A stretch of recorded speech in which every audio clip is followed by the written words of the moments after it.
You've got your surface uh, file built, and now you've got a rectangle or something that we're going to use to make a design pad. All right, everybody good with that so far? And you don't need to set any elevation on this thing at this point. Okay, so, all right, so let's go next to the surface menu and let's come down a little past halfway and choose design pad template. And let's go ahead and match these settings. I'm going to set my target, source of my slope target to a surface file. So I'm going to target that existing ground. I'm going to go to the outside because I'm going to pick that and it's going to shoot outward until it hits that existing ground, either in cut or in fill. Notice you've got these other targets. You can go to an elevation. So if I were going like down to the inside to an elevation, maybe a bottom of a pond, something like that. Or if, um, even if you're going up instead of down, if you're going to a higher elevation, you could build like a little regular sided stockpile kind of deal. All right, but in any case, I'm going to a surface file. I'm going to the outside. I'll go perpendicular to my slope direction. I'm going to use a ratio to set my uh, slope format. And I'm going to ignore all of these other things that automatically build the surface and all this in one shot. And that's, it's convenient, but I'm going to use this command to generate the line work and validate all of that before I um, go to build that surface. But that's what we want to get out of this ultimately is that surface. So I'm going to come down here and let's check on to use our slope pad design. And let's give this a negative 2% as my slope percent. And let's hope we get it in the right direction. I usually have to try it a couple times, but anyway, we'll try that. So we're going to give our pad a bit of a slope across its surface instead of keeping it level. Although that would be what we typically do. Like if we're putting in a well pad, we would generate it level. Um, but we can give it a little bit of a cross slope so that we can drain it. Um, just sheet flow it to the edges. And I'm going to uncheck these other guys down here until I get to these three to round the exterior corners. I can erase my previous pad entities. So if I try this over and again, it will allow me to clear those out without having to manually erase them. I'm going to draw the side slope polylines. Now, again, this is just a visible or a visual aid.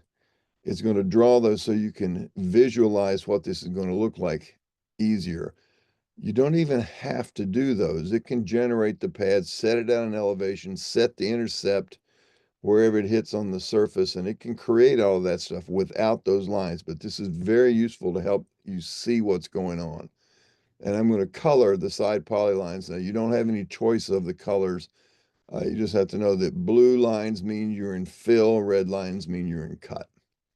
Then I'm going to set the side polyline spacing to 10 feet, set my corner delta angle to 10 degrees. I'll leave my shrink and swell factors alone at 1, and these subgrades and topsoil depths at 0, and a minimum cut fill height at 0.1. So if it's less than 0.1, it just leaves it at 0 if I was going to accumulate my volumes. And you don't have to, it could be 0, it could be whatever you wanted. But then under the trim existing contours inside the pad, I'm going to say no. I'm going to put this on a layer. I'm just going to call it pad, and that's going to be where all that 3D line work gets generated.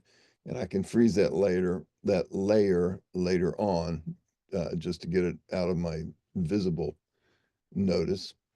And that should be all I need. I'm going to choose OK. And it says to pick the pad polyline. That's what it's prompting me on my command line. So as soon as I pick that pad polyline. Oh, that's so nice. It's not making me wait. And then I'm going to target that existing ground that we just made. In this case, it was that T3EG. You could do that, or if you did one yesterday and saved it, you can use that. Either way is fine. In fact, um, I'll go ahead and use my EG trimmed on my side and say okay. Now the fill outslope ratio, it's going to ask you at the command line. Let's go ahead and make these 4:1. So I'm going to use a 4:1 fill slope. And now if it's in cut, what do I want it to be? 4:1 also.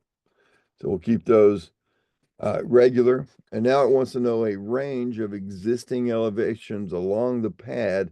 And what it does is it reads that pathway and says all on that pad, your existing ground ranges from here to here. Choose an elevation for your pad. And for the low part of your pad. So you could, if you wanted it to all be below the existing ground, you can do it that way. If you wanted it all above the highest spot, you get the idea. But so it's reading like 1310.5 to 1317.5. So let's put it at like 13, I don't care, 1313.85, we'll say. Now, when we do that, it's going to now, because I said to use a slope pad, it says pick the first point to define the slope direction. Well, I want to slope from, say, this corner down toward that corner. So I'm just picking spots on the ground here.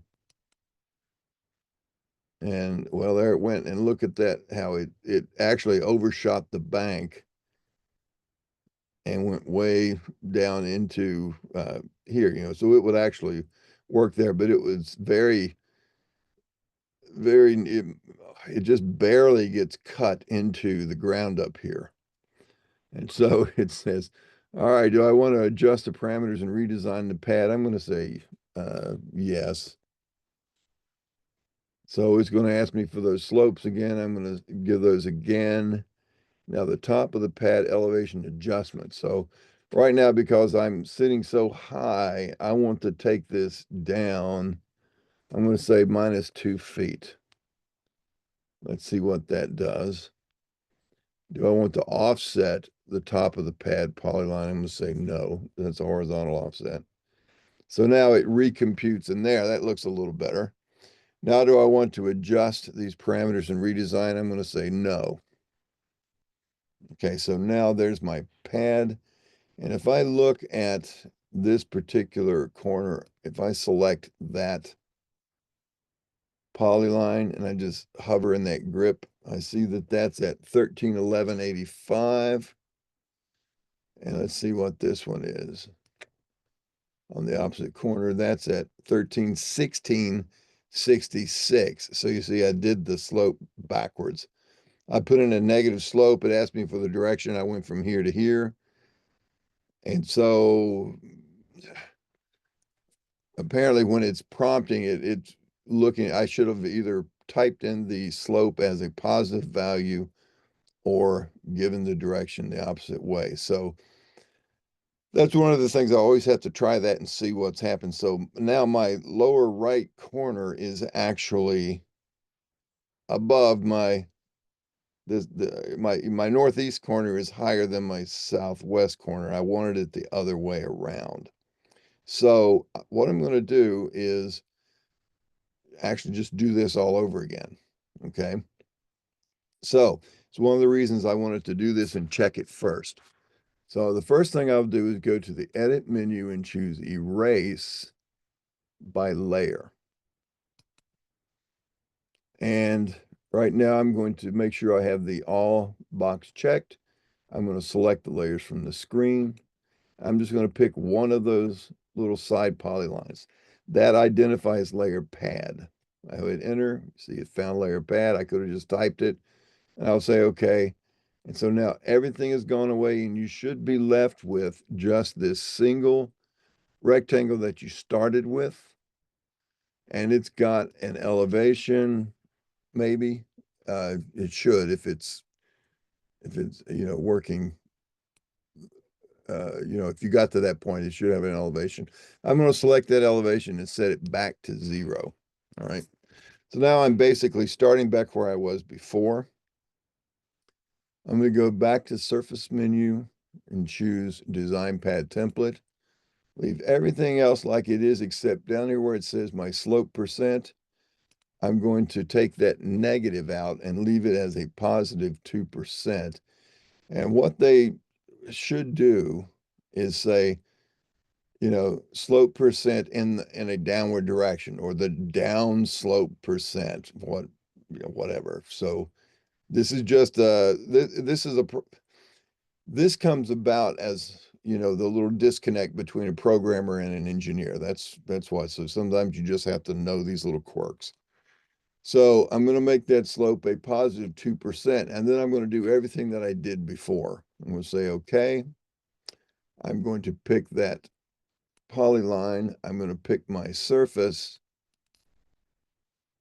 I'm going to put in my fill slopes as 4, my cut slopes as 4, given an elevation. So I'm going to give it like a midline elevation. It's the range of the existing elevation. So it wants to know the pad bottom elevation. Okay, so I wonder if that means the low corner. So if I'm at 1310.69, if I make that 1311.25, let's try to remember that. We'll check it and see if this works this way. Because this would be, if I did not do the slope, this would be the elevation of the pad, but this should be the bottom of that. So 1311.25.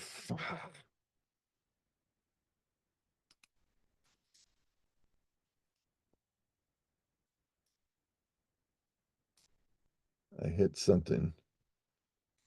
So run this again, pick this, get my surface. 4 to 1, 4 to 1, 1311.25. Now I'm going to pick these points. I think I hit enter and it just canceled the command. So I'm going to go in that direction at a down. There we go. So now I'm going to say no. Okay, so now if I want to see what this looks like, my 3D part, I'm going to select one of these little lines because it goes from where it hits the existing ground, and see, it's a 3D polyline, and it comes up to this corner. I'm going to hover there in the mouse, hover the mouse in that corner, and that is indeed the low point of the pad. That's 1311.25. I see that down on my status bar. And therefore, when I come up here and look at one of these, that is at 1316.06. So it's just a wee bit above the existing ground there. So it sort of sticks out here and it tucks into the bank up here. Right.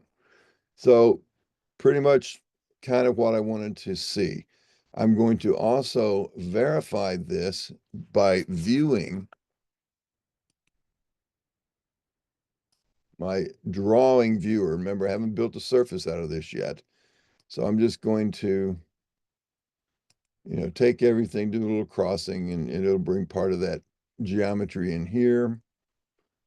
I'll spin that up and take a look at it and see what it looks like.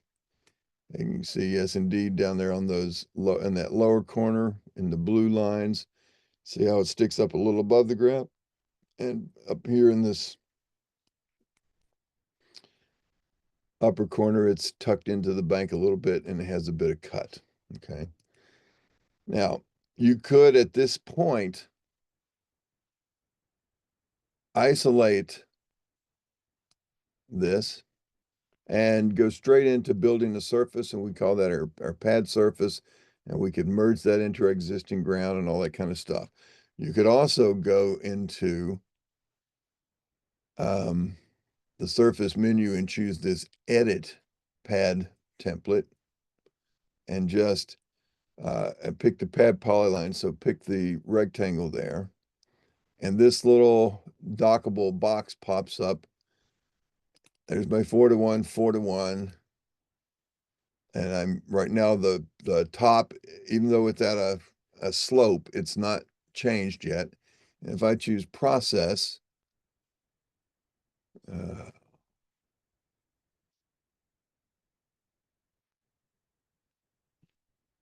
I must have missed something. Let me exit that and undo.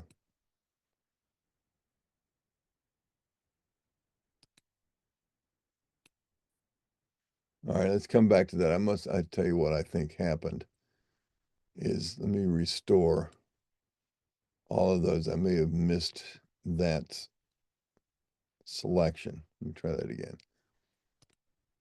If I edit my pad template, choose, if I get the original pad polyline,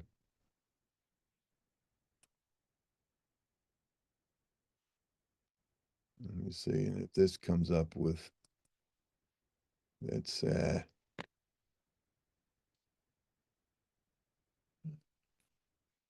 going on with that?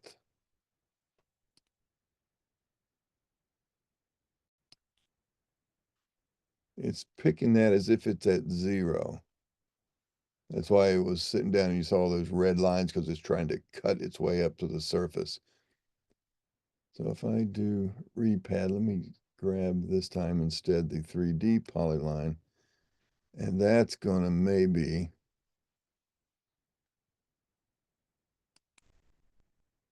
yeah, it's doing the same thing. My thoughts. It's supposed to show that 13, 11, 25 rate on the elevation. Well, that's because it's slanted at the top. The top is sloped. It's an elevation delta. Okay, so it shouldn't.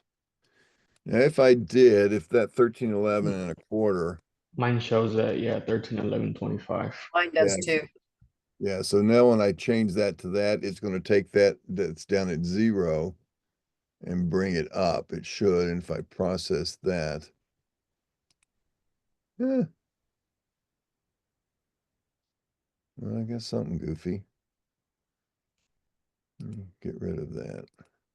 When I hit process, mine does not react the same way as yours does.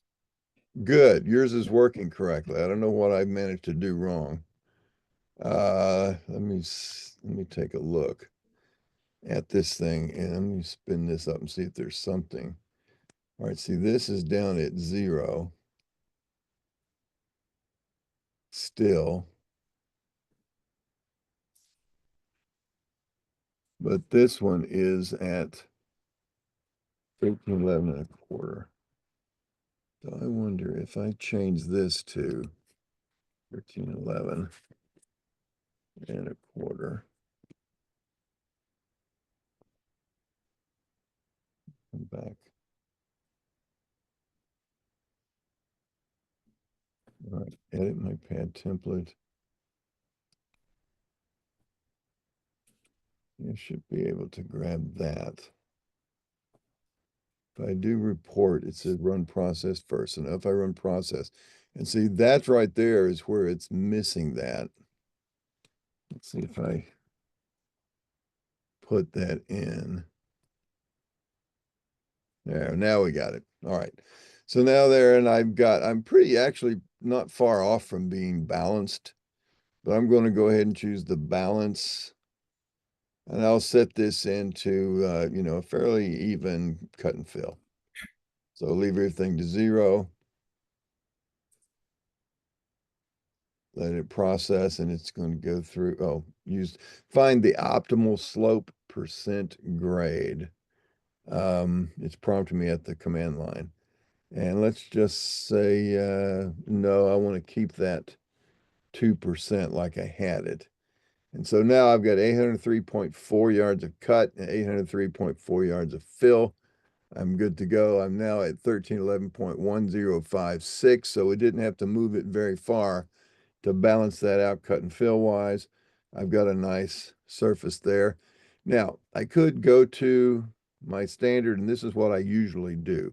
I don't generally use this to create my tens. I usually will isolate that, run a triangulating contour, and do that on the way. But just to show you another process and that this can be done as part of this command, I'm going to choose to write the 10. And I'm going to make that a put that, I'm gonna give it a name. In this case, I'm just overwrite the one I had yesterday. It's called pad dash edited, or just type up here, just whatever you want to call it, and then save. And it's asking me if I want to replace. Yes, I do. And now I can exit this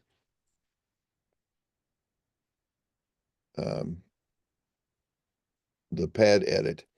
And to verify, and I always do this, I recommend you get in the habit. I jump up here and I'm going to surface file viewer. I'm going to choose that pad edited.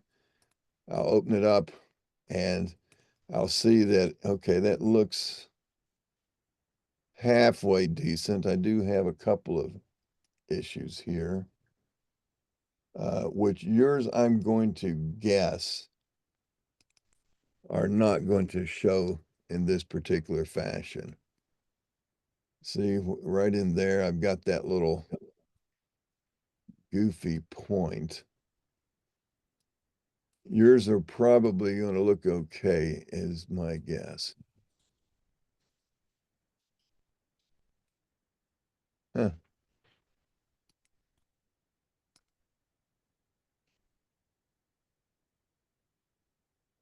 Oh, I see what happened. Yeah, my corners are round.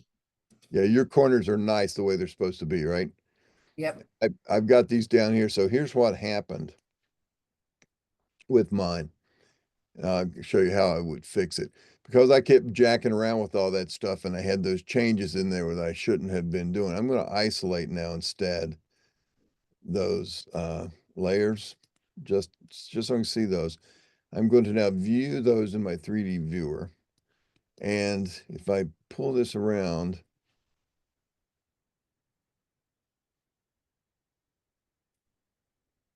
Good there. they're okay here. I what I what happened was, let me restore these and let's isolate. I meant to grab that one as well. There we go. So now in my viewer, I'm going to see right there. Remember I moved that white one up. Uh, So that's how it wound up. recognize. Yeah. So what I needed to have done, in fact, let me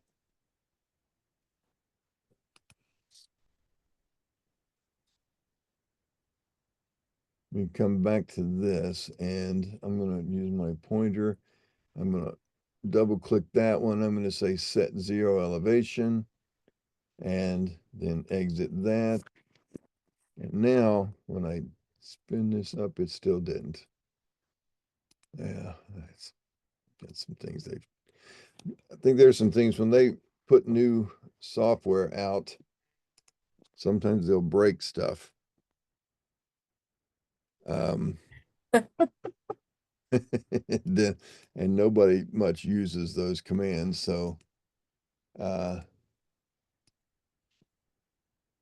me see, I've got to, give me one quick second here too. Somebody just called me, I saw.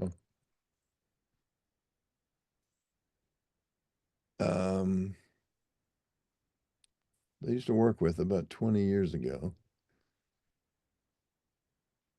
So let me see if I can pick him up. Yeah. Give him a quick text message. Let's see.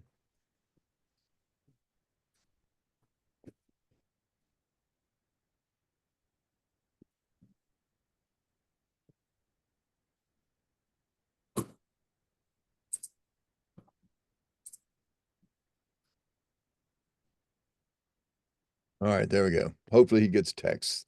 We'll see. All right, so now I wonder if I go to Surface, edit my pad template.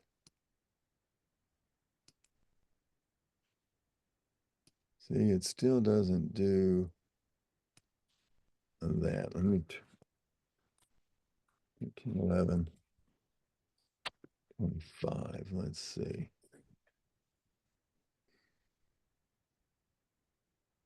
All right, so we got that. Let's balance it.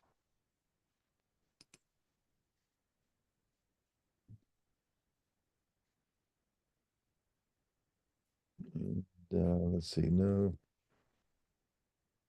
There, 3.4. Oh, that's good. I'm going to write like 10. My pad edited. And now I'm going to view that again with my surface viewer. Oops, let me exit this first. Now I'm going to use my surface viewer, pad edited. Turn these back on solid. There we go. Yeah, that was what happened is it had that, I brought that other thing up there. But now, and you can see in here, again, I haven't drawn the contours out in the working file, but I went to my settings tab and I changed the contour interval to 0.5. If I put it back to 1, that's the same contour interval as my base file. And that's what it's going to look like. And you can see it actually goes from this corner and slopes downward to this corner in that direction over there. That's what I wanted to give us a bit of a challenge here, because we're going to make this into a like um, a little parking area, and we're going to put some islands on it, and or maybe even put a little swale that maybe put a crease on it, put a little swale down through it or something along that line to although we don't really need to put a swale in it. We can leave it here because it's pitched this direction. That would be sufficient. So, but now if I were going to draw in some structure that goes on top of this paved surface, remember, it's no longer at a just flat elevation. So I can't just go in here and start drawing parking islands and have it, and just lay it on that surface. So I've got this one called pad edited. That's fine. That's my base. And I'm going to draw a couple of things. We're going to draw a couple of things and drape them on that surface so that they follow that surface. And then we'll see how to add those things and how we're going to piecemeal all this stuff together. Okay. So let's make us, let's see how that will be a 5 foot. All right. So I'm going to go to my draw menu, and I'm going to draw a 2D polyline. I'm doing this in 2D first. And I'm going to come down here. I'm going to make sure that I have my elevation just set to 0, none of these checks. And I'm going to uncheck this use current properties unless I already have a layer I'm going to use. But I'm going to call this on layer, it's going to be C dash PRKG dash CURB. Okay, and we'll set the color, make sure it's at by layer. Now notice I don't have this layer built yet. Okay, but Carlson, almost every Carlson command, if you give it a layer name or a text style name for that matter, it will build those for you on the fly out of nothing, or actually out of whatever the current one is. And then you can go back and change the properties of that layer. So now I've got this, and I'm just going to create some island geometry here. So I'm going to, let's just, I'm going to put like a island up in the middle here, and then a couple of little islands across from it as well. So I'm just going to come down here and space at this point, just like that. I'm going to pick a point there. Now you see I'm moving in this direction. Now it wants to know, I can do a number of things. I can just eyeball this stuff in, or because I'm using the Carlson draw command, notice it says pick a point or point numbers. So I'm using Carlson's command and not the P-line command, although the P-line command would certainly work. And I could draw it in if I know how to use my snaps properly and I do a snap parallel. I can do it that way too, snap it parallel to those edges, but it's a little tricky sometimes to use that AutoCAD parallel snap. But to show you the way Carlson does that, I'm going to use this option. I'm going to give it a distance, a D for distance. And see, that's one of the options down on the command line. So I'm going to choose D, hit enter, and it wants to know a distance, either in meters, feet, chains, lengths, or rods, or pick. I'm going to pick. And I'm going to go from there, say over to here. And even if I'm at a slope like this, it doesn't matter. I'll click that. That has now established my distance, and it wants to know my direction method. And if I choose cursor, it's going to go wherever my cursor is, and I'm not clicking anything. It's going to go up and draw it in that direction. I can choose line or pick or provide a specific angle. If I knew a bearing or something, I could put that in there. So I'm going to choose L for line, and it wants me to select a line or a polyline segment that I want to parallel. So I'm going to come down here and grab that pad edge itself. And it says select a line or polyline segment to parallel. Thought I did. Grab the 2D. All right, so now I guess it, all right, so it did it in the opposite direction. That's okay. I'll show you how to fix that real quick. Now, because I've got that distance in there, I've made it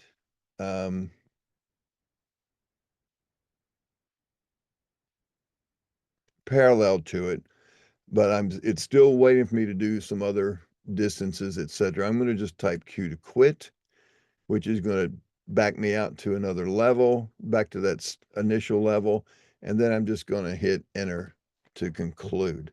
Now I just need to move this from that endpoint to that endpoint, and it's back where it was, or I could have rotated 180 degrees. All right, so I've now got this edge and it's on my curb.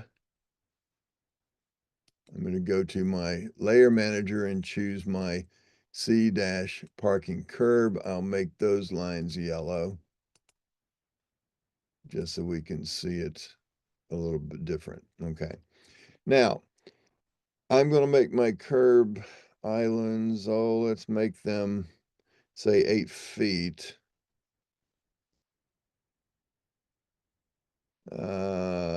And then take a curb on either side. So let's make them 7 feet apart. So I'm just going to do a standard AutoCAD offset. Okay, so see, sometimes we can actually go back to the old tried and true. And it wants to know an offset distance. I'm going to say 7. I'm going to go from here to here. All right, so that's going to be the main run of that. And we're going to now build accordingly. So we're going to now put a rounded nose across here. Let me see, 7.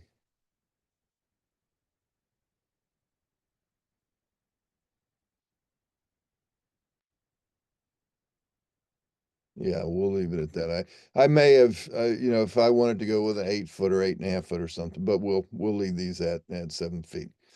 All right, so now I'm going to put a rounded nose on the ends of this. So how would I do that? Got a number of ways I can do that. I can make a circle and trim it, which is, or I can do an arc and then put it there. So if I choose this draw arc, I want to choose the PC and the center and the PT, for instance, because I know my center is going to be halfway between those endpoints. So I could do it that way. So PC, center, PT. And it says, okay, pick the PC, the point of curve. It's going to be that endpoint and wants to know the radius point or point number. Now I need to find that midpoint there, so I'm going to use a special snap. And I can either go down to my snaps and turn it on, or I'm going to temporarily turn it on by doing Shift, right click, or I could pick it from the toolbar and choose mid between 2 points. So now it says first point of mid. I'll give it that same point, that endpoint. Second point of mid, that point. So now it found that point. And now it wants me to pick the PT point. So I'll pick this PT point is here. And notice it could have gone either way. It went this way, and it's going to ask me, is that correct? Yes or no? I'm going to say no. That one is the correct direction. Now, you see what that drew that on layer pad. So that was my current layer. I drew this other stuff on a separate layer that I did not switch to yet. It's no problem. I'll show you how we'll fix all that as well. If we Would that just fill it? I use parallel lines and Yeah, fill them to do those. that's exactly what you can do. You could do a fill it Okay. as well. So the very same thing. I was going to say there's any number of ways to do this. I'm going to do a fillet. My radius is going to be 3.5, and I would just go from here to here. Okay, so that does that, and not only does that work, but it also connects those up together. So I'm showing you there's any infinite number of ways you can do these. You could have drawn a circle and used these lines as cutting edges to trim and trimmed off the inside part of it. So now this goes around here. I want to go ahead and join it up to that. So I'm going to use the join nearest command, which is edit, join nearest, or it's on my parallel or sharp polyline toolbar. And I've got a number of things I can do with this. I can either directly connect, and this is if there's any gap that's governed by this. There is no gap that goes endpoint to endpoint, so any of these options would work. Convert. Now I'm going to make sure that I see this says join only identical layers. I'm going to uncheck that because these are on 2 different layers. And I'm going to say, okay, now this is what matters. It's the order in which you pick them, and the last one that you pick is going to be the layer that it's going to put everything on, and it's going to join this together and turn it into a closed polyline. So I'm going to pick this guy, and I'm going to pick that guy. Now it's all there. It is a closed polyline. Okay. With me so far. Now we're going to do a similar thing here. We're going to draw 2D polyline. Let's do something else. I'm going to change I'm going to change to that layer as my current layer. So I'm going to choose that icon next to the layer picker, which means to make object layer current. So I'll select that. I'm now there. I'm going to draw again now a 2D polyline. And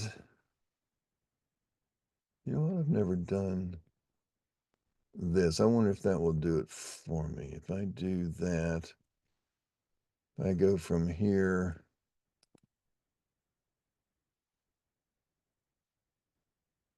perpendicular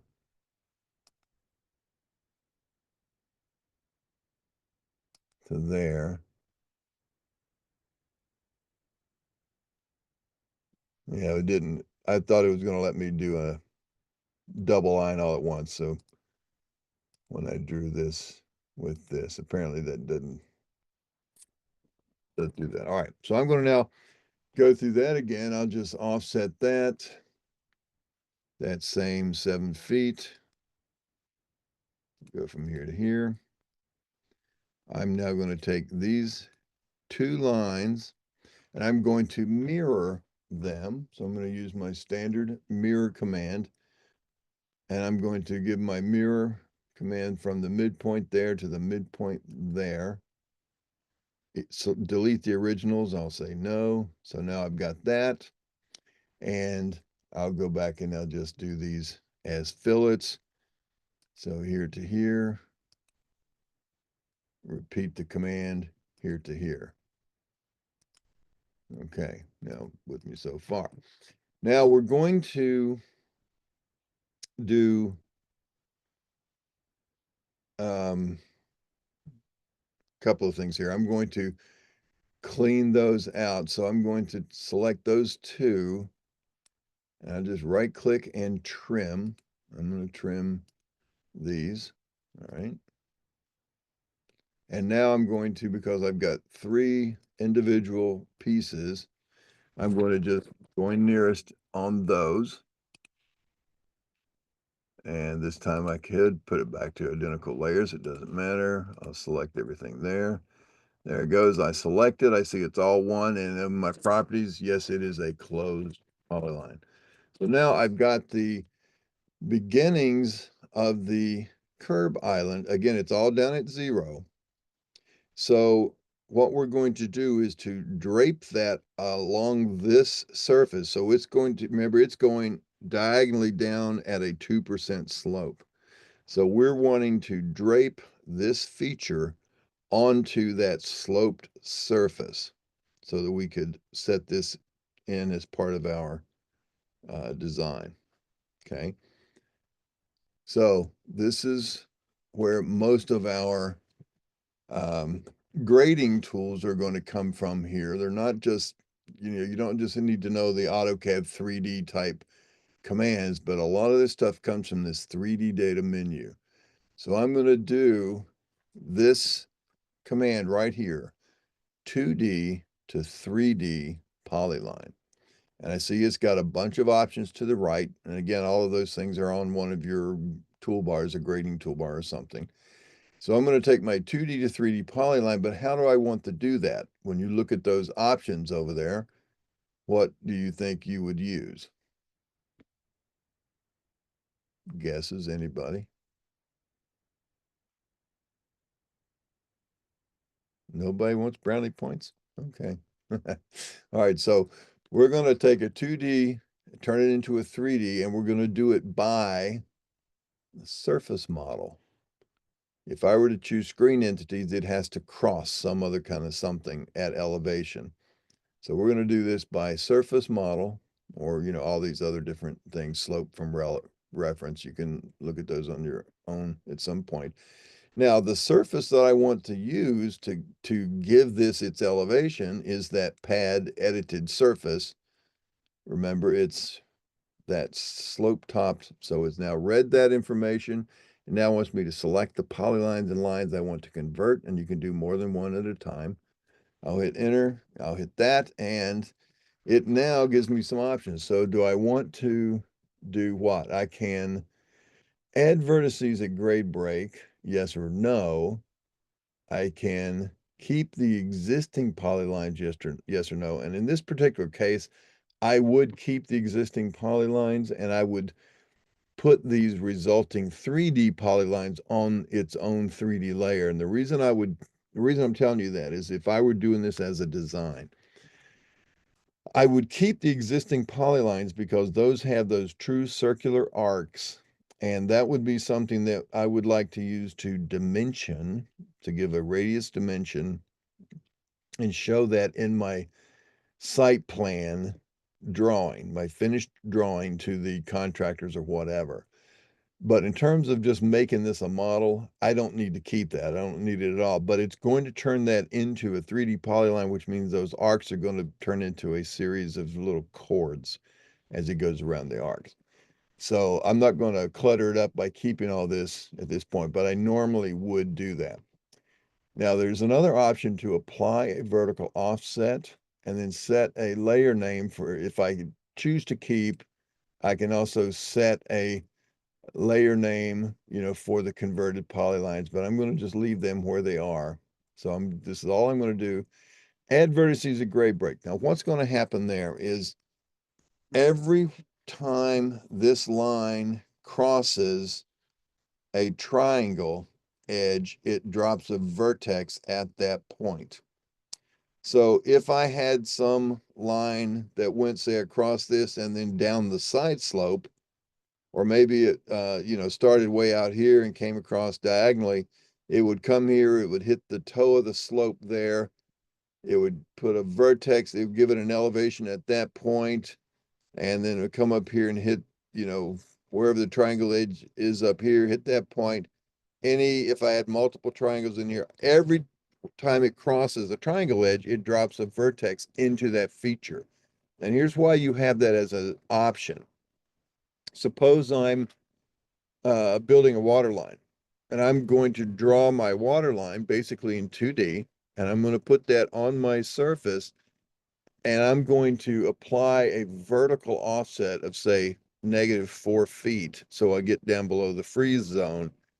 But I don't want to have it add a vertex at every little triangle edge. I just want it from end to end. So it reads the ground elevation, or whatever elevation I'm using as my reference, to set the endpoints, and then it drops it 4 feet vertically. Now, in that particular case, you could, you run the risk of maybe daylighting the pipe. Maybe the ground goes through a low spot along the length of your pipe. So that's one way you have to check that out. But it's a nice, quick, and easy way to do that, without making a water line pipe that has, a foot and a half for every piece of pipe. So it keeps that as a continuous entity, and it only affects the endpoints, or in the case of this island, it would put them at every one of our current vertices in this 2D polyline. So it would put those down on the ground surface, and then it would change it up or down, however we might want to do it. Okay. So in this particular case, we're going to just we'll leave it as add the vertices, or no, let's uncheck that. We'll just have it put its own vertices down, because it's a continuous slope. It should be okay. Well, I'm going to turn it back on just to put them in there, and I'll show you why I did that. So now you see, okay, so it did, yeah, the surface that it's on, even though that's a sloped surface, it's probably only got like it's got these triangles. In fact, we can verify what that is if I view my surface. Let me turn that off. All right, so that's how the triangles are. So it crosses those edges, and okay, so if it crosses a triangle boundary and it happens to be parallel, or one triangle to the next triangle is the same elevation, if they are, in the same plane, it won't put that point down. But if I came across here and then hit this edge, that's that break. That's where it would have put those vertices down. All right, so now I've got this. And now up there, those little segments that we talked about. Now, what would happen is if I take a look at this now in my 3D viewer, just to verify. So now you can see I am indeed looking at that outline as having been placed right on that surface. In fact, let me give this a little visual exaggeration so you can see that it's indeed bumped up. I'll put my vertical back to 1, and we're there. Now, what would happen is if I go to make a surface out of all of this, which we're going to do in a minute, sort of. When it builds triangles, it's going to see all of these points around the edges here, and it's going to see all of these points. And so you're going to get all of these these little skinny triangles across like this. But right in here, see, this is a single entity. So it can make a triangle, you know, from that corner all the way up to one of these points, maybe several up in there. And then it would go from here and up in here, but it wouldn't put no triangles in here. There would be one central triangle up in here that's all flat. Now, in the case of this constantly changed sloped surface, that would still be okay. Back here on the back, you get this one giant long triangle, you know, back here at the back instead of nice and even. So if you ever need to do that to smooth out these surfaces,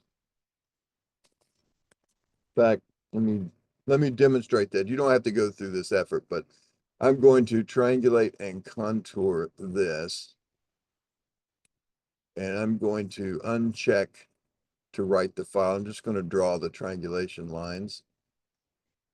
Let me draw the faces instead of the lines. So if I draw those faces and say, okay, whoops, let me do this again. I will this time use the inclusion because I've got the boundary. All right, nothing off, everything's good to go. I say, okay. So I'm going to now choose my inclusion, no exclusions. And let me do this. Now, these are the triangles that would form if I were to build this as a surface. So you see that long flat triangle in here, and I've got a long one in here. That's because those, and you see I've got this long skinny triangle right here, and then another one right beside it. And in fact, you can, because I drew 3D faces, I can, oops, sorry. Because I drew the 3D faces, I can actually view them and turn them solid, you know, as far as that goes. All right, so you can see, and this is a faint outline. So they're there. And because that is a continuously sloped surface across the top, you don't see any problem like this. But let's say this was not continuous. It had like some ups and downs in it and things. You would see these giant flat areas, well, they're not flat, but giant evenly graded areas, and you might want to increase their density coming across this way, maybe, instead of having this long, big flat one. So how would you normally do that? I'm going to erase by layer now, and I'm going to hit clear. I don't want to erase pad, and I'll select one of these triangle faces. So I'll go back to this.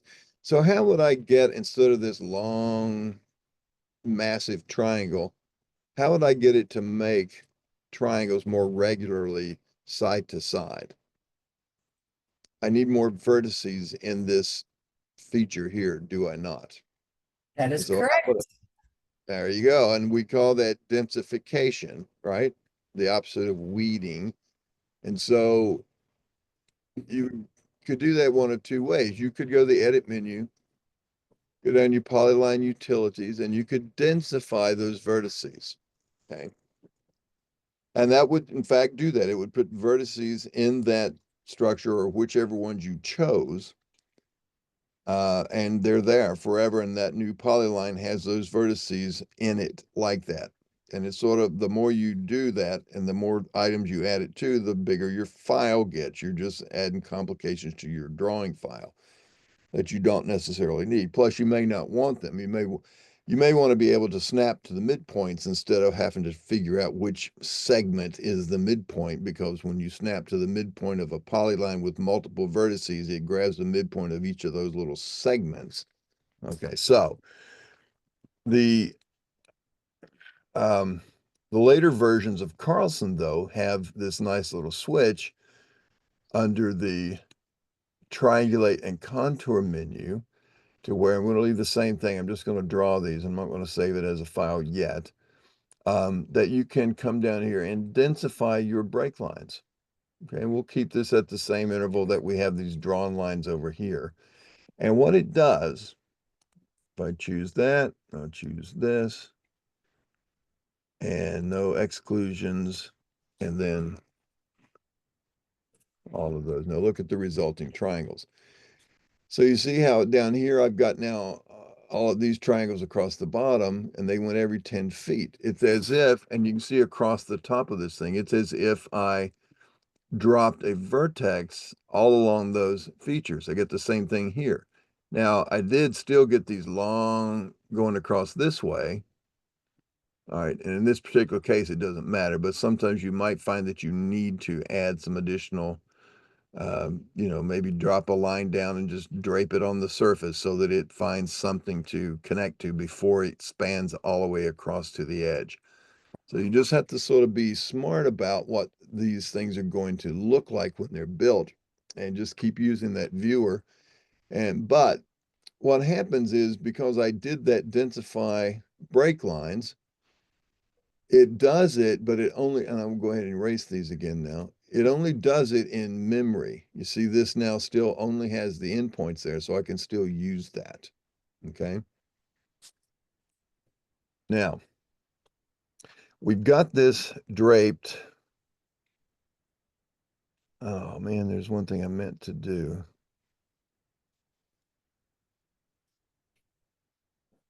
Before I elevated that, but that's all right. We'll elevate it now.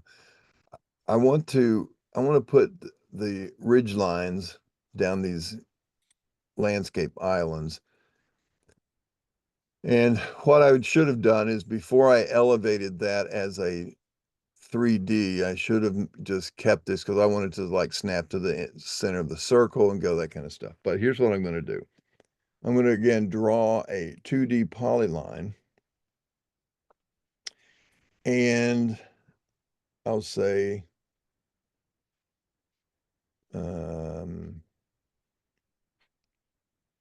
layer called C dash parking dash curb dash ridge, let's call it. I say, okay, all right. So I'm going to now need to pick these mid between 2 points. I don't know if it's going to be a problem. All right, there we go. To mid between 2 points. I didn't know if it was going to be a problem because it's in 3D space, but it looked like that worked out. All right, so I'm going to do the same thing. I'm going to go now from the mid between 2 points of these two endpoints, and I'm going to go perpendicular to that. I'll do it one more time.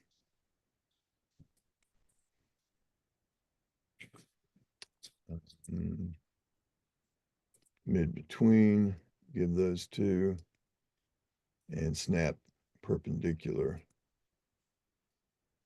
Okay, now what I'm going to do with that is I'm going to also lay that down on the parking lot surface, but I'm going to raise it up so that it's higher than what the curb top would be. Okay. So I'm going to go back to my 3D data, 2D to 3D by surface model. And there's my pad surface. I'm now going to select those three items, and I'm going to now apply a vertical offset. Now my curb height is going to be 1/2 foot. So I want these ridge tops to be, oh, I don't know. Let's call it 15/100ths, a 1/10 above the top of my curb. So I'm going to say 0.15, and I'm going to hit OK. So now they're there. And again, I would verify, select, look at it in my 3D viewer. I zoom that up. Maybe it's not quite high enough. I'll go to my vertical scale and give that some elevation difference. And now you can see that those white lines are sitting 15/100ths above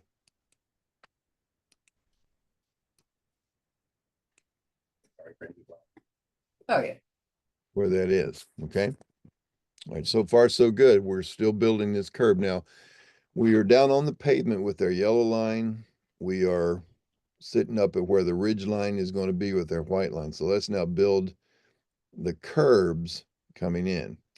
So if that's my curb face, the face of my curb, to build the top of the curb, which is basically this yellow line, half a foot above where it is on the pavement. But remember, you cannot have a vertical face in a, in a terrain model. You can't have vertical faces or even overhangs. They have to lean back just a little bit.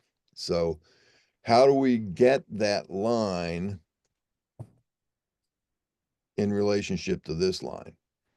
And again, remember, we did that yesterday. You saw it with those other curb edges. We're going to use that 3D offset. We're going to offset a 3D polyline.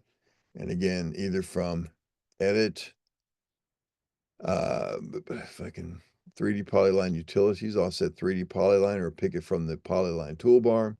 So I'm going to choose that. And I'm going to choose the interval as a method. That's where it's going to ask me a horizontal and vertical amount. So I'm going to say, okay. And it now wants two choices, either vertical or horizontal offset amount. The horizontal is what's in the angle brackets. That's what it's asking me for.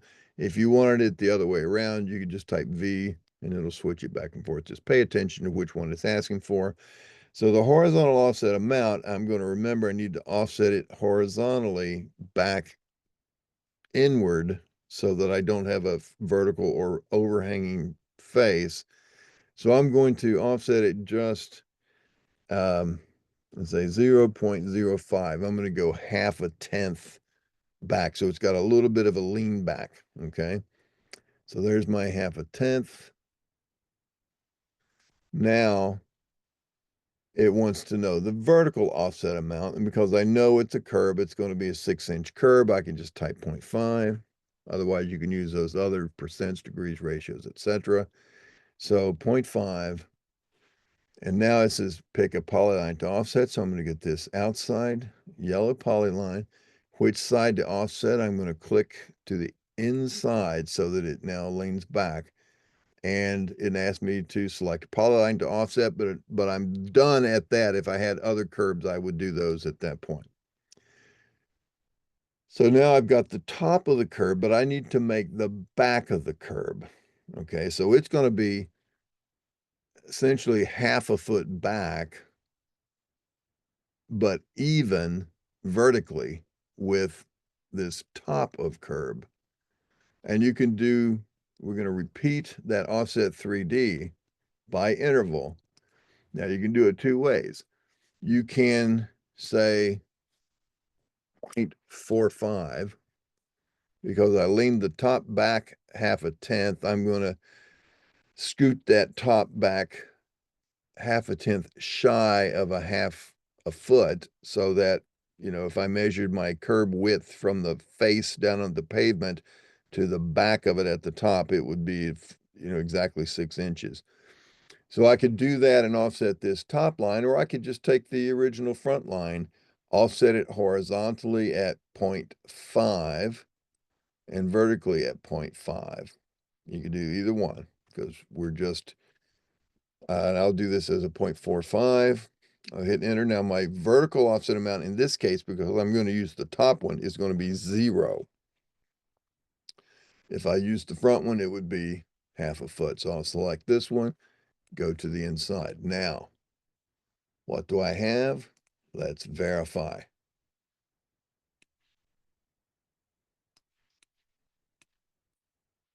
And voila, it's all looking pretty good. It's what I intended. Oh, you see what I did? When I set that, when I set those lines in here, I went 0.15 above the actual paving surface. What should I have done? I should have gone 6.5. Yeah, 0.5 plus 0.15. So it should have been 0.65. So how do you fix that one? And the answer is simple. Again, on your 3D data, you've got to change elevations. That's also on your edit command, where is, And you can physically move it up too. yeah, exactly. That's exactly right. You could just do a move and move it up the Z axis. There is one of these places, there is a, I don't see it. Oh, maybe change. Yeah, you can change elevations. It's there under the edit menu, or it's under the 3D data. So I'm going to change elevations, and the options you have are to do a differential, which is what we'll do an absolute, so you could set it to a specific elevation. But I'm going to say a differential. I'll say okay. And now I know that I need to raise that, not just the 0.15 that I did, but it's already there. So I need to raise it now a 0.5. So raise it up an extra half a foot. So I'll say okay. Ignore zeros. Again, in this case, it won't matter. So I'll select all three of those. Hit enter. I'm done. Do I want to select any other line work? And notice when you're doing these differentials, by the way, let's see if I had a,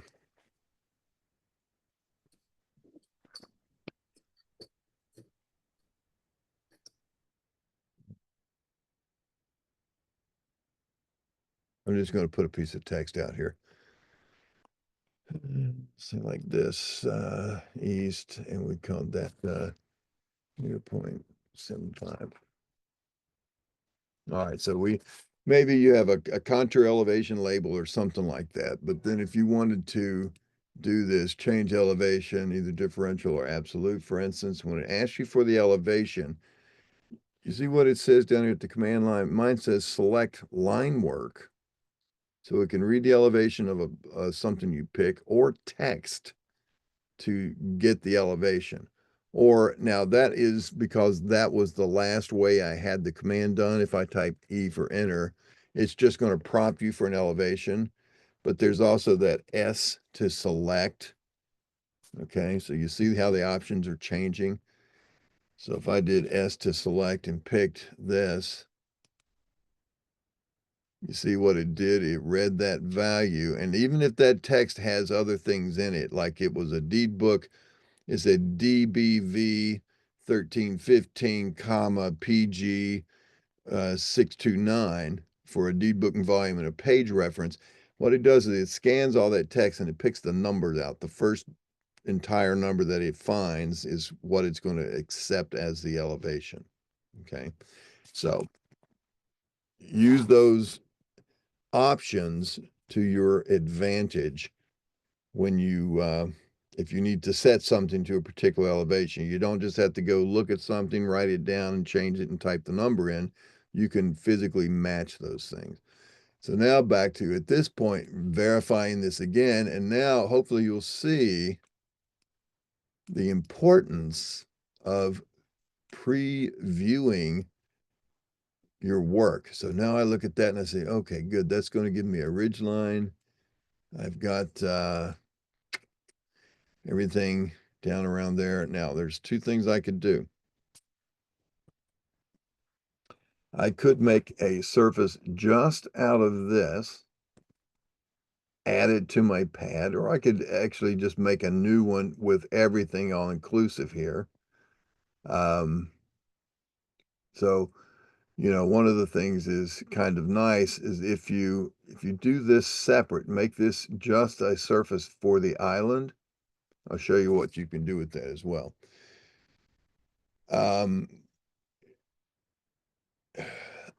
If we go now to the surface menu and we triangulate and contour, again, I'm going to make sure contours are off. I'm not going to draw any contours. I'm going to go to the triangulate tab. I'm going to uncheck to draw those faces. I will turn on to write the triangulation file. I'm going to select and I'm going to type islands, except I'm going to spell it correctly. I'll say okay.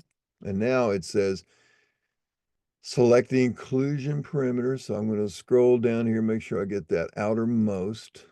Okay. Any exclusion perimeters? None. And I'll select these guys here. And there it is. It wrote my file. I'm going to verify that with my 3D viewer. There's my islands.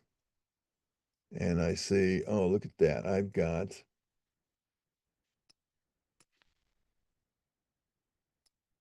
a little surface that shows my contours actually climbing up the curved face, going across the flat parts, going in here and coming back around the ridge lines. And you can even, if you wanted to see that a little more dramatically, set your contour interval down to something like that. And so lo and behold, that looks pretty excellent. Now you would also have had that as part of the revised pad if you had done that all at once to build that, and just recreate that all at once. And again, if I had not had those densify break lines checked on for every 10 feet, you might get some, really long triangles that might make it a little bit less than ideal. But so we now have this, and the reason I did that as a separate surface file is for this reason here. All right, first of all, does everybody have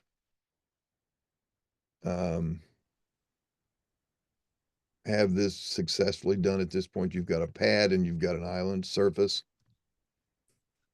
I have everything to, except for my one jet out, the ridge, the top part of the ridge on the left, Okay, the one that shoots north.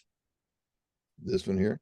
Yeah, so where it meets the ridge that goes Right. east to west is fine. It's at the right elevation, but the one at the north is at 0 elevation. And so I got a little.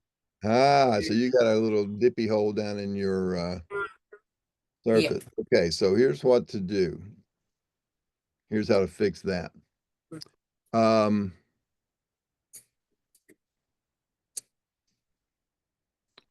fact, yeah, I'll step you through. That's an excellent. I love it when people do this and they get a problem, because you need to know how to get yourself out of the problems. That's really part of what we're doing here. So what we're going to do is we're going to turn these ridge lines back into 0 elevation 2D polylines and rebuild the surface without them.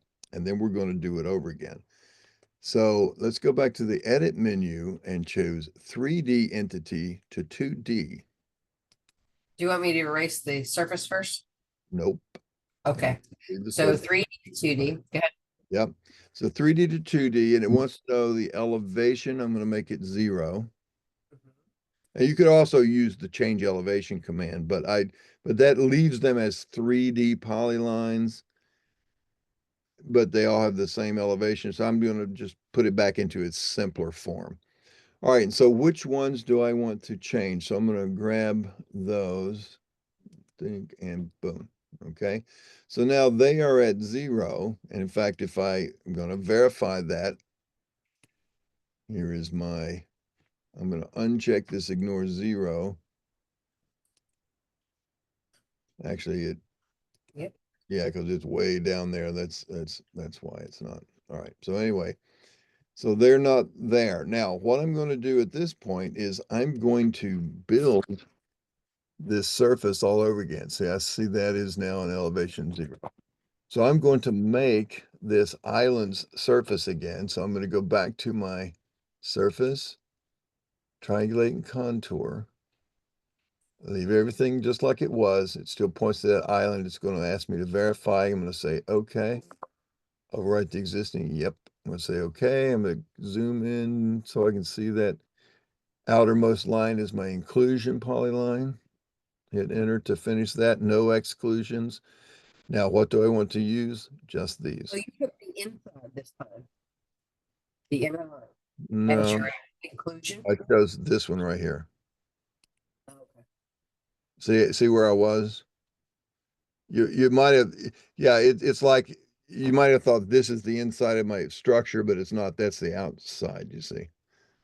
All right, so anyway, if I'm doing that, choose yes, it's okay to overwrite. It wants me to get the inclusion polyline. So I choose that. No more, no other inclusions. There are no exclusions. And now I'm going to grab this. And remember, those things in the middle are now at 0, so they are set to be ignored. And I will, again, verify this.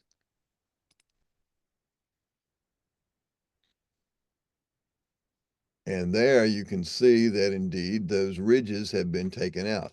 Now, it's not level, but it's flat. It's consistently flat edge to edge. If I turn this around and I see I've got the face of the curve, you can't detect, unless you undo that, you can't really detect that back of curb line because it's all in the same plane. Okay, follow me? Yeah. So now what do we do to get these where they're supposed to be? Remember how we did the first outline? We draped it on this surface. So let's drape these white lines on this island surface. So we'll go to the 3D data, 2D to 3D by surface model. We'll choose that islands. Now remember, it's flat across the tops now, so that's fine.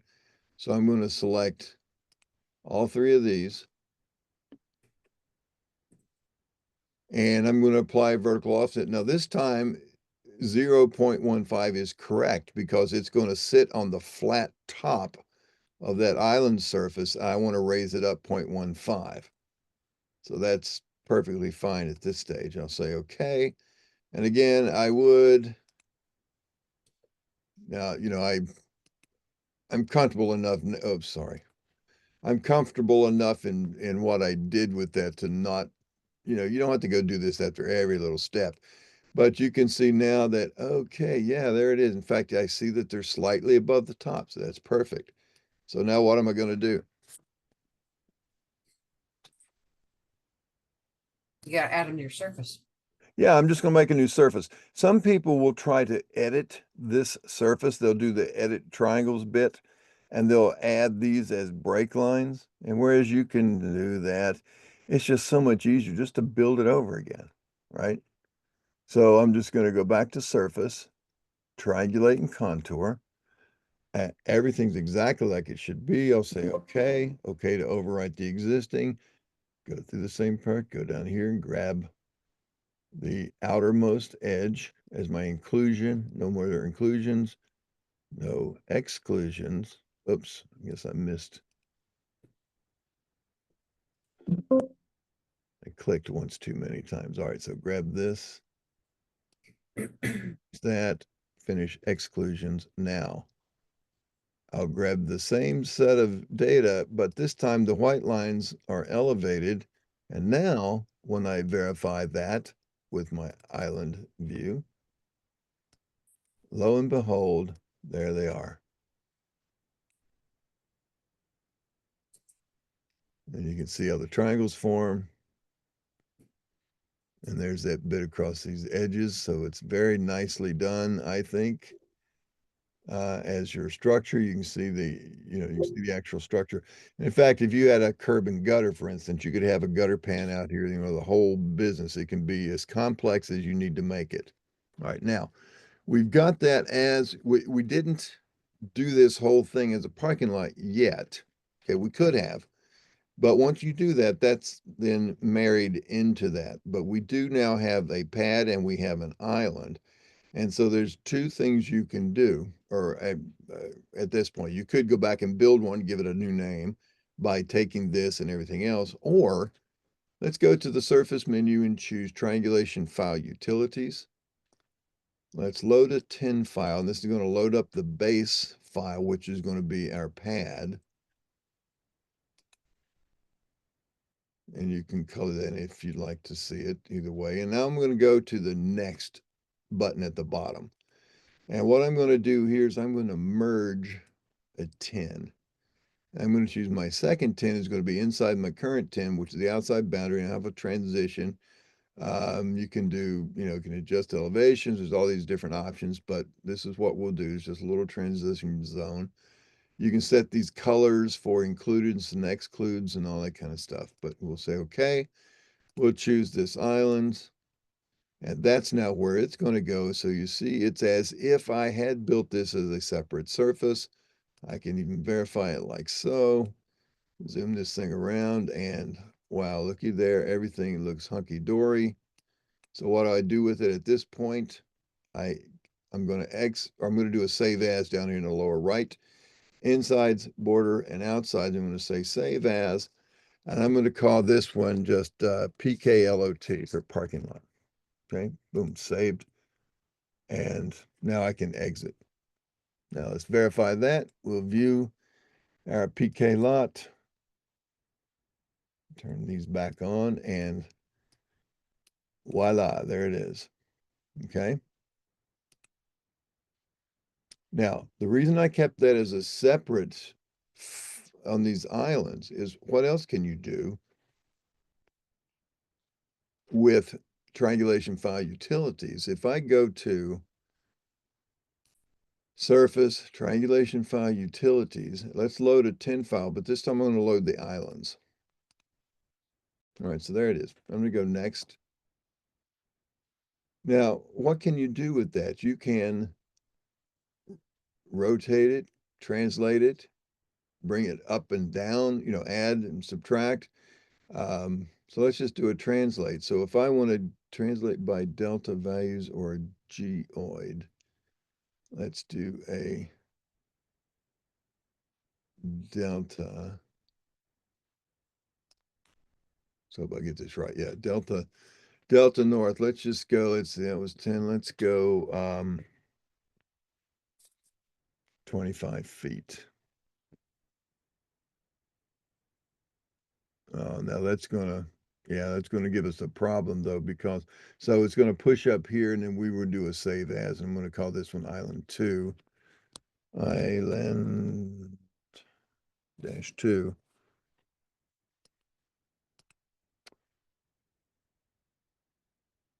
So if I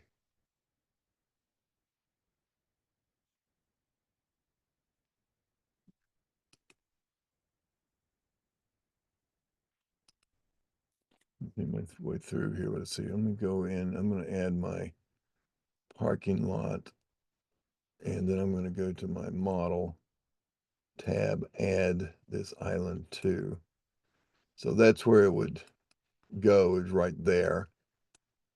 But it looks like it did still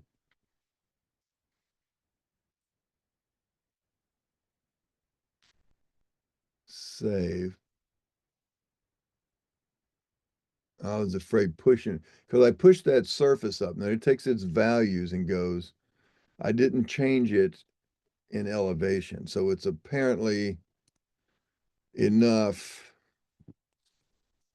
close enough to the same. But you can see like right here, it's a little bit higher than this one. So if this were a flat surface and I push it up, I could use that to replicate these things back and forth. I haven't done anything with it yet. So let's try and see if we've got another option. If I load island 2, go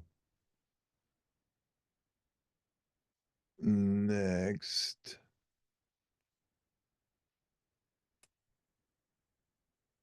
I don't have a drape, or do I?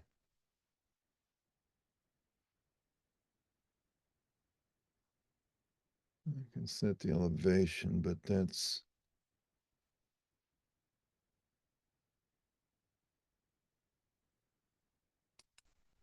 let me see, if I do set that by parking lot, that might be what I need. Whoops. Let's move that, move that again. If I translate,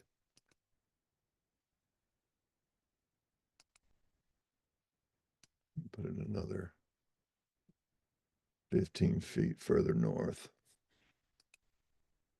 And then I'm going to set the elevation by surface back to my parking lot. I could even, you know, rotate this and reorient this kind of stuff. Let's see. That should be, let's save this now as island 3. I'm not sure that save, oh, I'm sorry, cancel, I mean to exit. That's what I meant to do now. So I'm not sure that set elevation is, I'm not sure it gave me what I'm looking for, but we're going to verify it here. So island 3, no, it did not. See, it's underneath. It set the top.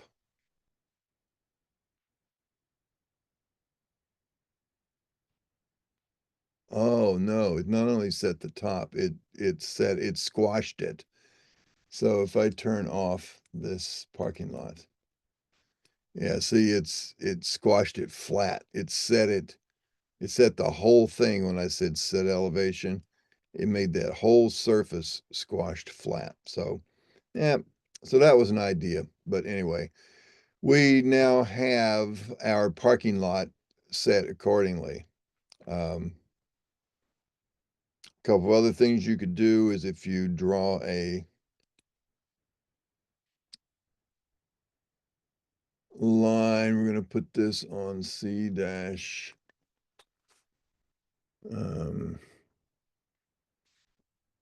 site ditch, let's say. And we go from, say, here down to here.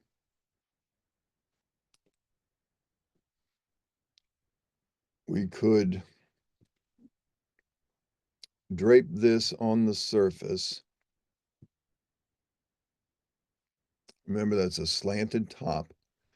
So I'm going to go to 3D, 2D to 3D by surface model. I'm going to choose my park lot now as my surface. I'm going to select this to be what I'm going to put on that surface. I'm not going to put any grade breaks. I'm just going to set the ends here and no vertical offset. I'm going to say okay. So this is going to be right up here on the ground. This is also right there on the ground, but I'm going to select this. Now, because I've only got 2 vertices here, I would be tempted if I wanted to leave this on the ground, but I want to drop this to be like 2 feet deep or something. I would maybe just go to my properties and set here, and I would just do the math, you know, right here, tell it what it is. And you can also do that even if it's more complicated. You've got a polyline elevation editor command, which is similar to that feature line editor in Civil 3D, where you've got these individual elevations and you can set them by slope. If you have multiples, you can turn certain things on and off, what they call control. When you check those on and off, they become points that get held, and everything that's unchecked in between gets interpolated between the checked points. So I'm going to go here and not, instead of setting a particular slope, I'm going to, at that second point, I'm going to type its elevation. I want it to, right now it's on the surface. So I want to make that 2 feet deep. So I'm going to take 2 feet away from this 1311. So it's going to be 1309.645. Now you have to hit enter before it applies down here, and then you can apply and close. Okay, now there's all kinds of controls up here. You can pick up elevations from where things cross other items. You can move them. You know, it's a really, really powerful editor. I would recommend you start to use it and look at the help on, you know, all the different things that you can do with that command. Okay, it's very, very helpful, particularly if you're building walls and you have like the footprint of the wall as it hits the ground, and then you've got the inside little offset line, you're going to set those top elevations. You can use that to just walk along the tops and set the elevations, all kinds of nice things to done. All right. So now I've changed that. I'm going to hit apply and close, and it's now, if I were to take a look at just those things, you should be able to see. You see how it sits on the surface back here in this back, but down here in the front, you see it's been dropped. Now, so what we're going to do is we're going to use that to be a little ditch line, one edge of a ditch. So I'm going to make a ditch that's going to be 2 feet wide at the bottom, and we're going to come out of the sides of the ditch at 1-to-1 side slopes. Okay. So how do we make a 2 foot wide? We've got one edge at the bottom of the ditch. We need to offset that 2 feet. But remember, it's a 3D polyline, so we have to use the offset 3D when we come down to our edit 3D polyline, offset 3D polyline. Again, by interval, say, okay, we're going to go here, and we're going to, oops, I'm sorry. I'm going to read the prompts is what we're going to do. Let's do this again. And now the horizontal offset amount is going to be 2 feet. The vertical amount is going to be 0. And we're going to say, go from here to here. All right, so now I've got a 2 foot wide ditch bottom. How do I get out of that back to the ground surface? Anybody?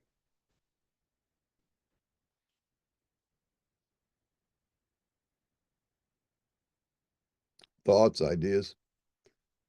If I want to, now not obviously I'm not going to dig a 2 foot deep ditch that's 2 feet deep at the bottom in the middle of my parking lot. But if this were the ground and I'm putting this ditch in the ground, how do I take the bottom edges of my ditch and get back up to the target surface down here? Would you do the same as we did with the pad and use the pad Exactly. as a surface? That's exactly right. And you can do it one of 2 ways. Now that's one way. And I'm going to show you this. You could go ahead and draw a 3D polyline because these are 3Ds, and you could close these ends off and then do a join nearest. And now you've got a closed figure. You could just do just like you did here, target this as your target surface and give it the side slopes and it would do it. But you can also do individual lines that are not closed pads. They're not, even though it says design pad, you could say surface, design pad, template. And this time we're going to change our pad layer to say, we'll call it pad dash ditch, just to do a separate layer. So we're not erasing it again. And let's just pick one of these. Okay, now it can be anything. I'm going to go up here to now my parking lot as my target. And I'm going to come out of the ground at a 1-to-1 side slopes. Let's try 2-to-1, maybe not quite so steep. 2-to-1, 2-to-1. And now, because it's not a closed figure, it wants to know which side. So I'm going to go to the outside there. And it says range of the existing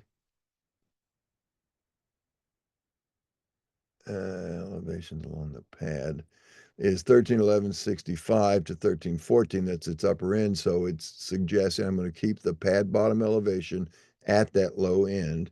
And I'll say, okay. Oh, never mind. Here's what I need to do. Run the pad. I canceled the command. I'm going to run the pad again. I'm going to uncheck use the slope pad design because I don't want to have that sloped. I'm just going to do it this way. And we'll say, okay.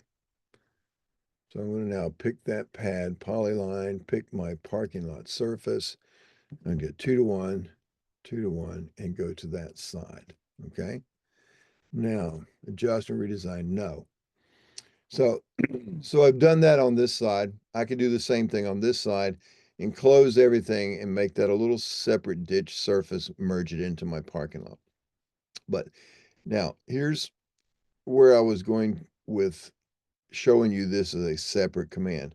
You can see what the design pad template gives you. It gives you the option to have all these nice little side lines so you can visualize. It also gives you the option to edit that grading design. But really, all in the world that command is the same thing we've been doing, is this 3D polyline utility offset 3D polyline, but this time instead of going by interval, we're going to offset to a surface. Okay.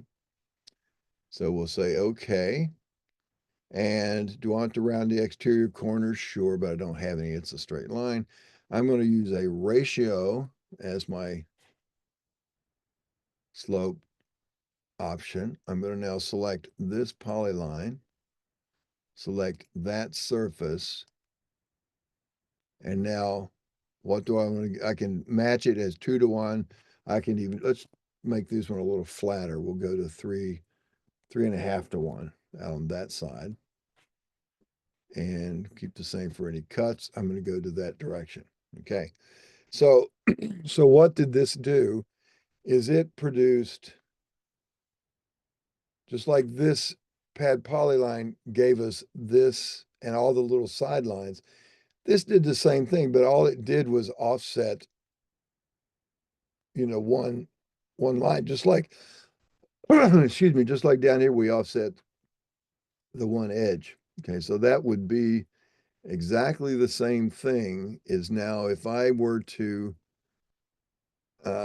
let's look at all of that. And we're going to look at that in my 3D viewer. So,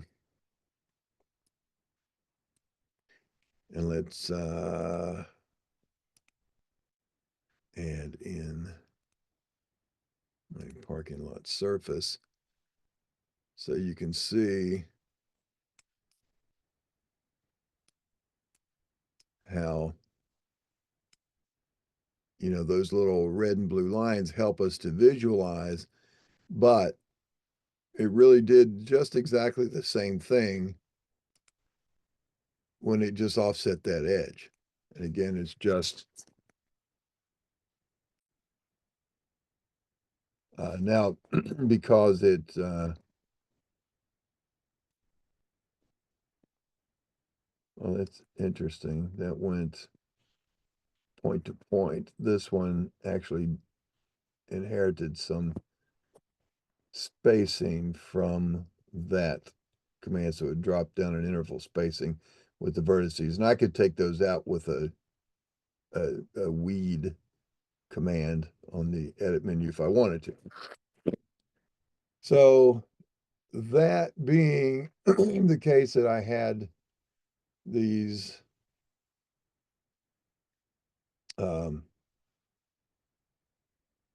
because I didn't close off the ends and do a design pad template, which would have given me a nice single figure to turn into a surface. I'm going to go back to surface menu, triangulate and contour. I'm going to change my file name this time to ditch.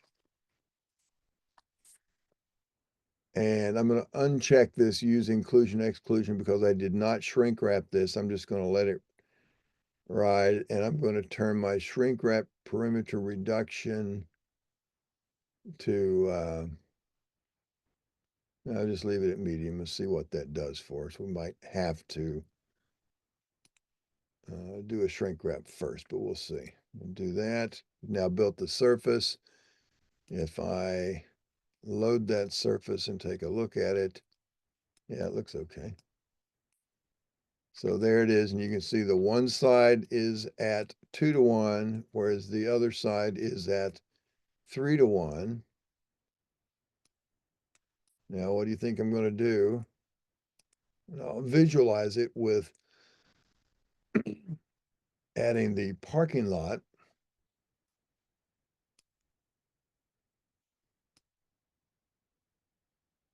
So that would look like so.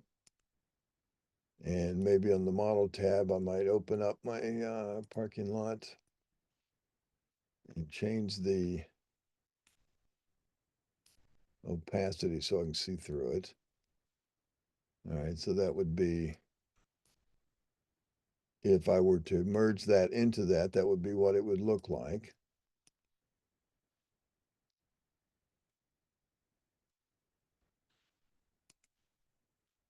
So let's do that. We'll go to Surface, Triangulation File, Utilities.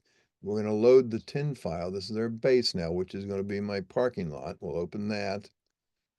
We'll go to the next screen and we're going to merge the tin. Now, don't be confused sometimes and choose this add 10 because you think you're going to add a 10 to this one. That's not what that command means. That means you're going to add a value, a number to raise the elevation of the 10 up or down. Okay, add and subtract. You're going to raise it higher or make it lower. It just takes the whole thing up and down in elevation. So that's another way too. If you're quick and dirty doing parking lot designs, you got the surface, you haven't built your subgrades and all that. It's sort of like a dial down on a grader machine on a dozer blade.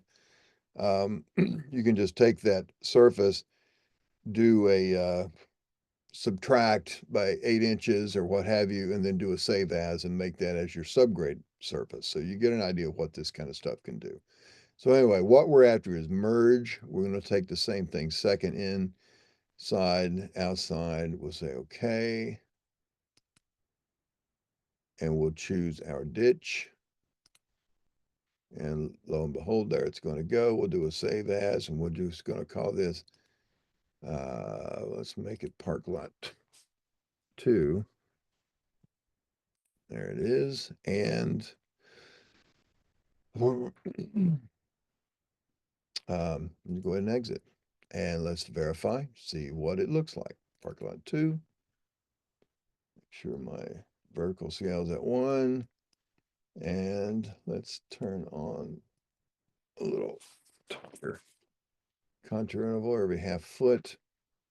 So now I've got a nice little crowned parking island, and you can see the contours, come around, hit the face, and they climb up, go across the back, across the crown line, come up here to that crown line, come across flat across the top, the flat part of the top, come all the way down here and walks down the face of that and walks back around. So that's a single loop contour there. There's a single loop contour. This contour comes up, climbs the face, goes back out, comes over here, goes the same way, comes back down to there. All right, so that part's been very successfully done. Down here's your ditch. It's now starting up here on the ground, and it goes down at that increasing slope. It drops down to, what do we put it, 2 feet below? So it's 2 feet lower down there. We've got this, as it merged in here. So what I want for you to realize that there's a number of different ways of doing this kind of stuff. And what I found to be the most productive is I build all of my little pieces individually. So if I'm trying to put in a parking lot that I see on a set of plans, and I've got, corner elevations for that, and I've got all my little islands and stuff, I may just do the overall parking lot boundary, set those corners up, and if I've got specific spot elevations throughout here, maybe I'll define that as the actual pavement surface. And then I'm going to have within it, maybe these curb islands, or maybe a building sits inside of here, and I'm going to need to place that at specific elevations. So I'm going to do all those things piecemeal and merge them into these things as I go back and forth. So what's the final thing that you could do, and we won't take the time, is merge everything, merge our new parking lot into our existing ground. We could take a center line from this road over here, come up into here, get our curves in and tie into, drive right into our parking lot, tie in our curb edges and all of that. But, that's just more mechanical stuff. So you can, we're going to get a chance to look at all that, but I want to do it in the context of the road net system and the road design. That's what we're going to pick up next. Okay. So, and again, we're about well, at this point, 40 minutes late for your mid-morning break. We're going to take it. So we'll take it here and we're going to come back at 25 after. We're at 10 after now. So we'll get our mid-morning break, 15 minutes. We're just a little late on it. But you can go ahead and save this file. We'll be done with this file. We're going to now shift our attention to the road design stuff at this point. But as of this point, any questions that anybody might have come up with? Everybody good? Oh, good here. Thanks, Ken. Yes, good. Anybody learn anything new? Is this all just old hat for anybody? If I hate to No, I'm learning new stuff for sure. good for Raul. All right, Carl, you may have already known how to do most of this stuff. I could do a lot of this grading. I hadn't used the 3D viewer, so that's I knew about it. I've seen people do it, but I've never played with it all that much. So I've Yeah. taken opportunity to pick up on that a little bit more. But yeah, Right. no, it's all good. Okay. Yeah, what I what I want you guys to do is I find that 3D viewer so handy because it lets me get in there and zoom around, spin around and look at stuff. And then when I exit, I don't have to reset my CAD stuff all the time. You know, I'm not. Yeah. I used to rotate around Z axes a lot to just find things. But no, I watch my consultants use it a lot in Civil 3D, and I'm like, yeah, I can see the advantage of being able to look at things a little bit tighter that way. So Yeah. yeah, no, I appreciate that. That Carlson has the same sort of thing. Yeah, and that's an ideal way to verify that you've got whether or not you've got a problem, or to confirm that. Like Diane's issue with that ridge line, she had one end of it down at 0. Now, Diane, I'm guessing you went ahead and made your surface first, and then you got some weird looking hole in your surface. I have no idea. No, I mean, when you did it, the reason you discovered it was down at 0 is because you had a goofy looking surface, right? Oh, yes, yes. Yeah, so you thought you had elevated the line and you went and you built the surface, and when you looked at the surface, you go, aha, there's a problem. And that's fine. But if you had taken a look at the line work even before you built the surface, you would have seen and look at it in 3D. Remember, there's two different viewers or two different commands you can do, the drawing viewer or surface file viewer. It's really just the same viewer. So if you do that to verify, and that's what I did before I even built the islands, was I popped it in there after I offset the curves. So I was checking the offsets. And that's when I noticed my crown lines were too low. And I said, okay, now I see what I did. So use that viewer as, a sanity check, a gut check on what you're doing, making sure that it's, meeting your design intent. Okay. All right. So with that, I've managed to burn off another 2.5 minutes. So I tell you what, as a little bonus, we're going to come back at 30 after. So 11:30 my time. Any of you folks you're in Texas. Yeah, you've Yeah, 10:30. yeah. So when you come Okay. back at 10:30, and then we'll come back and get things set up. Probably run till at least 12:30 before we break for lunch, 12:30 Eastern. So we'll do that and get that in. But then we're gonna really get into the weeds this afternoon on learning how to use those design templates and accumulate our materials and do all that kind of stuff. All right. So Sounds good. with that, let's see, somebody had a chat. Oh, okay. That's fine. Um, I don't catch those. All it is a little badge pops up and tells me that. All right. So we're going to pause the recording. Back on. I apologize. That would have been nice to have had in your reference set, but in any case, you've got it for future reference. But all right. So we're going to now switch over to doing our road work, our road design. So what we're going to look at next is we're going to go ahead and close this file and save it if you want. And we're going to load up a file. We're going to open a file, and we've got a series of files over here in our location, our data sets. We've got, there's a couple of things over here, and I don't think the preview shows, but let me just turn that off.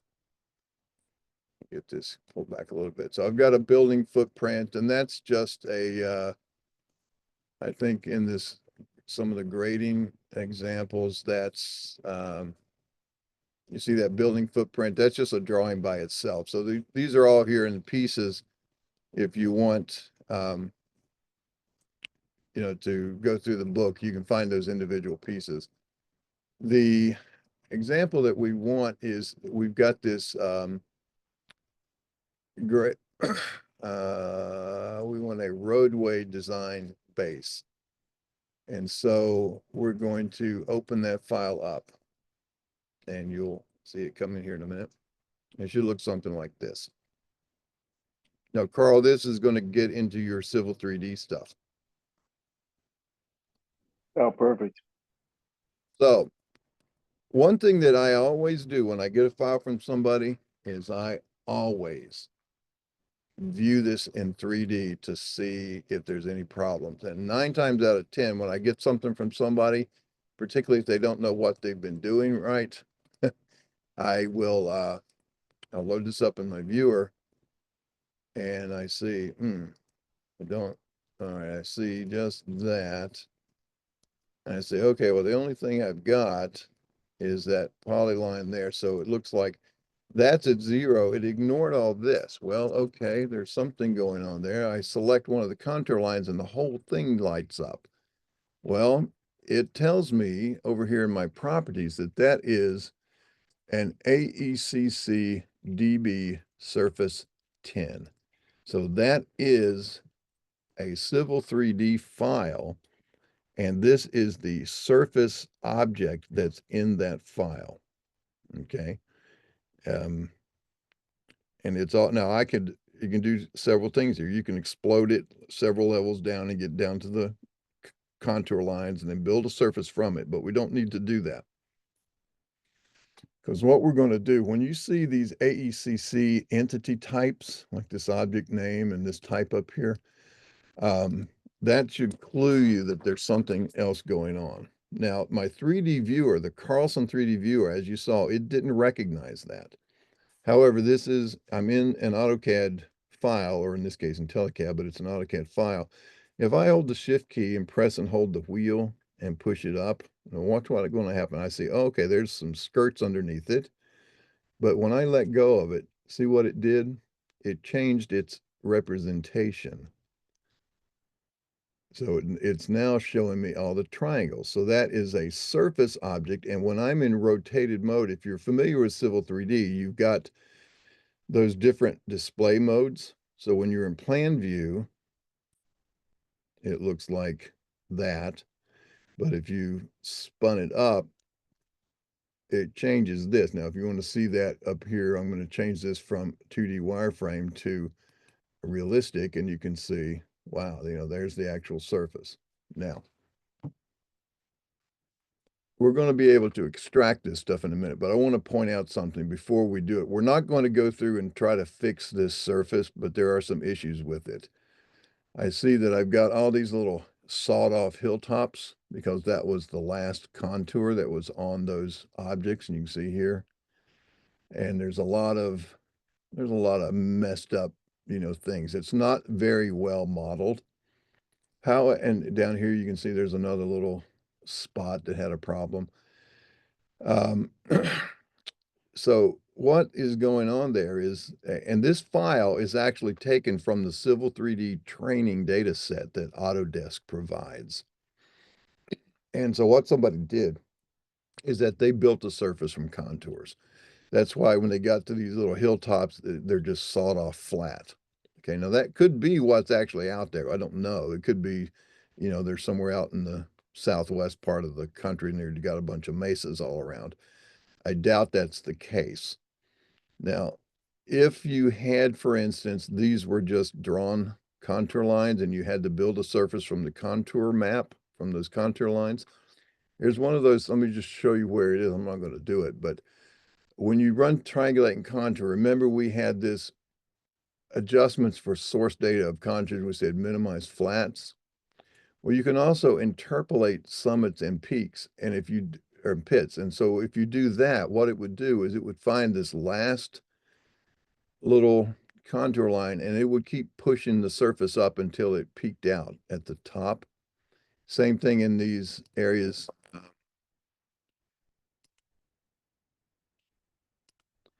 The same thing would happen in these areas where there's a depression contour. It would keep pushing it down till it hit the bottom instead of making it flat across the bottom. So if that's the case, then that's fine. Now you also notice there's got these little connecting lines.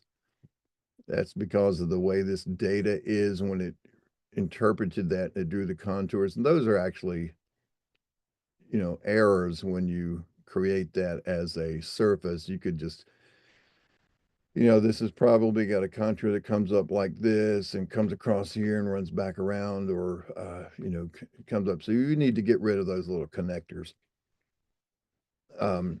It doesn't hurt anything. It's just visual that's not correct. You know, this might come around and go like this, and it's got a little connecting bridge, or maybe it's two little pieces. So, you know, you can figure out how to handle that cosmetically. But the point is, we've got this object that's here in Civil 3D. So how do we get that to be able to use it in Carlson? And there's a couple of places we can do that. If it's just a surface, you can do it on the surface menu. If I can find it, there we go. Under import, export surface, you can import, or you can convert a land desktop or Civil 3D surface drawing. That would do that for the surface. But under the file menu is a little more complete. If you go to import and you come down here and choose Civil 3D, you can use all objects. And so you can pull out of a Civil 3D file points, center lines, different line work, you know, specialized entity lines, pipes, surfaces, and any annotation labels. So if we just say all Civil 3D objects, now the only thing that's in this file is the surface. So now it wants to know a coordinate file to process because I told it all and it's expecting to find some points perhaps. So I'll just take this as, I'll just accept this name. I hadn't set my coordinate file yet. So I'll just go ahead and set that. It does not create it now. Yes. Okay. So now I've done that. And it says, warning, for a more complete conversion, recommend that you save the drawing first so you update the objects in the latest version. Now that's, you know, so we'll just go ahead and say save. It runs the command. You see a bunch of things happen. And then it says, and it would take it for everything it finds, it would stop and ask you, it found a surface called phase 6 original ground. Do you want to create a Carlson 10 surface?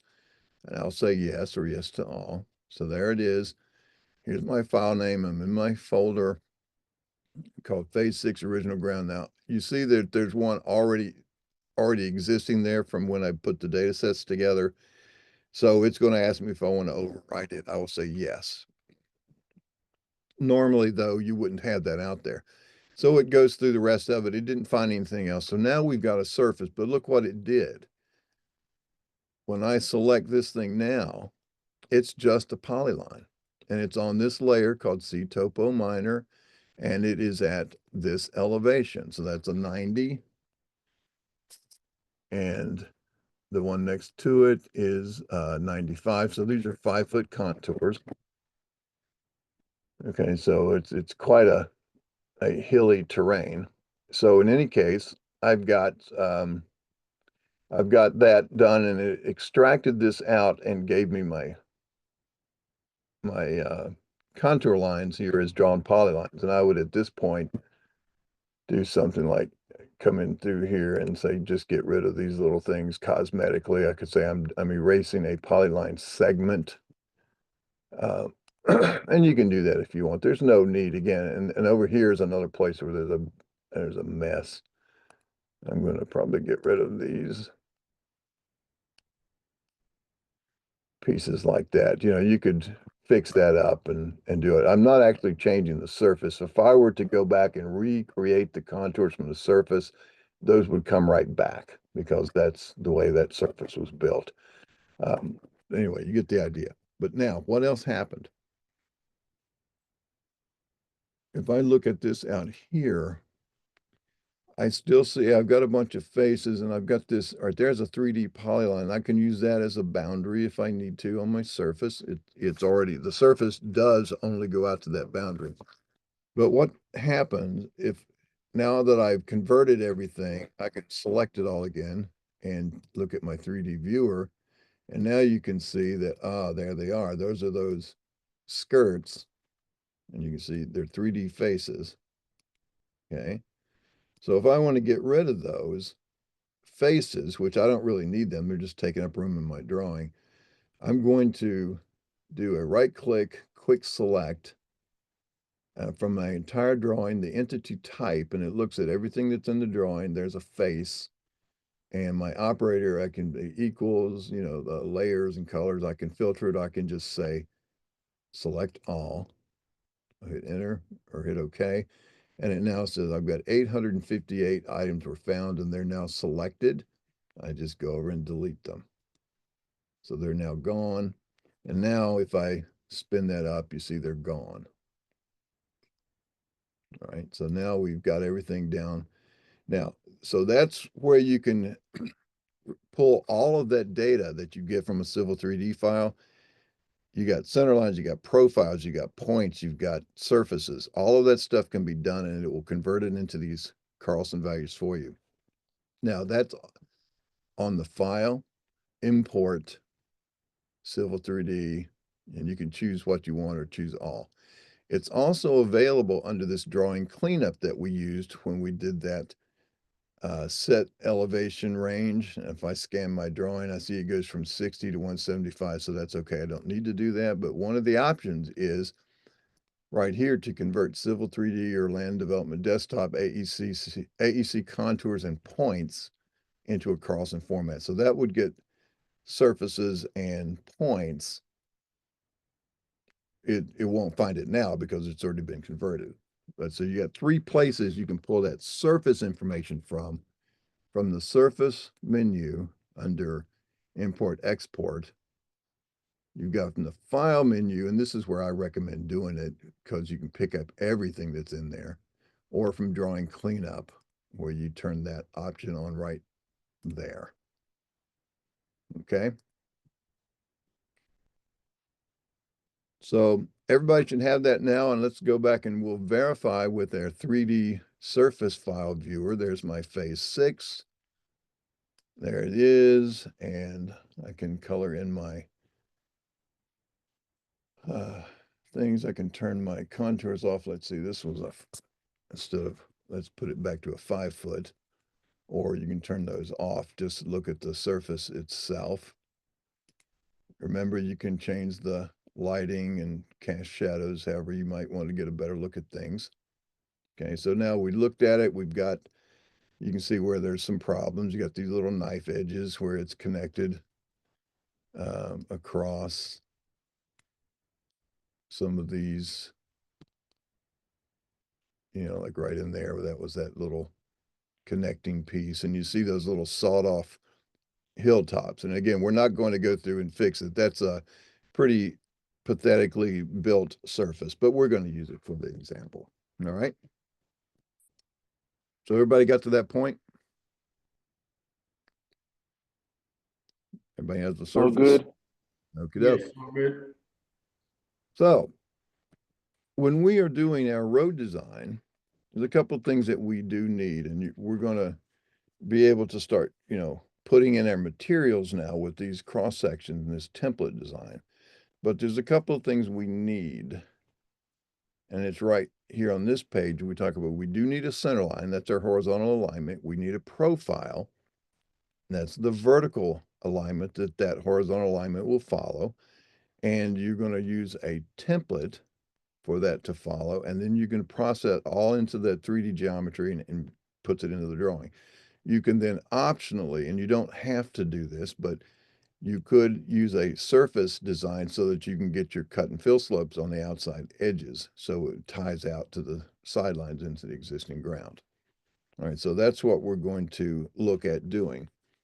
And there's a number of ways. And the way we used to have to do it in the past before RoadNet was we would go up to centerline and we would say, we have a draw, this is going to be our center line. We've got, you see those labels. There's our start alignment, there's our stop end alignment. And of course, it depends on the direction this was drawn. If it was drawn from down here and went up this way, but they wanted it to go this way, we could either reverse the direction of that with one of our polyline tools, or when we build the alignment, it gives us the option at that point to reverse it.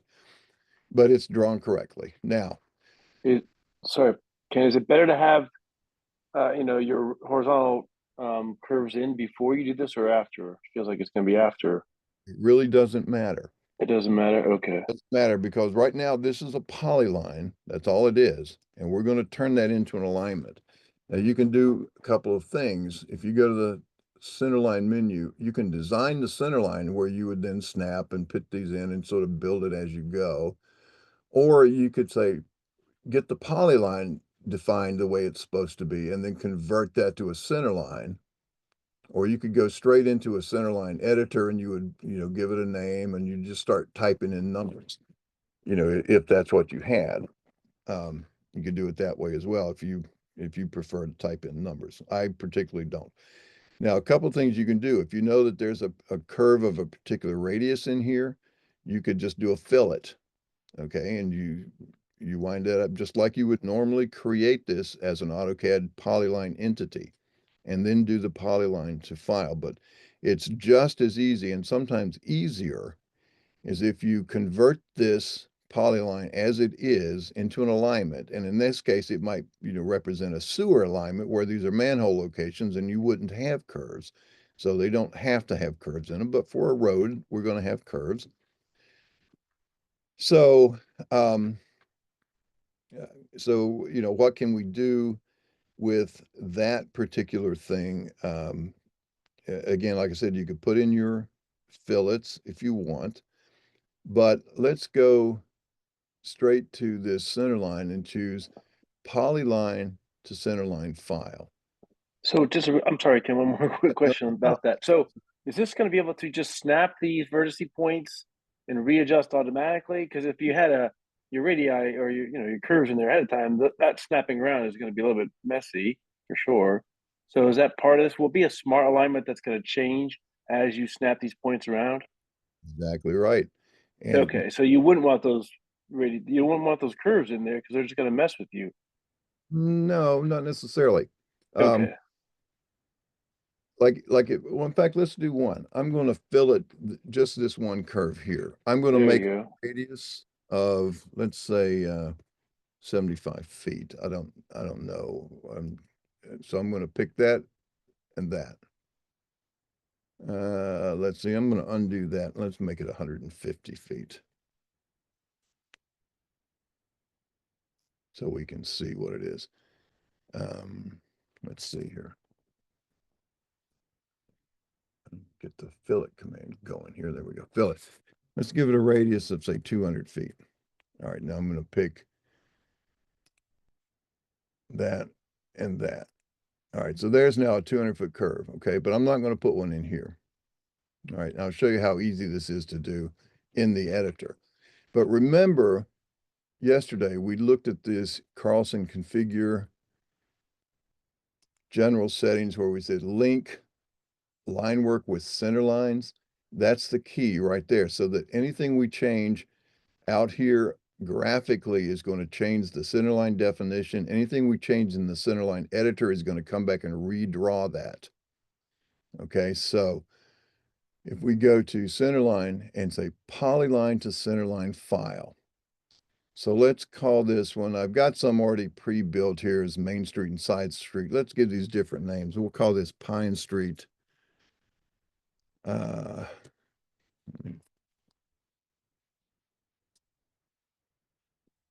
Pine Street.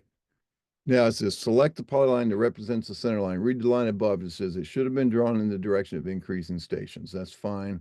I'll pick that polyline and it shows me the direction it was drawn. And I have the option down here below to reverse it if I need to. I don't. I'm just going to take it there. I could give it a beginning station. Let's give it a beginning station of, say, 1367.83, which would be 13 plus 67.83. All right, so it built it. There it is. Nothing is showing. But what I have now, because I turned that into a center line, if I double click that, or I could go to the centerline menu and choose centerline editor and choose the file. But if I just double click it, it's now been linked to that as a centerline.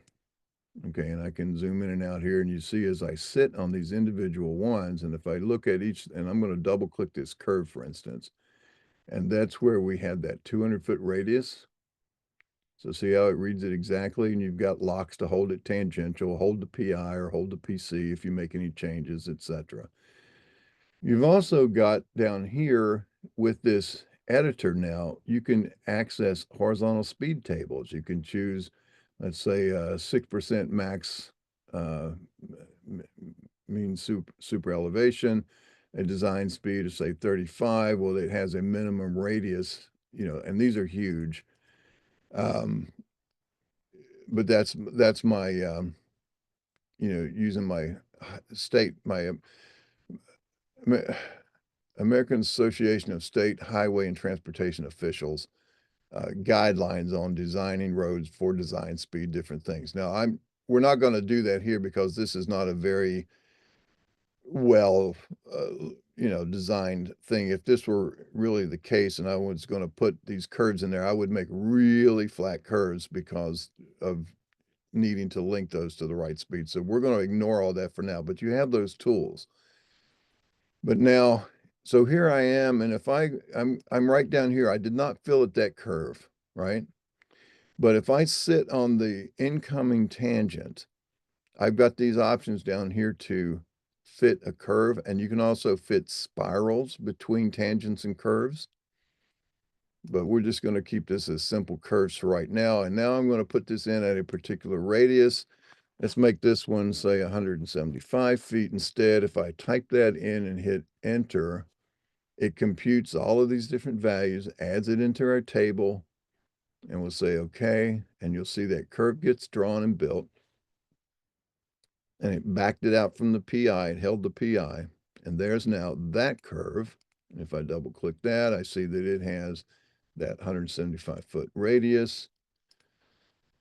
And you can also double click these tangents and change, the links and the stationing and all that kind of stuff. All right, so this is done. We've added our curves to our alignment. Let's just choose save. And then when we hit exit, watch the alignment on the screen. You see how it now updates. Now you can do, let's say if I wanted to shorten this tangent, if I pick this up and I'm going to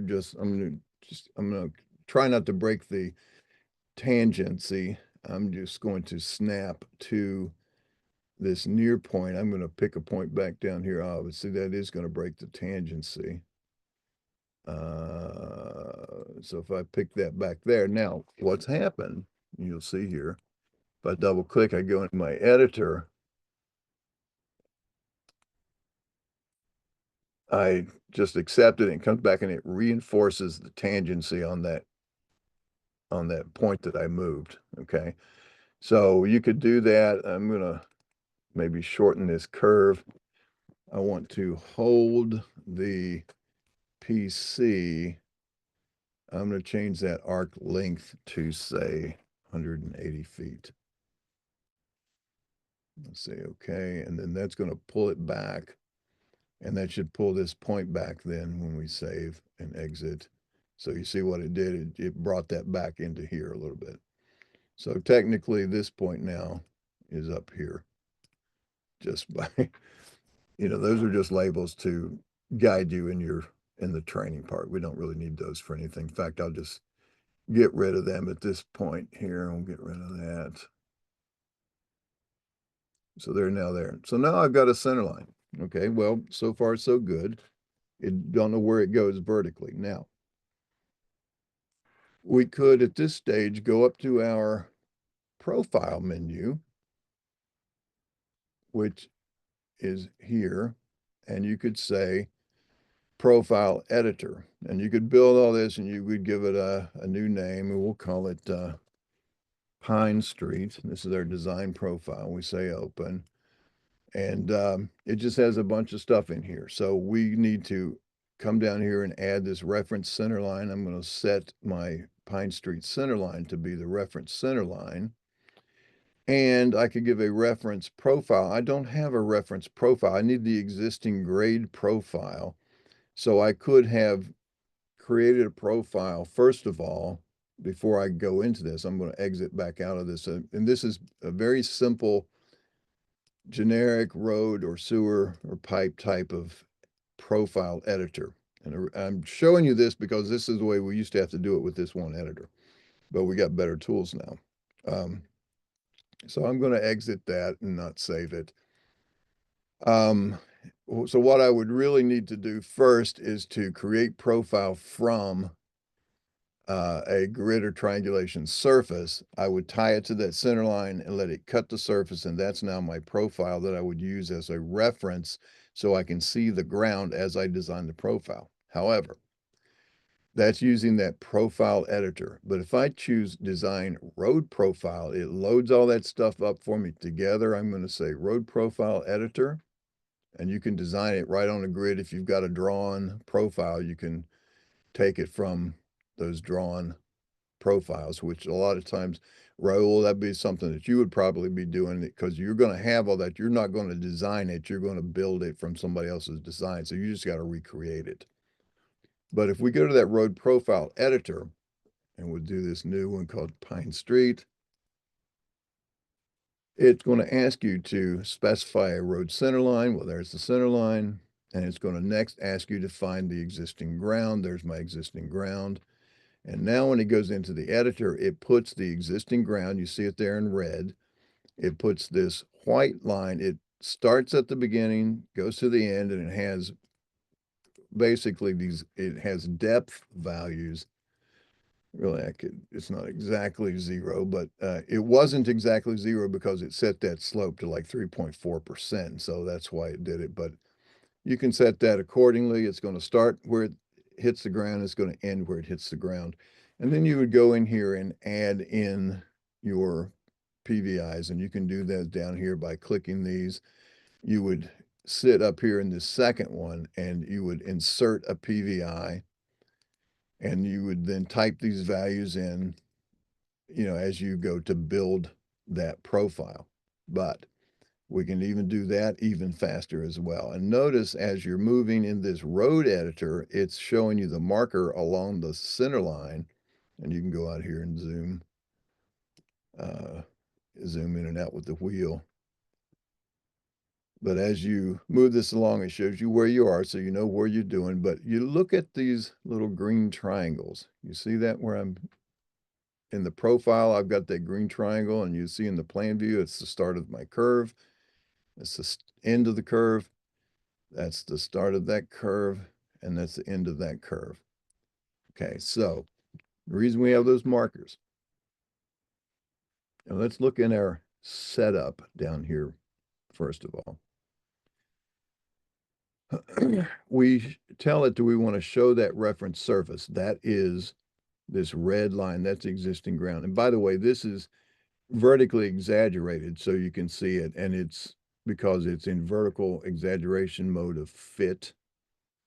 In fact, if we come back and we show you that at 1:1, over its length, it's not terrible. You would see how that fits, but we're going to just keep it at fit so we can work with it graphically. So back to my setup. That's my show reference surface. And I also have down here, output the reference surface profile and give it a file name suffix of -ex. So it's going to create and save a .pro file called pinestreet-ex.pro. So I'm going to do that. Now, the beauty of this editor is if I were to pick this alignment up and move it or do some kind of edits to it and go back into the editor, it recuts that existing profile and resaves it. Okay, so I don't have to do all those intervening stages. All right. Those little green dots are show the centerline special stations. If I uncheck that and hit OK, they go away. But the reason you might want them is design guidelines from Ashtote say that you should never put a vertical curve along a horizontal alignment that is, within the horizontal curve, because you can wind up with what's called broken back sight lines as the vertical curve changes up and down as you're going around the curve horizontally. You could interrupt your sight lines down the alignment. So they recommend that all your vertical curves are only along tangent sections, and that's why you might want those showing. Now, again, we're not going to get it. We're going to wind up seeing with this particular road design, we're going to have slopes that are way too steep and all kinds of stuff. But I want you to see how the mechanism of this works. Okay. So, and you can, you can pull down and find, like, once you get a curve in there, you would have, sag and crest points. You can show those. You can force things through a particular through point. If you've got some particular spot you have to make sure you go through to, miss some kind of overhead clearance or something, you can establish all those. You can check various stations. Let's say if I want to look at station 20,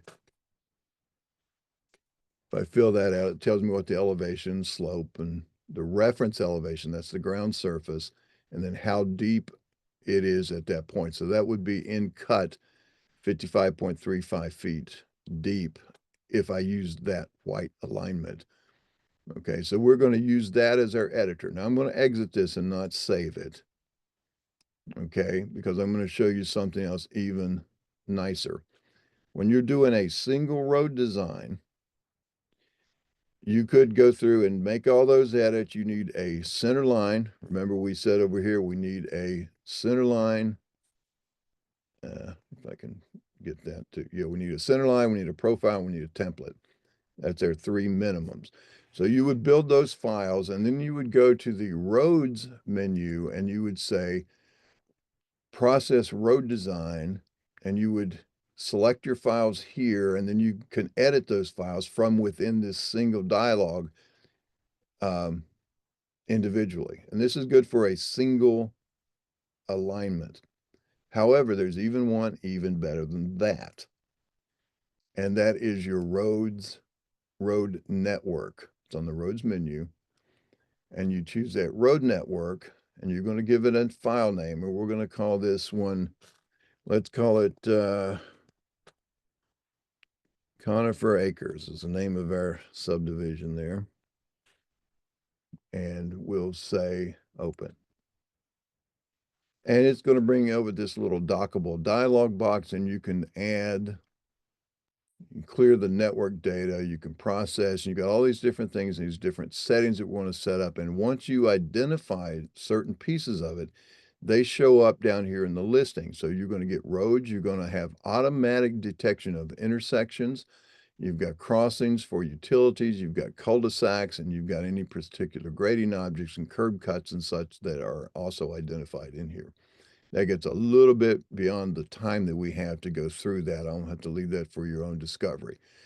But so the first thing, if we want to add, you see it tells me existing surface not set. Please specify the surface file. Well, okay, but where do you do that? So it's going to go ahead and prompt me through that and bring that in. Now it's ready to let me pick a centerline file, or I could even at this stage screen pick the polyline. Now I could have done that before I did that centerline file editor. I could have done every bit of it from here. But I have a centerline file, so I'll just use that one. There's my Pine Street. Okay, now notice over here in the left in the panel, it identifies that as my road, Pine Street, and that's the one that's selected. And there's my road name. I can put in any gaps in stationing, etc., cut benches, but I'm going to look at the full range of that station range, or you could limit it to just a particular range. And notice it chooses the centerline file and it suggests the design profile of Pine Street, same name. It could be something different, in which case you would go out here and click that button and find the different file. But now you've got the edit buttons in here for these different things. And so if I edit that centerline file, there's my familiar centerline editor. If it comes back to here and I look at my design profile, if I edit that, there's my very same design profile, except you see what it did. For whatever reason, let's see.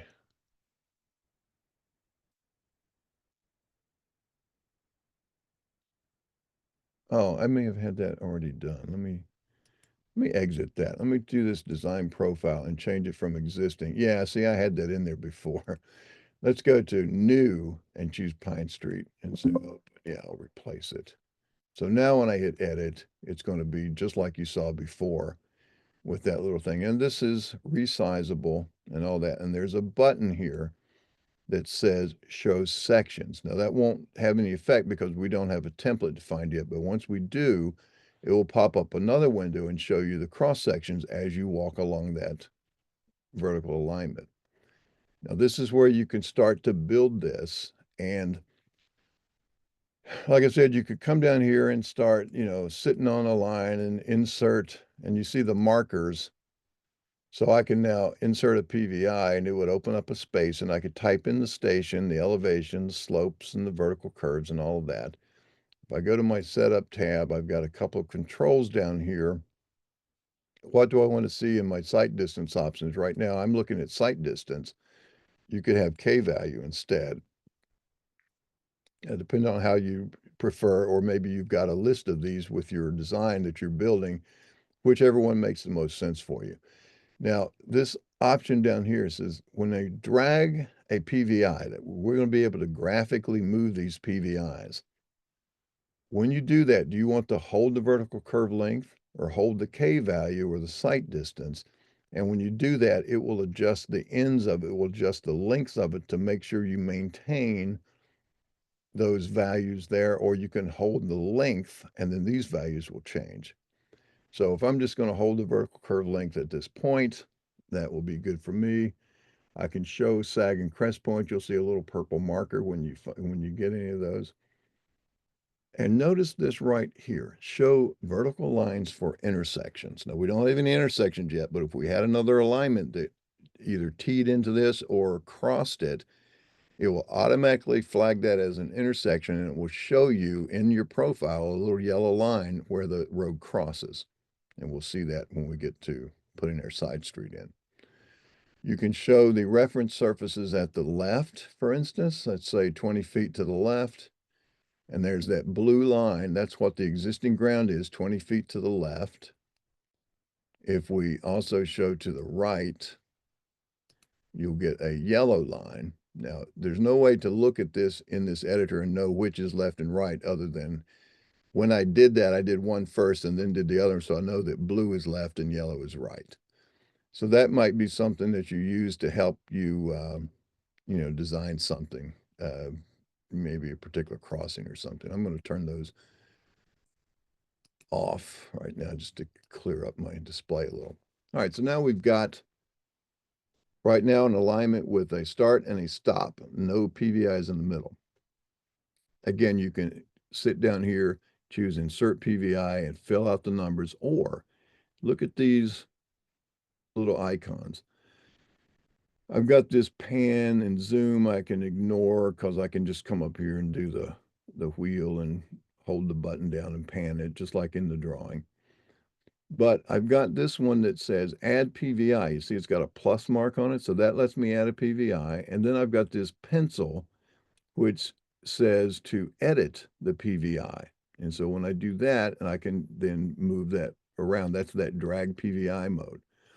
And when I do this PVI edit mode, I can restrict it to either freely move anywhere I want it, or I can hold the incoming slope, hold the outgoing slope, hold the station, or hold the elevation. Okay, so any of those things you can set. So let's just go now and add a PVI. So I'm going to click there, and if I do that and go up here in my view, it says add a PVI. And so what I'm doing, I've got a little pointer. I haven't done anything with it yet. I'm going to click near where I want to see that PVI. So I'm going to go right in here to say this area right in here. I'm going to pick right there. And it's going to compute the station, the elevation, and the slope in and out of where I picked that. And it's going to right now be a vertical curve of 0. Tells me what my sight distance is. And I've got these locks. That's why it went to this even station. I said, snap to the nearest 5-foot station and snap to the nearest 0.5% for my slope. Now, you can obviously make that none and it would read it exactly. So let's do that, and let's put in, oh, I don't know. Let's see, that's 200 foot. Let's make this a 125-foot vertical curve. I hit enter. And if, by the way, if you put in a number that's too big to fit, it will tell you that, and it will put it in at the maximum number that it will fit. But in that case, we're going to do that. Okay, and now you see that has produce that vertical curve. Now I'm into part of the tangent or part of the curve here with that. That's a bad design, obviously. But again, we're just doing this to learn this. And if I move the crosshairs back in here, reading that top line in my editor, I see that I have a slope of 6.5%. I go out here to the outgoing tangent, I see I'm at a slope of 2.68%. And it reads the depth all along the way. All right, so there's that one that's been added. Now, if you then go and add another one, let's add one over here, for instance. Let's say just right in here somewhere. And let's make that one, let's say a 150. See if that'll fit. Yeah, it'll fit. And we'll say, okay. And so now it's put in a 150-foot curve, and there's that purple marker. That's the crest of that curve because it comes up and then has to come back down. And now if I add a PVI, I'm going to come in here and let's say I'm going to put one right, let's just put it right in there. And we'll make that one also 150, see if that fits. It did. It's pretty close to the other one. There it is, though. And so you notice I don't have to figure out which, where I am. I just, when I add one, it knows to put it in between. So if I come up here now and put this one like right up here, and let's make that one a 300-footer, and we say, okay. So you see what it did is it put a 300-foot curve. There's its crest, comes down here. I no longer have that sag point now because it pulled that up. And I now have that. If I look at this instead of in fit mode, I look at it in regular, there it is with no vertical exaggeration. So again, we can, however you best work with things. I generally like to see them as they're going to be because this looks really radical. But if I'm sitting here with my crosshairs on that up slope, I see that's a 17.5% slope road. That's a little steep, right? So we're going to need to start to adjust things. Now, you can adjust them by coming down here and typing these values. Now, Raul, when you're building this, or any of you, when you're building this from a set of plans somebody else provides, you're going to basically type in these numbers. Yeah, you just key it in. Yeah. And so that would be the way to do it. But if you're actually doing the design stuff on this, now you can see this is going to be a whole lot of cut. We're going to have to cut these mountaintops off just to get up to that elevation. So, I did this one, so I'm sort of on the ground down in here before and then I came out a little flatter and then went up. You can even remove one. So if I come down here and sit there, you see my marker is there, and I can at this point, I can say remove the PVI. So that's now gone away. So I've got this little curve that brings me up to there. I could add another one, you know, to bring me up and down or whatever, but let's do an edit. So I'm going to edit the PVI. That's the pencil. And it says, edit the PVI, click and drag. Now you don't have to snap. You just, whichever one you're nearest to, you just click and hold the mouse. I'm just going to click right here and hold the mouse, and I'm going to drag it up and down, you see. So if I bring it all the way up here to where I'm actually going to have a little bit of fill, now you can overshoot sometimes, but let's say I go right in there.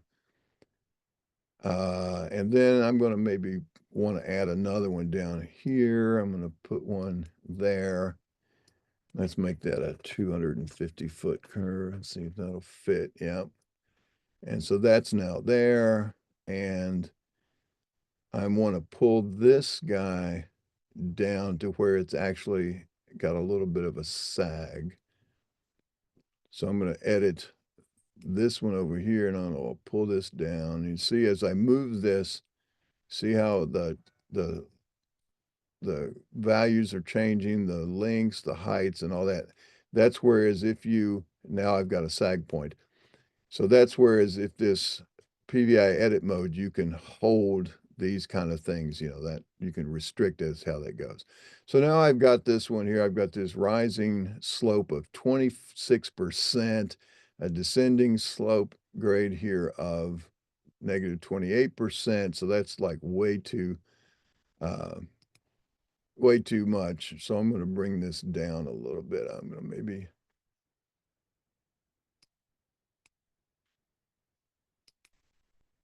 edit that up. Let me get it up just a little bit more than that. There we go.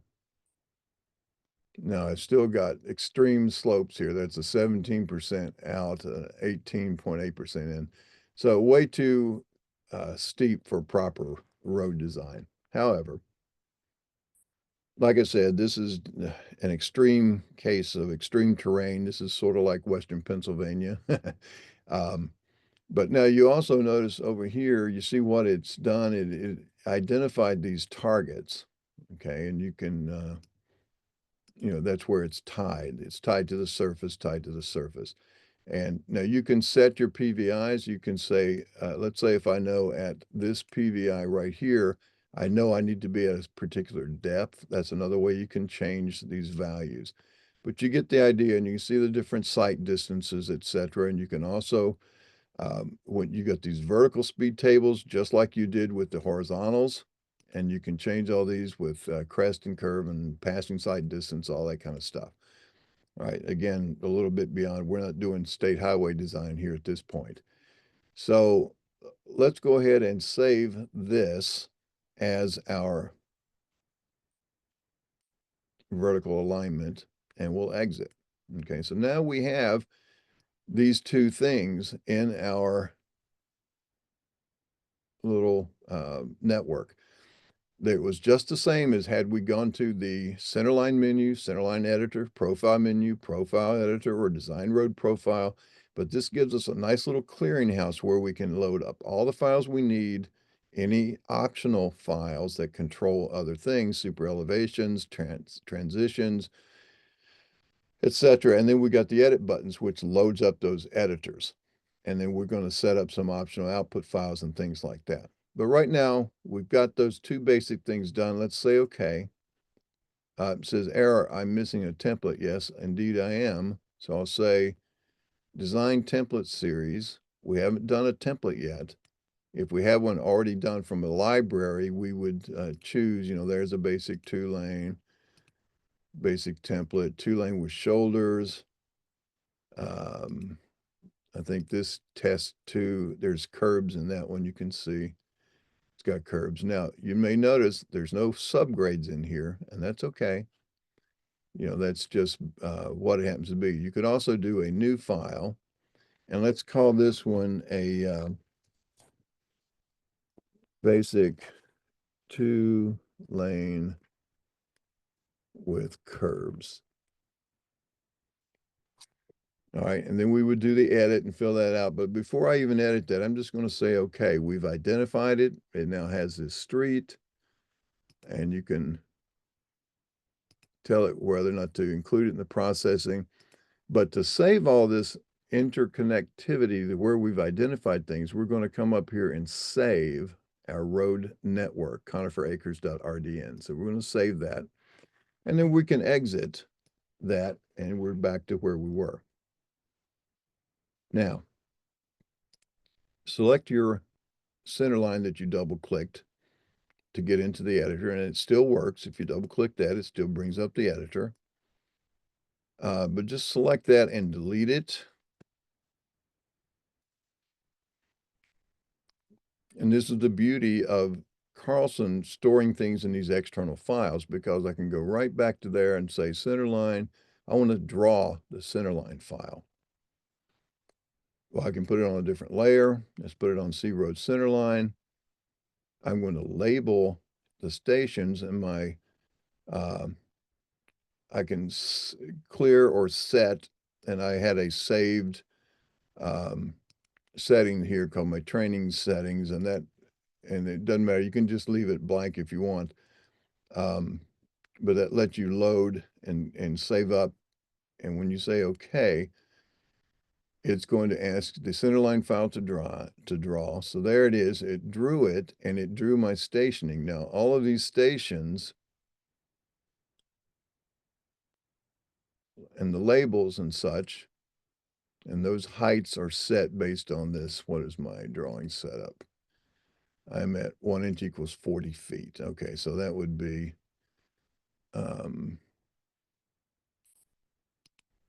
if I change that to, say, 20 feet,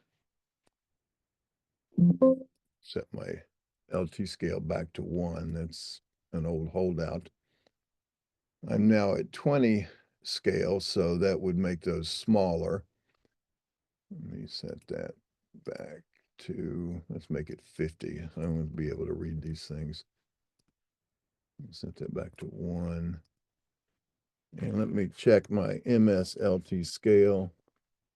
Let's turn that on. For AutoCAD, it sets to 1 or 0, so make it 1. And then do a regen all, and you can see that's actually drawing it as a two-dimensional center line. And that same thing works just like that previous one I did. If I double click it, there's my editor. I make changes, it will redraw that and relabel it accordingly. Okay. Now, all of those settings, when I chose to do this, I don't know what the command was. Let's see. When I chose to draw the centerline file, when I said this set and I chose this training settings, that loaded this up. If you don't have one, it's going to come up and bring this. If I, let's station and polyline the centerline file, that's where you set all of these values. You set the stations, you set your labels up, your heights, the layers they go on, whether it's parallel to the alignment or perpendicular to the alignment, left of, right of, set them horizontal, etc. You got your markers where you can set these little circles at the PIs and PTs, your ticks at your station intervals, all those kind of things. And we could spend a lot of time doing just exploring this. Again, we don't really have time for that at this point. So don't worry if your stationings don't mix. That's where you set those up, is in that dialog. And you set, it controls how long this is, what prefixes, how many decimal places, whether you do the start and stop stations, that sort of thing. But you see my start station was 13 plus 6783, just like we did it before. And if we edited our thing right here, see that start station? I could change that start station right there, and it should rename or relabel. Let's just start it at 1150, for instance. Save and exit. So see what it did? It automatically updated everything, recomputed all those, and set that down. Now, why did that happen? How did that happen? Was settings, Carlson configure, general settings. We linked labels with line work. Okay, that's why that happened. All right. Now, if you've got to that point, we're going to save and we're going to take our lunch break since we're 45 minutes late getting to that.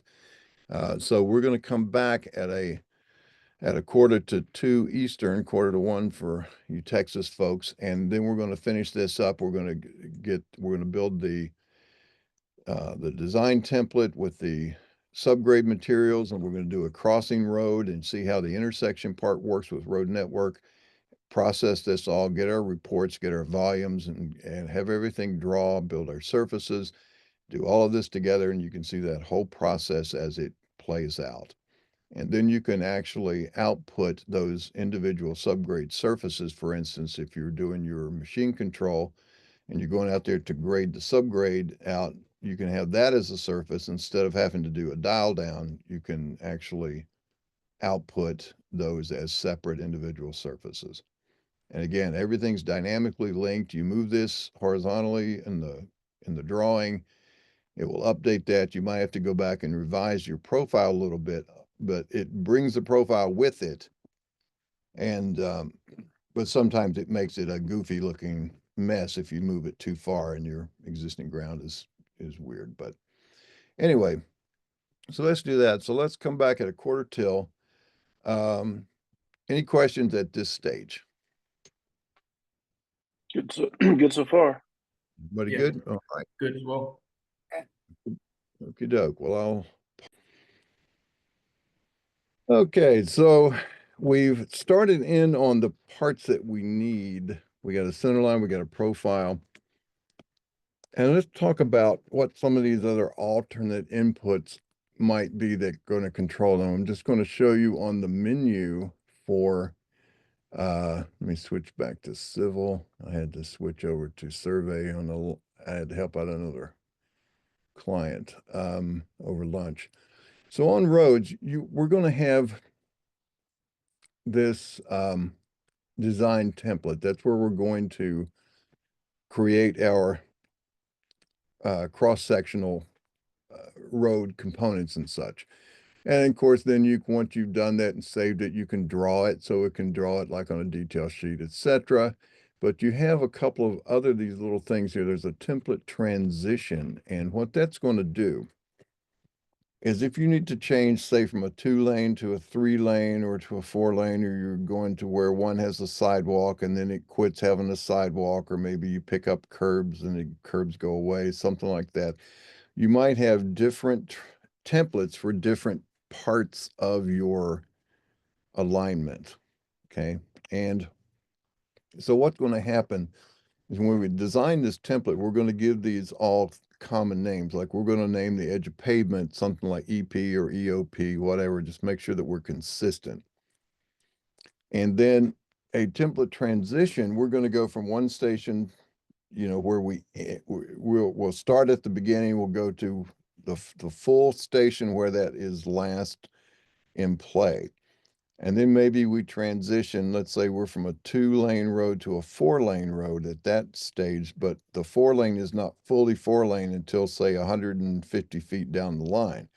So we would go up to the 100, we'd start at the 0 station, go to where that ended for the 2-lane, and then we would stipulate the next station up is where the 4-lane begins in full 4-lane, and then it will transition between those two by pulling that edge of pavement out. It flares it out to make, the 4 lanes into the other template. So that's in what they call a template transition. And we give those, and it actually sort of interpolates it fills in the transition between the different templates. There's another one 2 down called a template series editor, and that's where it also uses different templates at different series, but it goes up basically station to station, and it can switch. So it doesn't try to tie those particular things and interpolate together. And you got, of course, your super elevation around curves and such. Topsoil removal and replacement. And then there's a template grade table.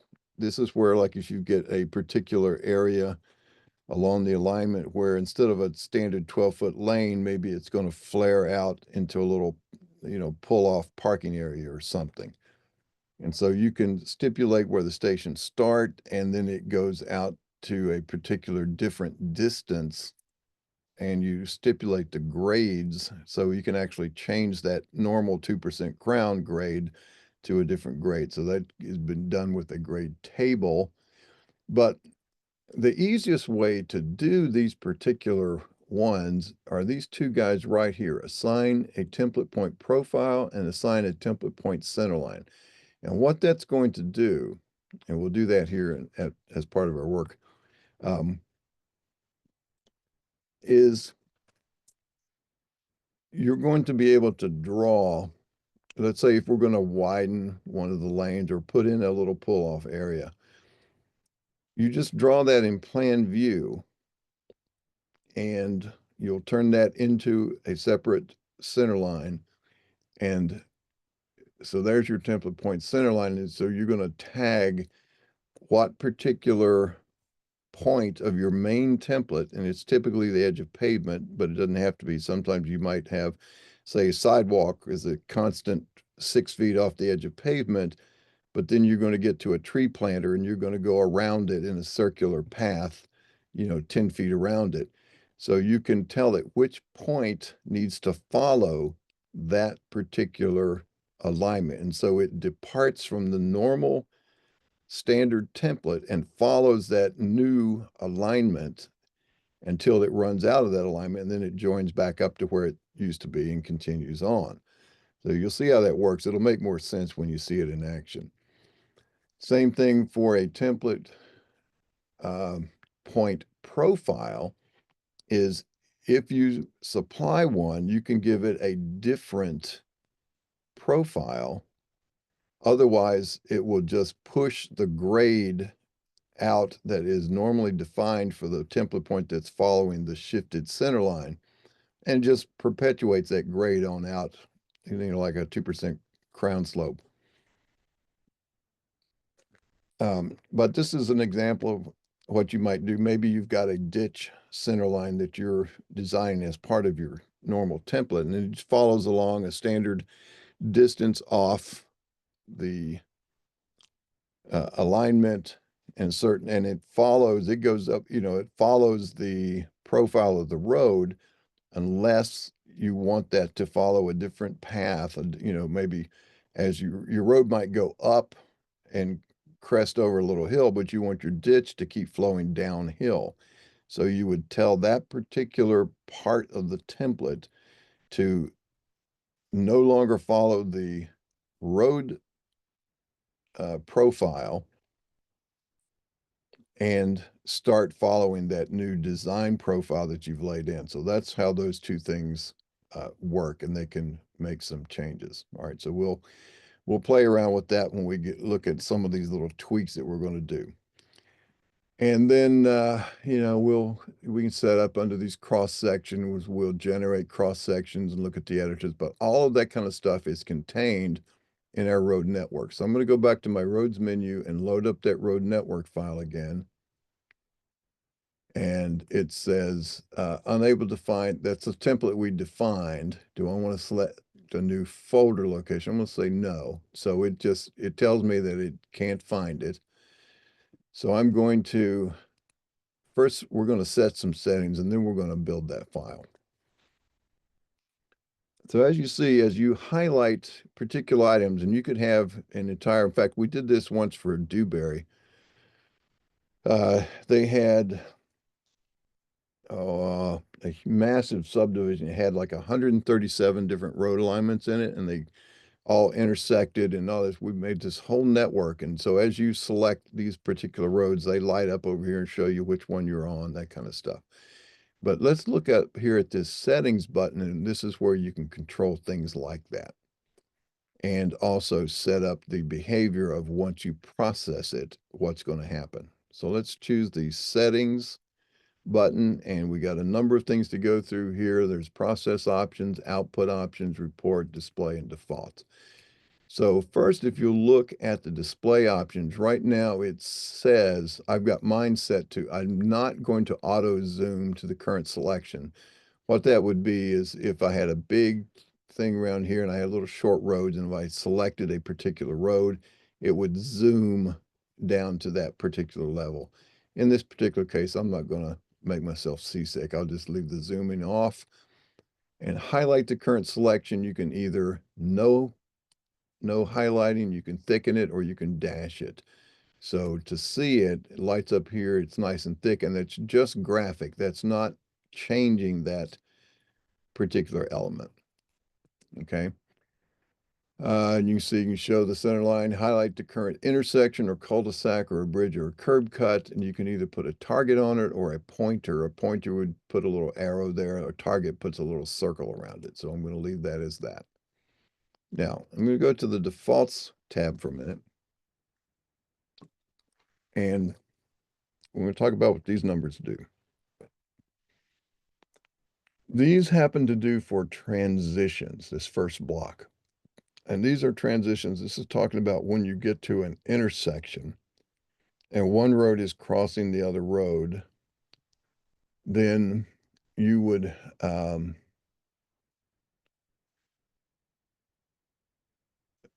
let's see, when you come across that intersection, what by default, what size radius do you want to put, like where the pavement goes from your main road and then turns up and goes up to the side road? You're going to set that as a default radius value.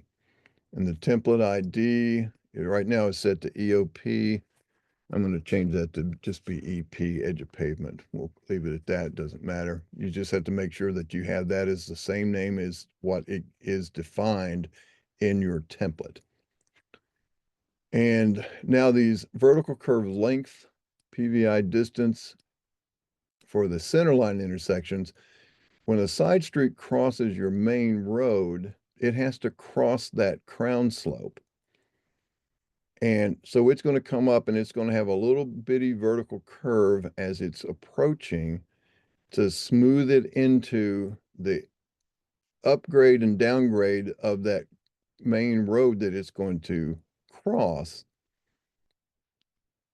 So it puts these little transition vertical curves, right, one as you get into it, and that's this centerline intersection. That's the length of that vertical curve as it approaches that intersection. The PVI distance is the distance away from the center line that you're crossing. So if you've got a 60-foot wide road, you want to make sure that's bigger. So we're going to have basically two 12-foot lanes. So I want to make sure I'm a good distance of back out. So my transition curve will be 35 feet away from the center line, and it's going to make a vertical curve there that's 35 feet long. So 17.5 feet from this 35 foot, that puts it 17.5 feet outside of that center line intersection. So that should be okay. And you can change those. And again, these are just defaults. You can change those as you need individually. Now, the side intersections, these are the actual curb returns. As we find an intersection, we go around the, where the pavement departs the main road and turns up the side road. It's going to build in a little automatic 20-foot vertical curve along that transition. And it doesn't have to be anything. You could leave it at 0 if you wanted, but we'll leave it at 20 foot because that gives you a chance to modify that little edge of pavement. Maybe you'll put a sag point and put a inlet in there so you can drain that intersection. So it's another nice little way that it pre-builds these things together. You'll see them all come into play when we get the intersections going. Now, how do you want to build the surface? You can either hold the main crown, which we'll do in this case. We're going to make that our main road. Or you can, as you get to the intersection, you can make it splay out from the curbs all the way across the intersection. It basically, it doesn't flatten it, but it makes it a radial transition across. But we'll hold the main crown, and this profile method, again, is when we're intersecting our main road, you can either allow a single PVI, and that would be right at the center line of the road you're crossing. So just in case you happen to approach it with an upcoming grade of 2% and outgoing grade at -2%, it won't construct those approach PVIs, or you can force it to always do it with this one. When it says allow single, it will still put those in if it needs it. And so you'll see that happen. And then the transition methods is when it starts to transition, and it really has more to do with this method up here. If you go radial from the curb, it allows it to go I'm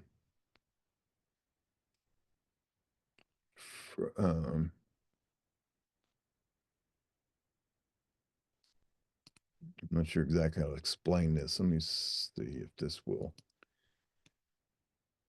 Oh, let's see if I can find.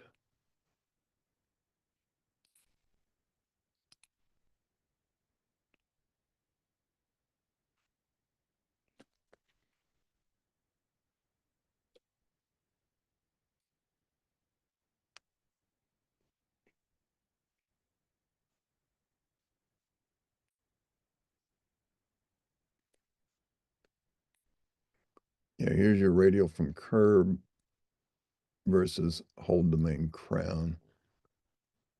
I'm not sure. Yeah, there you can see the difference.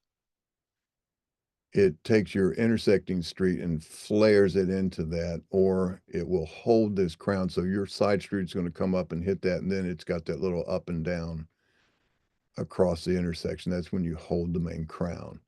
If you go radial from the curb, again, it sort of flares it across that intersection. Now the transition method, I'm going to look at the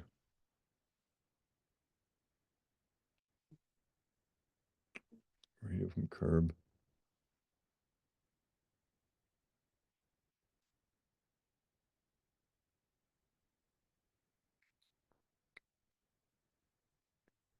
Oh, here it is. It applies when a road has a varying width going through an intersection.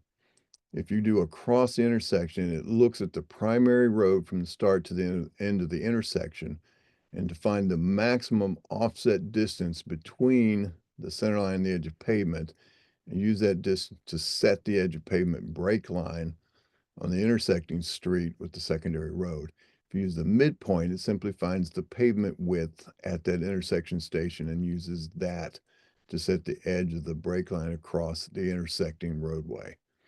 So that would be that midpoint option, but if you use this across the intersection, it will accommodate the flare if the lanes are differing width, varying widths across there.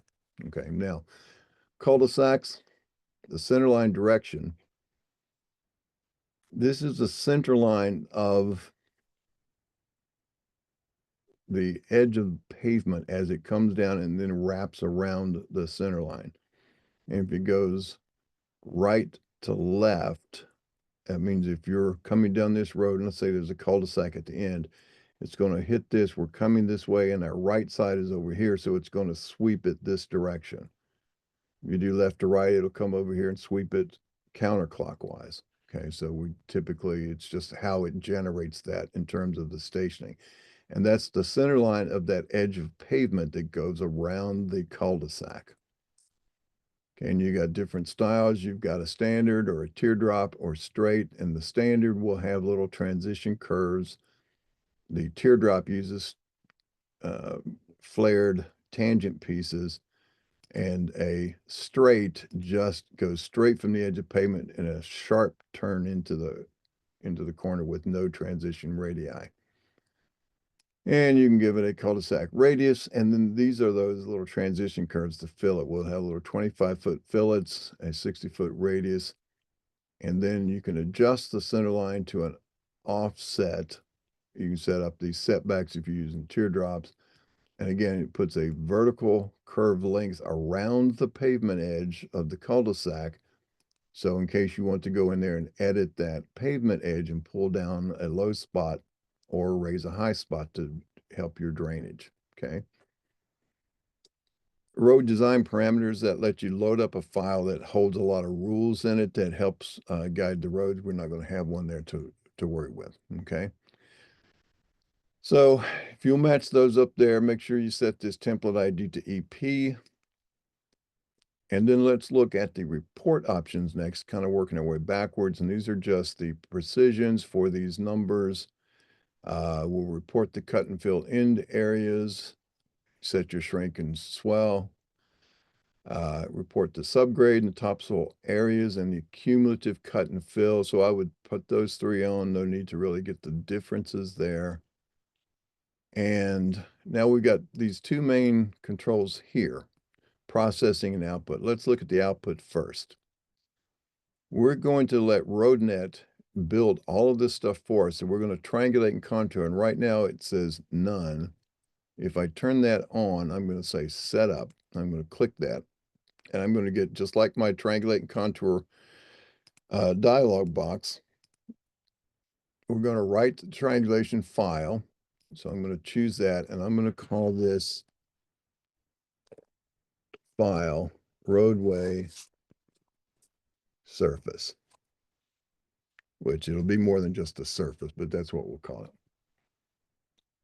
So that's my tin file name. And then you can draw all these different things if you want. I'm going to not draw those at this point. And I'm going to go to my contour tab. I will draw the contours, and I'm going to stipulate a set of layer names here. So right now I'm on this C-road-CONT for contour, and INT, that's my intermediates. I'm at a 5-foot interval. I'm going to also draw my index contours on C-road, CONT-IDX, an interval of 25. Contour by interval. I'm not going to smooth in my contours there. I'll just take a look at how they generate. All right, so that should be good for that part of it. I'm going to say, okay, now I'm still in the output options. You could, at this stage, merge the road with the existing ground if you want to, all as part of that. I'm going to use triangulation file utilities to do that merging later. And then the surface to draw, if you choose to draw this into the file, if you turn this merging on, you can choose between the two. But we also have right here this set colors and layers. So if we do that, you can see we've got a color style. We can do it by a grade ID or by cut and fill, by layer, etc. And when we do that, right now, this doesn't show anything. We've got other and outside. We'll come back to this once we define the template, and you're going to see all of the points defined in the template are going to show up here, and we can set them by different colors, okay? So we'll come back to that after we get the template done. And here's where you can output either the top or the subgrade as you run this process through. And you can then choose to draw these 3D polylines that come out of the template if you want or not. Draw the disturbed area if you want or not. That would be like the bounding, like a shrink wrap around everything. So we'll draw those two things. You can draw the 2D polylines if you want to as well. So you get like the edge of pavement, the curb lines, they'll come out as 2Ds. Right away, et cetera, et cetera. We're going to leave those alone for right now. And one of the things we want to do is this output coordinates. Okay, so when we output this coordinate, let's look at that setup. And the template output that we want to, and again, we'll pull that from the template once we get it done. And we can set a file name. I'm going to select this. It's a coordinate file. I'm going to go to new, and I'm going to call it roadway points.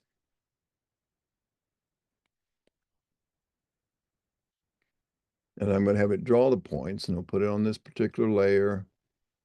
I'm going to include the station and the offset in the description of the point. And what stations do I want to output? I can do all of these different particular stations. Right now, I'm only going to output my profile low stations. The reason I'm going to do that is because it's going to drop a point right along that profile at this particular template ID.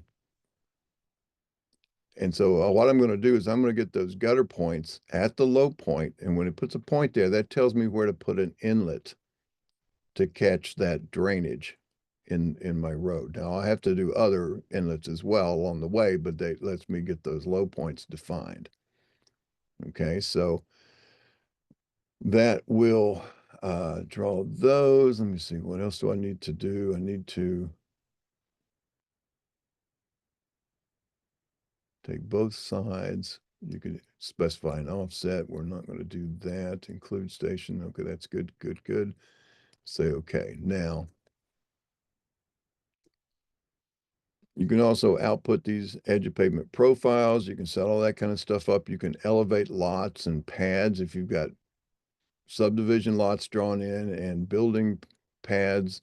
You can set that up so that as this roadway profile changes and it builds that cross section, it will go out here and find those lines and elevate them up so you can grade an entire subdivision with RoadNet. You can use that to set the sidelines, the property lines as they come up from the edge of the road, set the house pads, do all kinds of stuff with that. You can set different layers here. You can use grade names for suffixes and do all kinds of different things.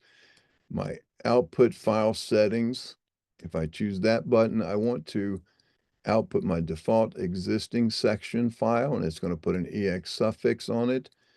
My default final section, that's my grade, or my design rather, put this suffix on it. I'm not going to do any topsoil and rocks, different intersections. But I will output my intersection profiles, my cul-de-sac, and my existing profile as a -EX, which also gets created from the profile editor. And again, you can do those offsets as well. So that sets those. Now, on our process options, again, we set our existing surface. Remember when it prompted us and let us choose it, that's where it filled that out. I could have a different rock surface so it can help do the excavation. Now, how often do I want to drop this template drop? I'll go every 25 feet, but when I get into an intersection, I'm going to tighten that up and go every 5 feet. I don't have any bridges in here, but you could tell it to specify going across a bridge.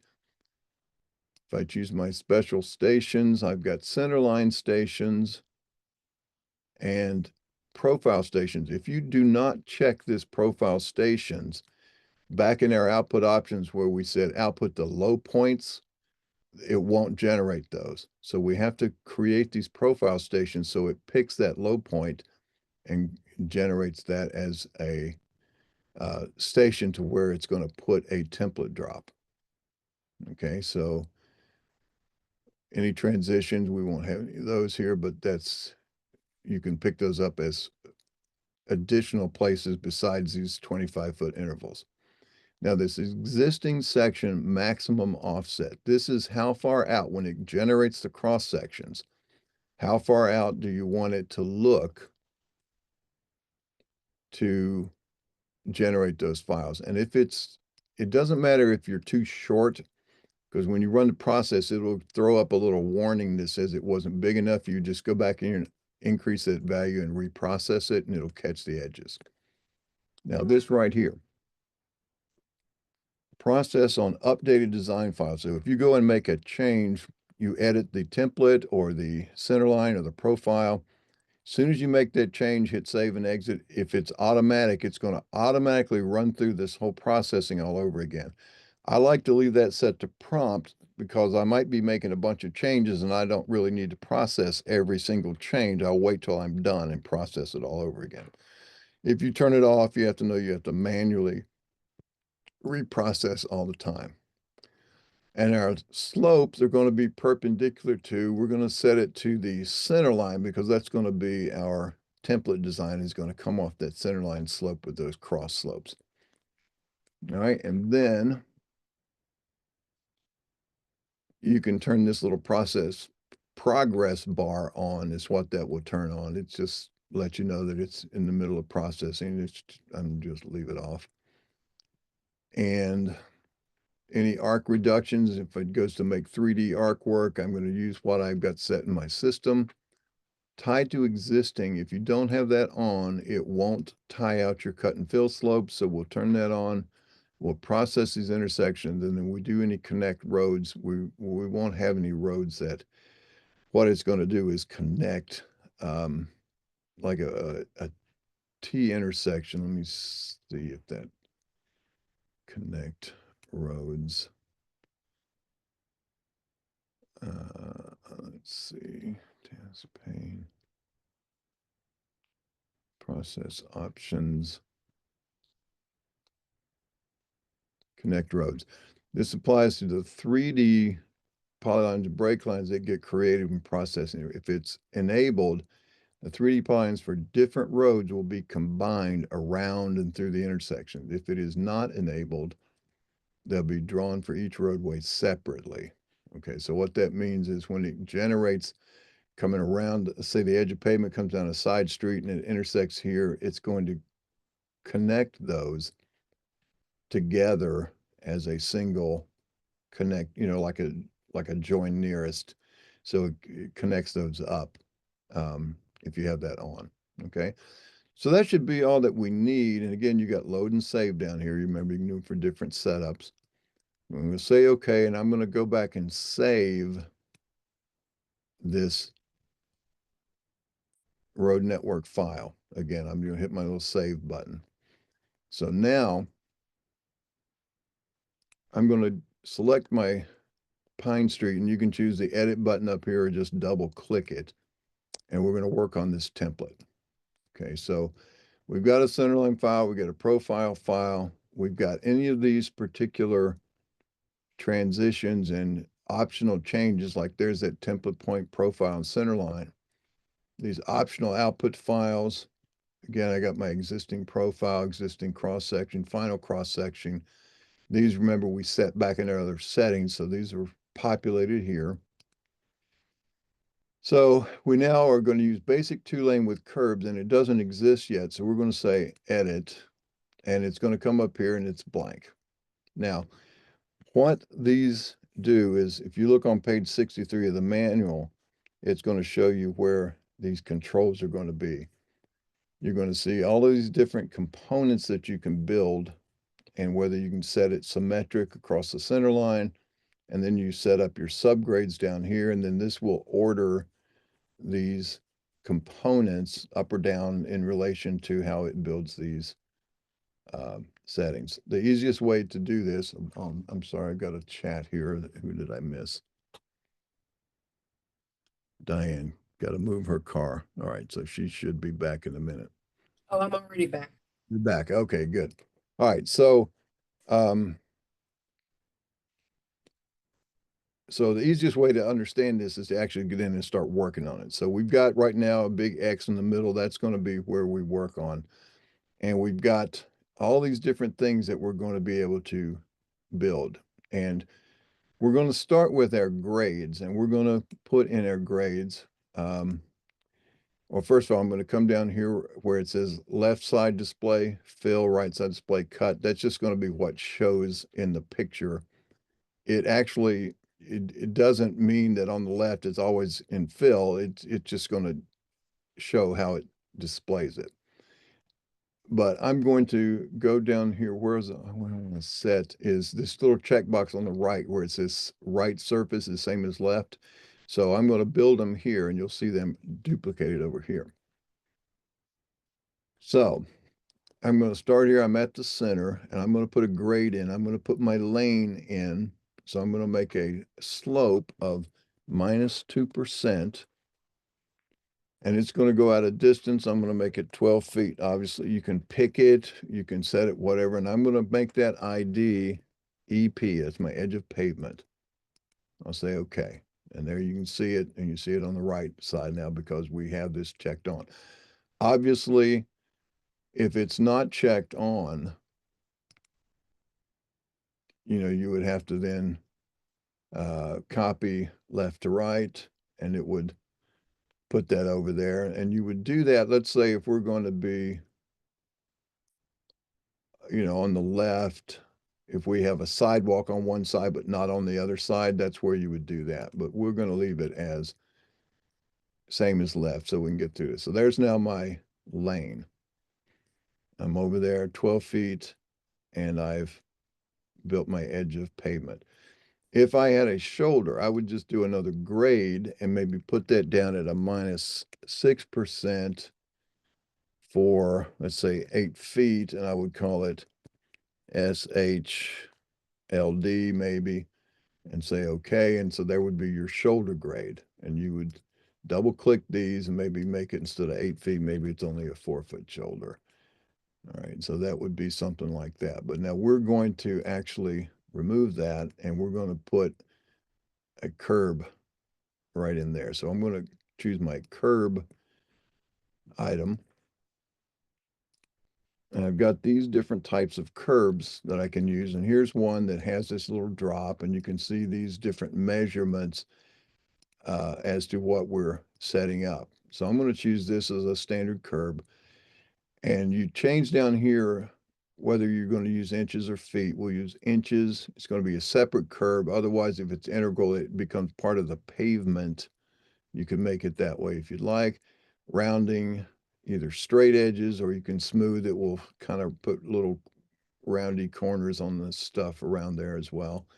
But we'll do that, and we'll keep it as a flat base, or you can match the crown of the road.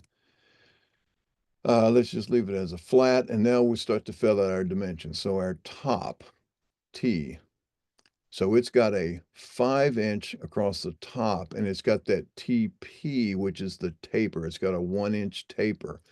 So let's maybe, instead of making it a full 1 inch, let's make that, say,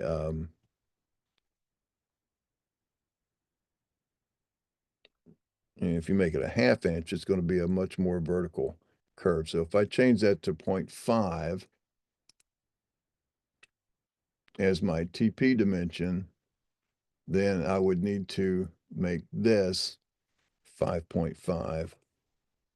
And then that's going to update that across there. So there's my T. My W, that's the width of my gutter. That's a 12-inch gutter. So you would build this to match your typical curb design that you might have that's set by your highway department or whatever. How big a drop? I'm going to put in an 1.5-inch drop across down my gutter plane. Now my height 1, that's going to be a 6-inch piece of concrete there. My height 2 is going to go 6 and then 6 up to make the total there, my height 2 of 12 inches. My base is going to be 24 inches because that width is 18, half, and 5.5, that's 6, and 18 is 24, so that's 24 inches there. Now here, under material, I'm going to just type CONC for concrete. You can also choose set, and you can pick it out of these different things here. And I'm going to now give this an ID, and I'm going to call it CRB. Okay, and you're going to see that's going to be, it treats this curve like a separate point. Okay, but I'm going to do that now and save. I could save that particular curb and reuse it later with a load button, but I'm just going to say okay, and that's now going to define that curb. Now, one thing that you can do with these curbs, and this is a bit of a trick, if you do a curb and switch its direction, So you see, you could build a little median, go at us like, 2 feet, 2 feet, put this curb reverse direction, and then start building your road lanes. You could do it that way. There is a button here called median, but let me show you what that is you got to type in all of these different values, and it's really,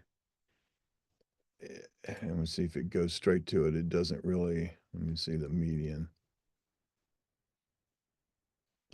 See, it's flexible closed figure. So you define, you're basically giving it distances. I can't really zoom this up here, but you're giving it distances and drops and offsets and turns around. It's really, it says it's flexible. It is flexible, but it's really kind of difficult um, to come up with and design it. So we'll leave them out for now, but you can play with that and see. But again, I like to do my medians by turning these curbs around backwards and then having the other side of pavement turned around this particular way. So anyway, I've got that done. I've got my curb defined right there at my edge of pavement. And remember, it's 24 inches across, so 2 feet there. All right, so I'm going to now do another grade from the top back of curb because I'm sitting on this particular, if I put a grade in here, it would put one between the edge of pavement and the curb. So I'm down here on my curb, I'm going to do a grade. I'm going to do a slope this time. Instead of -2, I'm going to do a positive 2%.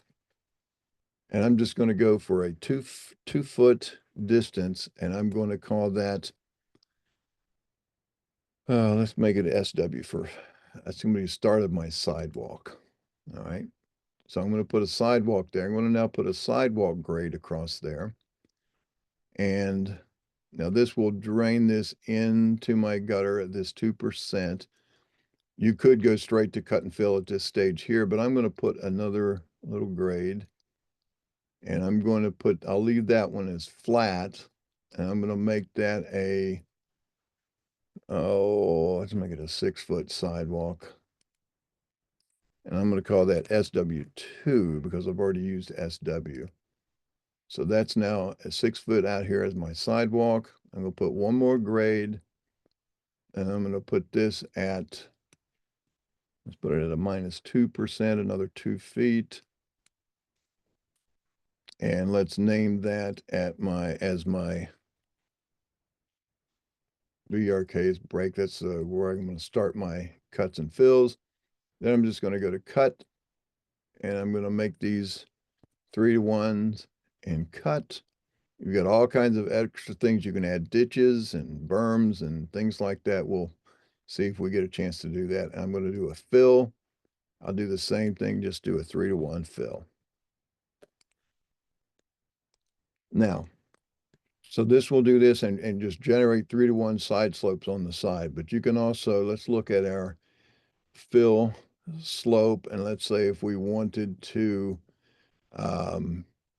say 3-to-1 until you get to, if you're deeper than, so it goes 3-to-1, let's say for the first 5 feet.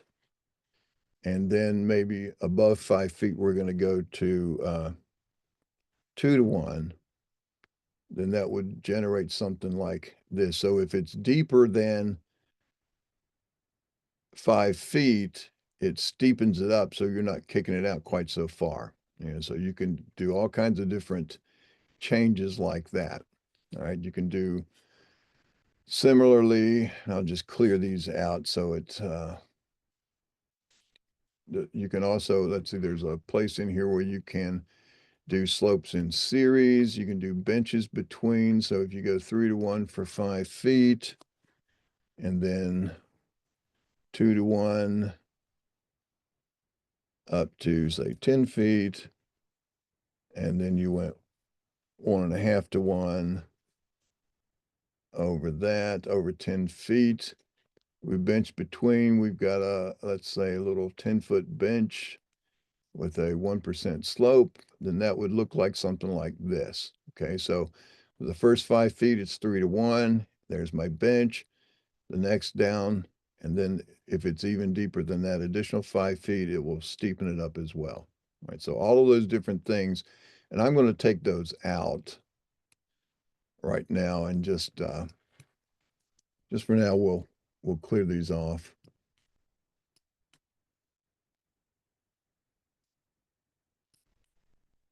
So just 3 to 1.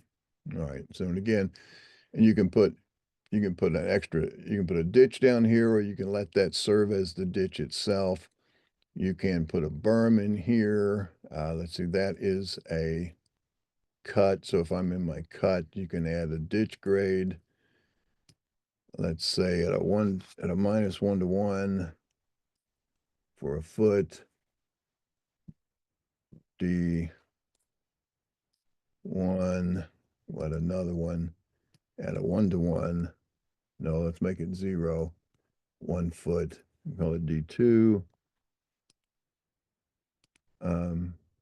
Percent, sorry, 0, D2. And we'll add one more as a positive 1 to 1 ratio for a foot and call it D3. Now what that would do is then, you can see there, it puts in a little 1 foot wide ditch at the bottom of any cut slopes. Same thing on the fill side, you could build up a berm so that you don't, if you're not using guardrails, you don't want them to run over the edge. So that kind of stuff. Well, we'll go ahead and leave that ditch in there now. All right, so now I've got this as a top surface, and that's all that would be generated would be that top surface. All right, so I'm going to hit save right now, and let's go back now and start putting in our subgrades. So now, so we now have this new feature here called sidewalk. Let me see. I did it with grades. I went up to there and then went out to there as my sidewalk. Let me see if I do a sidewalk in inches, a height. It's a 4-inch slab. It's 4 feet. Let's make that 60 instead of 48, and a 1% cross slope. And this again will be concrete. And let's call that SWLK. And let's see what that does for us. There we go. That builds in that sidewalk. And there's that one. And I got this one. But I need to bring my sidewalk up. So I'm going to move that up. So now I've got this little buffer. I've got this 4-inch sidewalk. It goes ahead just like a curb and makes it as a component. What I was going to do is actually set up the subgrades underneath there and put, 4 inches of concrete and then some subgrades. But now we have this sidewalk as a specific. That's actually new. All right, so now we've got sidewalks, curbs, everything there. We've got a ditch on the cut sides. And let's look at now our subgrades. So I'm going to do my subgrades, and we're going to define these from the middle of the road outward and from the top of the surface downward.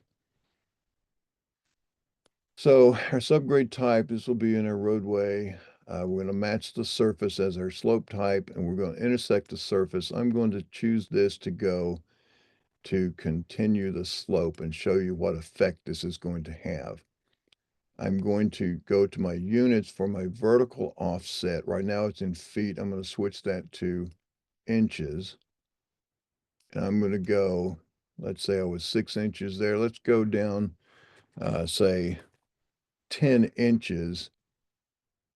And we're going to go, let's just say 12 feet out. And we'll call this asphalt. They're just going to do this for illustration purposes. So if I do that, you see it's going to go out here and it's going to go to the edge of pavement, but I told the slope to continue the slope. So it's going to go out here until it hits daylight. In the case on the fill side, it's going to go out here until it clears everything defined, and then it's just going to run up and tie into that slope, because if it continued, it would never end. All right, so that's how those particular settings are going to work. Now we're going to change this now to be more what we want. So we're going to do, let's just say, continue slope. And we're going to go a particular, this horizontal offset. That is how far from the center line does this start? Right now it's 0. Our vertical offset is 10 inches. Well, we're going to change this now to just 2 inches. And how far out is a distance? Now you can select, and you see all of these things that I've got defined. I can tell it I want to go out to a template point. So I'm going to go out to the edge of pavement. And at that point, if I told this to be straight up instead of continue, and said, okay, see what it does? It's 2 inches out. It hits that and just goes straight up. Now, what happens is this. If I had this set to say 12 instead of EP, that's going to look the same. But if I get in a situation where I've widened the pavement out and this point gets pushed out for some reason, this will only go out 12 feet and go straight up. So what I want to do is always assign that to, instead of a specific distance, choose the point in the template that you want to go to. So I'm going to go to the edge of pavement.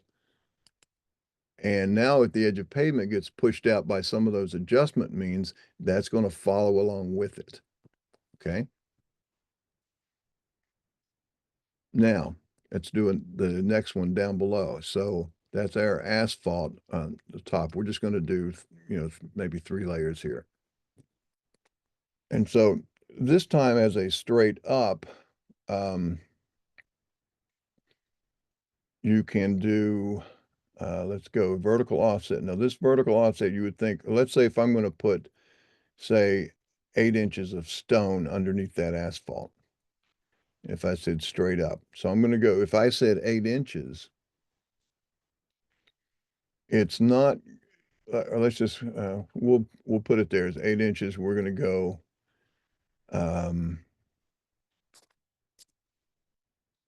edge of pavement plus 3 feet. So you can do a little math in there. I'm going to call this one stone. Now, look what happens here is it's going to go out here. It goes to my edge of pavement. It goes 3 extra feet, and then it goes straight up. If I change that around and change that from straight up, you've got a tie slope. You can make it go up at an angle instead of straight up. Or you've got also this one here called a wraparound. Now I'm going to actually bring this instead of 3, I'm going to make it just 2.5. And so this wraparound, if I do a wraparound, I need to specify the wrap height in inches. And that's going to be when it comes over here and starts to go up, how high up before it ties back toward the center. So I'm going to go up, say, 6 inches. That's in inches. I'll say, okay. So now it's going to come down here and go underneath the curb and come back up here. So all that material will be accumulated for that stone. All right, and now I might have one more, and I'm going to go a vertical offset. Now, what did I do? That last one was an 8 inches. All right, so if I make this one, see if I were to call this one, say, let's say I wanted to put 12 inches of subgrade in there, of some kind of, subgrade material. So if I said 12 inches and I went to the EP plus 2.5, and I called that sub base. Watch what happens. You see that's 12 inches, but it's not 12 inches below here. It's 12 inches below the pavement. It always starts at the top with these definitions. So my stone, right now, when I said 8 inches, it includes that 2 inches of the asphalt. So I would want to change that to 10 inches to get a full 8-inch layer of stone. And so you see that did not push that one down. So I would now take this sub base. And if I wanted 12 inches below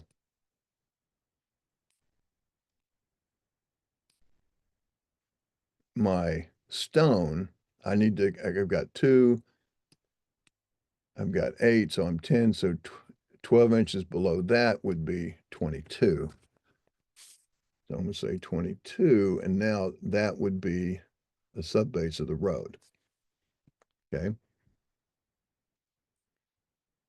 And you could even, run these things all the way out so they go out to the shoulder area here, but I'm not going to need that necessarily, but I will come out to my sidewalk point. I'm going to do another subgrade now to go under the sidewalk. And my horizontal offset at this point, I'm going to go to that point that I called SW, which was this point right here.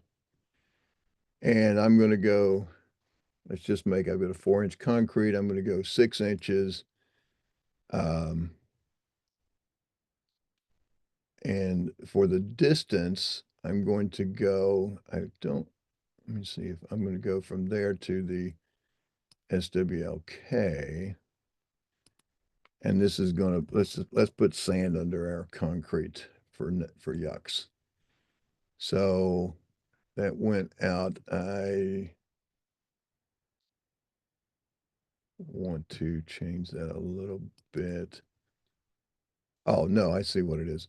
You see how it's at a slope because it's going to follow the slope of that sidewalk. You could, if you didn't, you could tell it to, instead of matching the surface, you could give it a flat slope, for instance. And you see how that comes out here, and that sidewalk is sloped a little bit, so it's higher there than it is here. But if you follow the surface, match the surface, then it's going to, and it's a little exaggerated there. It really shouldn't look like that. It should be that those two lines are really parallel. Now, so that would be really all I need to now generate all these different materials. I can save this. You can draw it. So if you draw it, and I think I'm just going to come over here and just put it down right there. And let's exit that. Save changes, yep. We'll say okay. So now here it is if I drew that, and you would set these different, you can see the different, their hatches, you set the scaling up to make all that stuff show up correctly. So I'm going to actually get rid of all that stuff. I just wanted to show you what you can do with that if you're making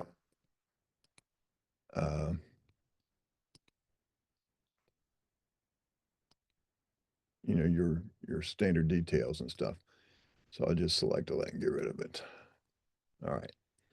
So now we've got our template defined. We've got everything we need for this roadway. We've got these 3 required input files. We're intersecting. Everything is good to go. We'll say okay. And now all we need to do is choose this process button. And when we do that, it's going to go and do all the building. So there it is. It's now drawn the contours. It's drawn the daylight line where it hits the existing grade. Let's change our layers real quick on those road.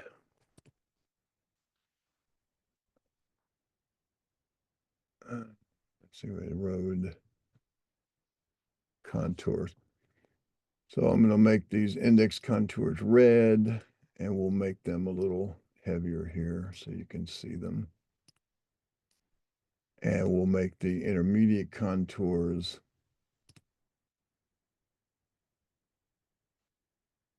now let's make it sort of a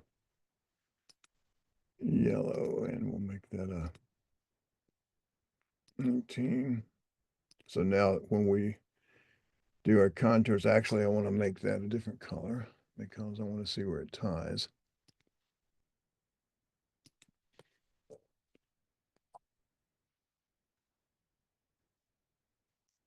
Let's make that a sort of a blue. All right, so that would be now where these contours tie back to those existing ties, where the existing contours.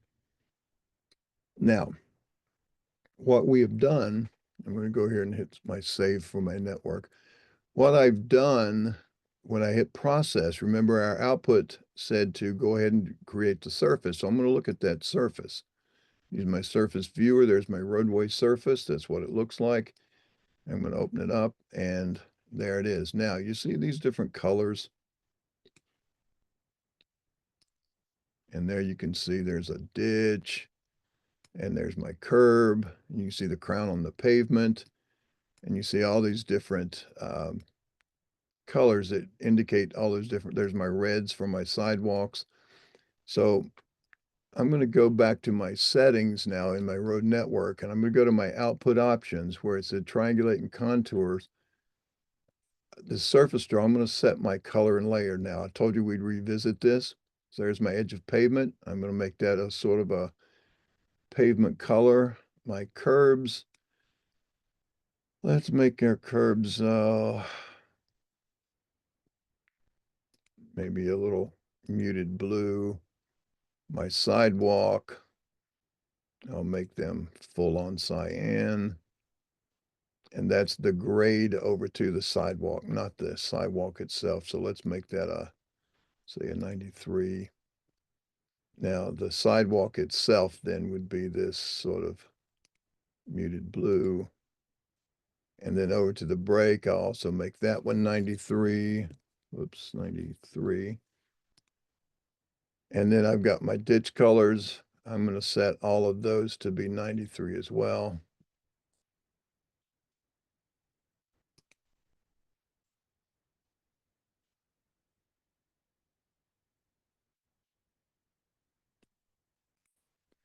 And then for other and outside, let's make those instead of, yeah, 95 would work for those. Yeah, they're already there. And now you've also got this material library. That's all of this different material. You can set those up into this library. And then we'll say, okay. And now let's go back and process it again. So it rebuilds it. And there's now those different colors you can see, and the contours going across all of those 3D lines. If we view that surface,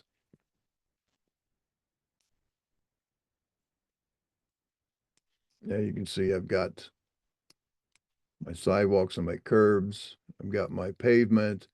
I've got the grass and stuff on the other side. And I've got some bit of a rapid transition here. I bet you that that's where one template drop happened here and one template drop happened there, right where it came together. So you could tighten that up if you needed to smooth that up a little bit better. All right, so that's the essence of that part. And then we're going to look at this reports button. And we're going to look at these output processing. Here now you can see there's your total cut, your total fill. Obviously, it's a much greater cut than fill. Here's my total amount of curb. It has concrete, so many cubic yards and so many linear feet. I've got my subgrade one, which was asphalt, stone, subbase, and sand. Those are my totals. And here it is, and it would subtotal these by different streets in the whole network. And it's doing this station to station everywhere it had those different drops. 1150, 1175, 1200. You can see all of this stuff accumulates and it comes all the way down here. All of this stuff can be output to a spreadsheet and, generate all your materials accordingly. Okay. So, I'll save that networking minute. And now let's see how this handles intersections and such. So if I have a road, I'm going to now, I'm going to I'm gonna take this 3D polyline. I'm just gonna delete it right now so I can see that center line underneath it. And I'm going to just draw a standard polyline, draw a 2D polyline. And I'm going to go from, say, here, and I want to make sure that I'm going across this at a perpendicular crossing. It doesn't have to be, but I'll just show you how this will work so the numbers line up. So I'm going to go perpendicular to my main road right there. Okay, so that's going to be a side street. I'm going to go ahead and take that. See if I can manage to get the projection. Now let me change that. I'm going to go to my extend by distance. I'm going to pick this line and I'm going to go out, oh, let's say 250 feet out. All right, so now I've crossed that at a right angle. I can now draw another 2D poly, just say from here to here. I'll repeat that. I'm going to go from this endpoint down to here. Okay. I'm going to join those together with my join nearest. I'll pick those 3 guys. Okay. And I'm going to choose this change direction tool or reverse tool. I'm just going to click it several times. So now it's going right to left. I want it to go left to right. So that will be that. Now, I want to do that whole same process for that road. We're going to give that a name. So I'm going to go over here to my road network and I'm going to choose add. And I'm going to add a road. And I'm going to screen pick a polyline, which is this right here. It says no centerline file, so I'm going to assign the centerline file. And my first one was called Pine Street, so this is going to be called Cedar Way. Save that.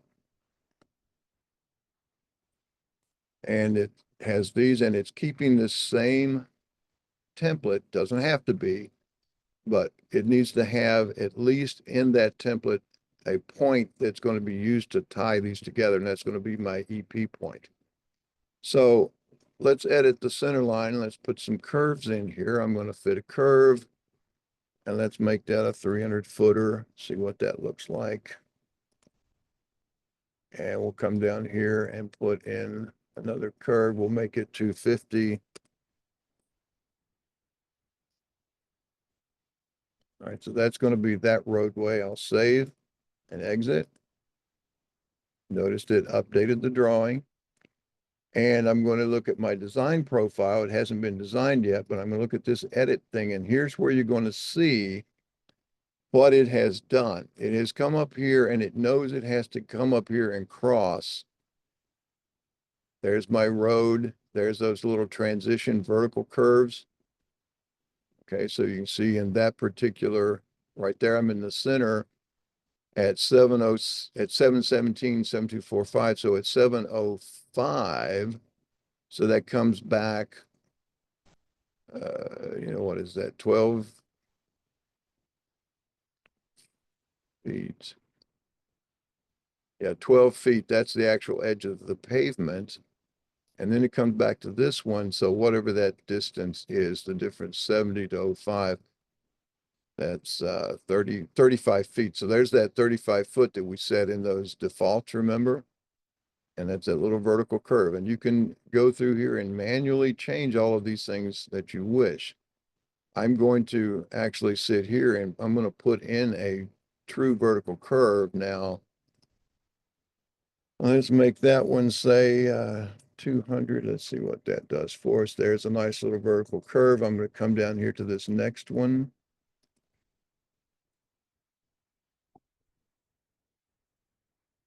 Let's see, where am I? Down there, and I'm going to make that a vertical curve of, say, 200 feet. Maybe let's make that one, say, 100 feet. Yeah, so that's going to go in there, and then it's going to come down here. I might want to say add one right in here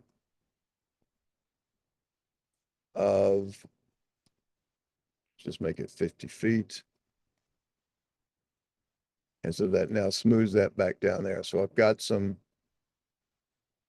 points here. If I edit this, if I pull this down enough to where there's going to be a sag point, see that little sag point shows up? I'm doing that for a reason. I'll show you here in a minute. So I'm going to save that and exit.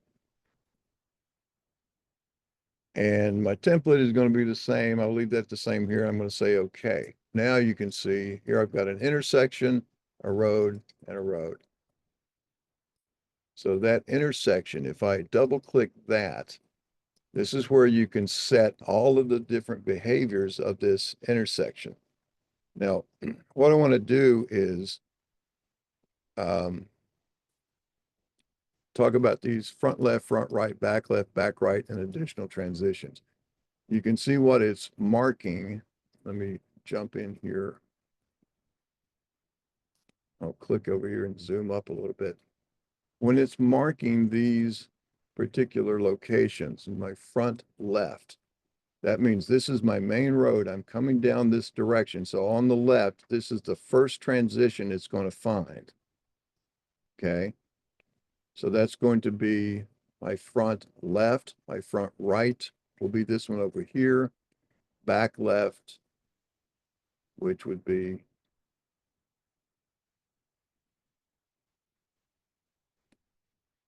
back right. It's not tagging those up yet. All right, we'll see it in a minute. And then any additional transitions, you've got these particular offsets that you can modify those particular things, okay? So, and this is where you can set your, all of these different, and right here is where you set the thing that you want to transition from one road to another. So we're going to make the edge of pavement follow around. It doesn't have to be, it could be some of those other ones, but we'll take the edge of pavement. Now, we'll say okay to that. Let's go ahead and save and then process. And so when this processes, you're going to see that intersection get created right there as it does. And now if I look at my, once it finishes here.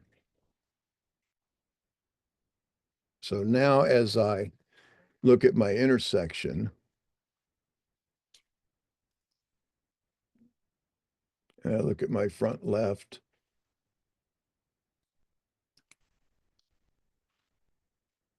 back left, you can see as this comes around, you see my ditch is running out right in there. But when I look at this, let's say my front left right in here, and if I look at that profile, I'm going to edit the profile, and that's just that. Notice the tracking as I draw this along. It's just tracking along that transition. It put me that little 20-foot vertical curve right here. It has a little high point on it, so you can use that. And you can make changes to it. If I look at my back left and edit that profile, you can see as I move around here, and you see I've got not any particular, so water is going to flow from up here down into my side street and keep going like that. I could, let's edit this particular vertical PVI so that we get a low point. And we'll save that. Now that's going to make it a little bit of a warped intersection you're going to see when we get through. So I'm going to save that and now reprocess.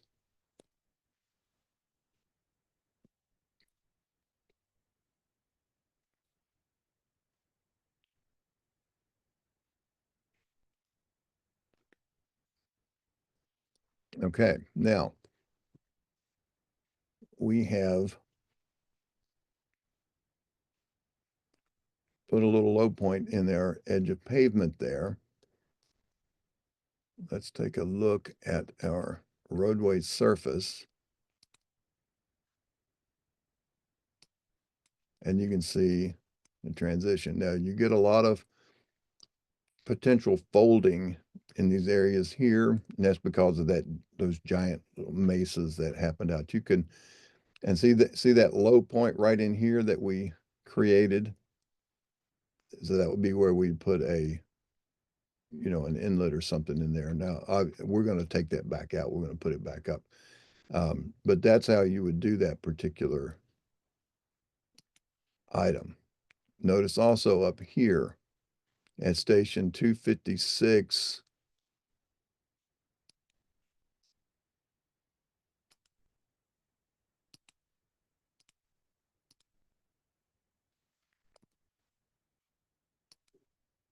so you can see these a little better.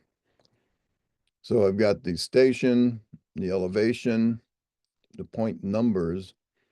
So it's 2 plus 56, 98, 20, and it's 13.5 feet to the right, 13.5 feet to the left. Those would be places where I would put my inlets, say on those two, and then down here's another low spot along the profile, low spot. It did not put one here because it wasn't the profile of the alignment. It was just that one little edit that we made. So I'm going to go back now to my intersection.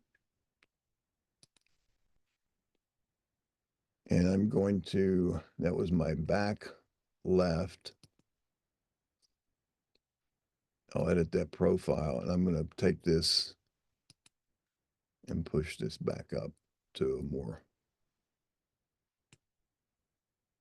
smooth. I'll exit that. Now, when I say okay at this point, I now have to go back and reprocess. I'll save this, and then I'm going to reprocess. And so you'll see that fold has now been taken out of there.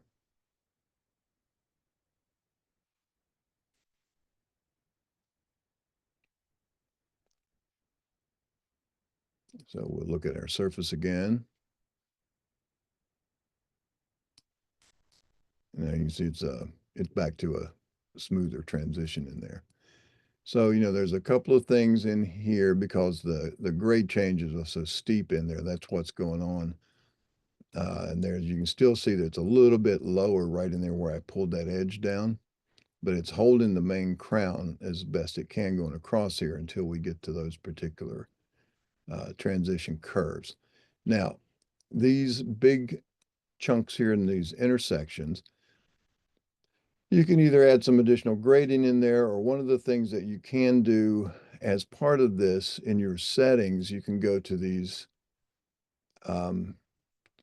output, or on this process, you can tell it not to process the intersections or the outputs. Not really anything I can do there. But if I wanted to maybe smooth those out a little bit, there's too much crap going on trying to tie. One way to do that is to, in our intersections, we can change these particular values. Instead of a 40-foot, let's make that a 60-foot. On our front left, our front right, we'll make that also a 60-footer. And the back left, let's make that, let's say 80 feet. And our back right, we'll leave it 40 feet. And so once we do that and process,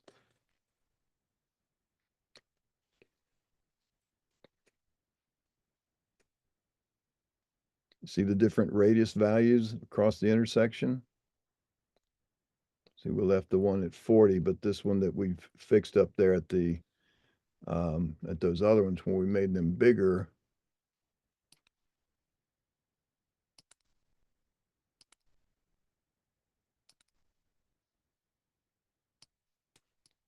see how that smoothed them out a bit? So that would be what I would consider doing instead of leaving those at those 40s. I would like maybe, let's set these all up to 80. Whoops, 80.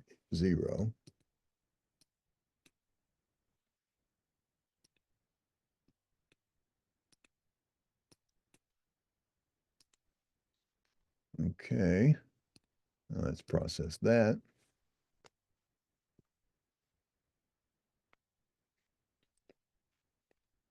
Now that should be much nicer.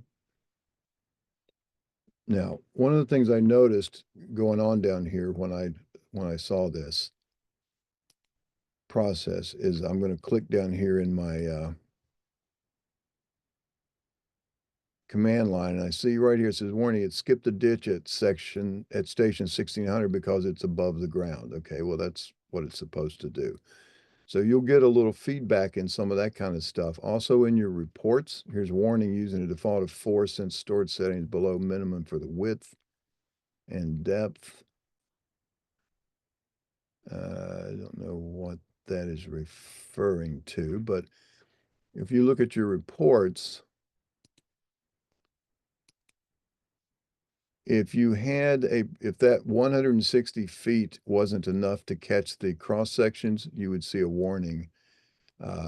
Tie point is outside that default width. Let's see if we get anything. Here's my stations,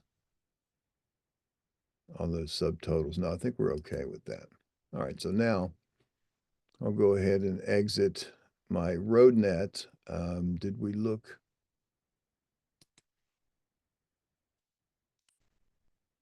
See, we managed to smooth out those chopped up areas a bit.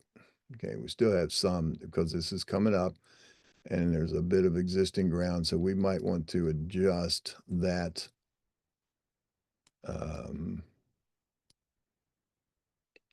Adjust these grades in and out. It wouldn't be quite as severe if you had a normal piece of ground. So then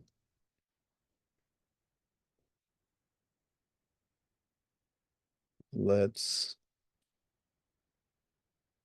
draw a centerline file. And let's choose now Cedar Way. So it gets drawn and labeled. And there's the intersections and the stations. Got my low points are defined, be where I put my inlets, and RoadNet has taken care of all of that and processed that all the way around. Okay, so that's all well and good. And again, when you've got a trend, when you've got you can see how your ditch comes here and then it stops here because, let's see, where do we see that when the report was at 1600? Right in here. See, that's where it said it stopped the ditch right here because it was above the ground. So even though it's still a little bit in fill in there, it stopped it. See, it still filled down around this white border, but it didn't use the ditch in there because it would put the ditch up in the air as it tapers down. So it's just a little warning that tells you what's going on with that. Okay, I'm going to save my drawing. I'm going to go back to roads and use my road network. And this time let's add a cul-de-sac. I'm not sure. Let's see if I do this crossing.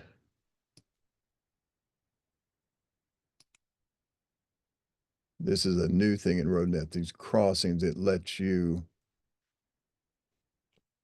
do a couple of things here, adding curbs and curb cuts. Curb template ID. I don't have maybe there if I added a curb cut, but I'm not going to process that as a crossing. So in this intersection, let's add now a cul-de-sac. And let's put it on Cedar Way at the end We'll just take our defaults here, a 60 foot. Let's make this an 80 foot. Cul-de-sac, fillet radius, and we'll say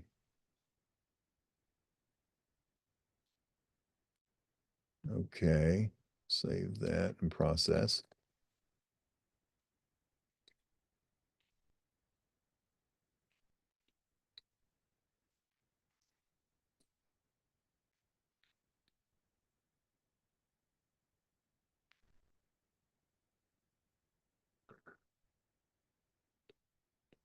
All right, so there now would be that particular cul-de-sac. That's kind of a strange cul-de-sac. I'm going to change that. Maybe not so big. After all, let's keep it down to 60. We'll reprocess.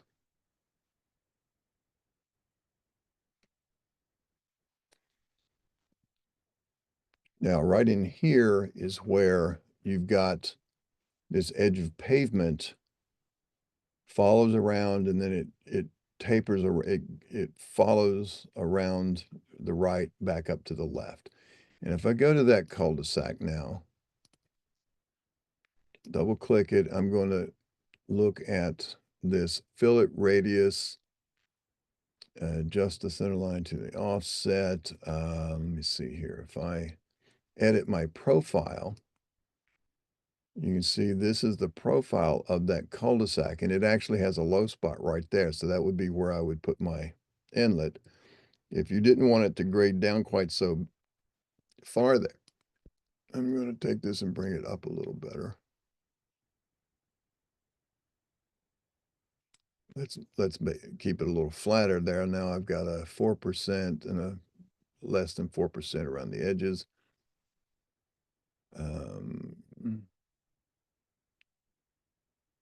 But you see how it comes down. You see these little yellow things on the side? That's the actual pavement coming into the cul-de-sac. So it's actually coming down the hill pretty good clip. And then it flattens out, and then it goes back steeper again after that cul-de-sac. So you might want to keep that a little bit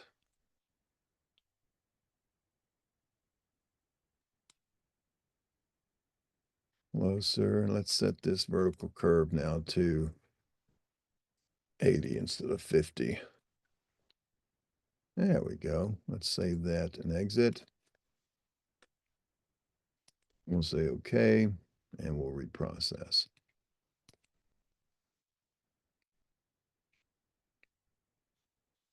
Now it won't be so severe on the grading on the cul-de-sac itself.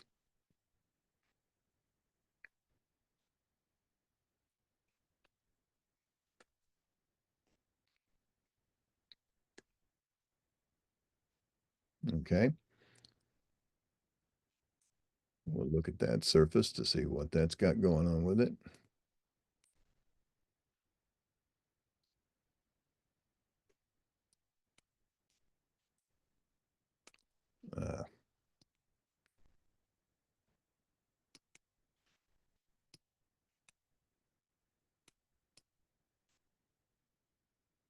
So you see, there we go. We have a low spot down here at the end where we would put our inlet. So hopefully you get a sense of how, road net can tie all of that stuff together. You can do these as individual roads. You don't have to have all this stuff, but road net keeps this all together, ties it together. And if I look at my profiles, I'm going to look at my Pine Street profile. That's my main road. There it is, exactly like I had done it before. But you see now the two little yellow lines? That's where I'm crossing the pavement of that other intersecting road. And again, if I look at Cedar Way and look at that profile, there's where I cross that road.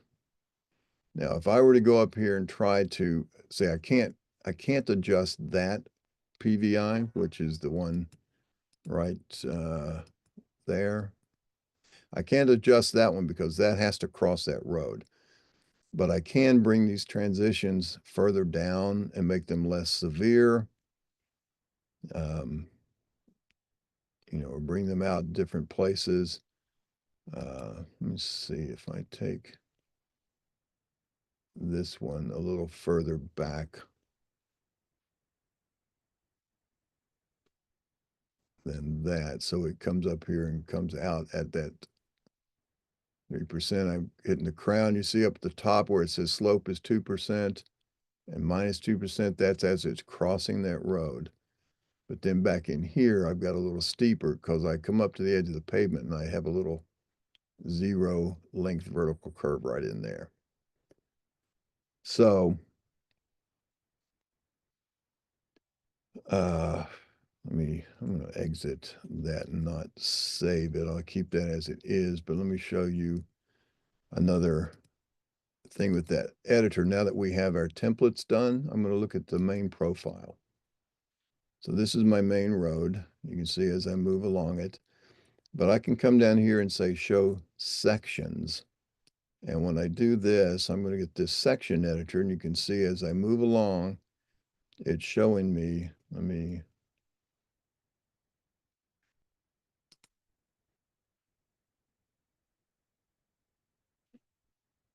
be able to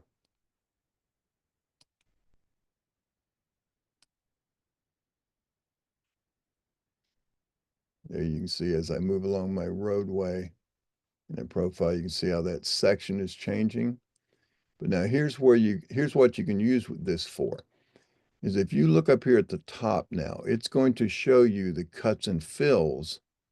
And it's also going to now, because it knows the shape of it across the entire length, it gives you the total cut and the total fill. So you can use these numbers to then adjust your profiles until you get those numbers that are closer to being matched, if that were, one of your criteria. All right. So we'll exit that and that. Say okay. All right, so I'm going to go out of this one. And now let's look at, or actually, can I do it from there? This is the question I had. If I look at Pine Street, and I've got, no, none of these are down here, my optional output files. I can't edit those from here. All right, so these cross sections that I generated. If I go to my sections, and then I'm going to use my section file editor, I want to choose my section file was going to be, I'll look at Pine Street existing section. Okay, and if I look at that, it ties it to that center line. And if I look at any given station here, I can slide along, as it, and that again is just the existing ground. Okay. Let's switch the file from the existing ground. Let's go to the final, Pine Street final. And let's use a reference section as Pine Street existing. And now when we look at these, you're going to see this. And I want to be able to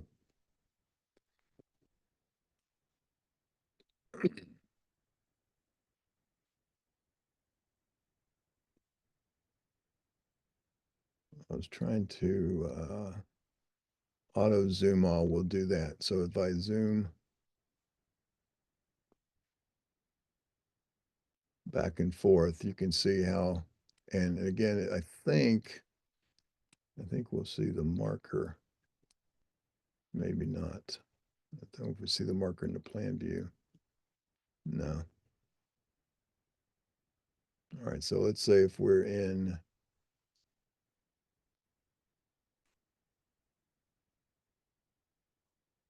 say this particular station at 1977, you can actually put in a 20, let's see, a 2008, let's say.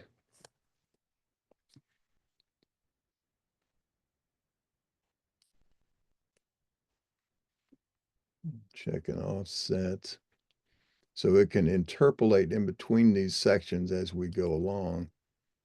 we can actually have it come down here and interpolate a particular section. So between 1300 and 1325, if we interpolate, let's do a single station of 1310. Reference profile.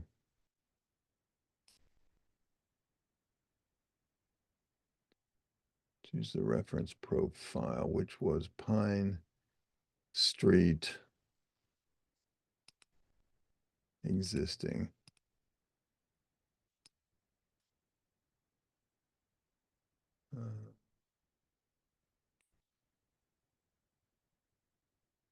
All right, so now I've got this 13 plus 10. If I start at 1300, and if I go up to the next one here to 1310, see, that was the interpolated section. That's why you don't see these components down here. And there's now that next one. See how all these things tie together. Now, this is where when you are looking at these individual pieces, you can see that one thing that I output for those low points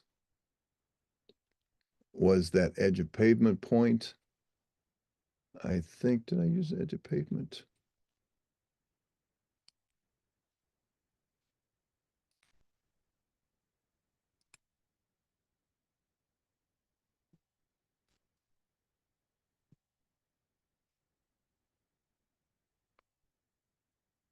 That's right on that.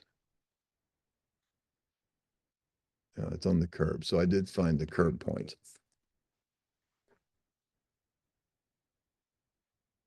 And that was set from my road network settings, output options, output coordinates, setup, and right in here, that was these points here. If I didn't want those curb points, and that's where I can select. And now that I've defined those, I can come down here and say, you know, I want to say maybe see this sidewalk grade here, or that. These are all, you know, subgrade points.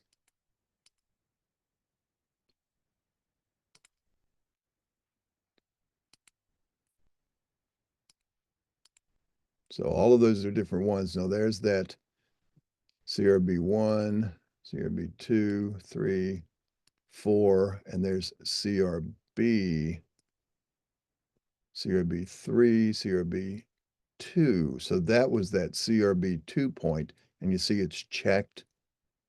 And if I go over to the other side,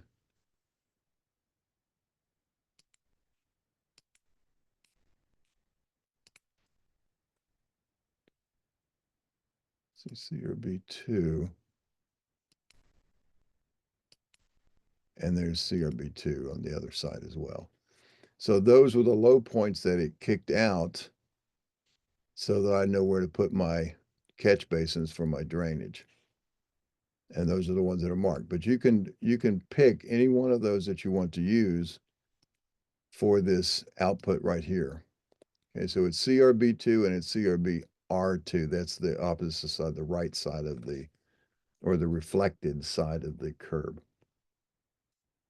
Okay, so a lot of different options on how that gets processed and built.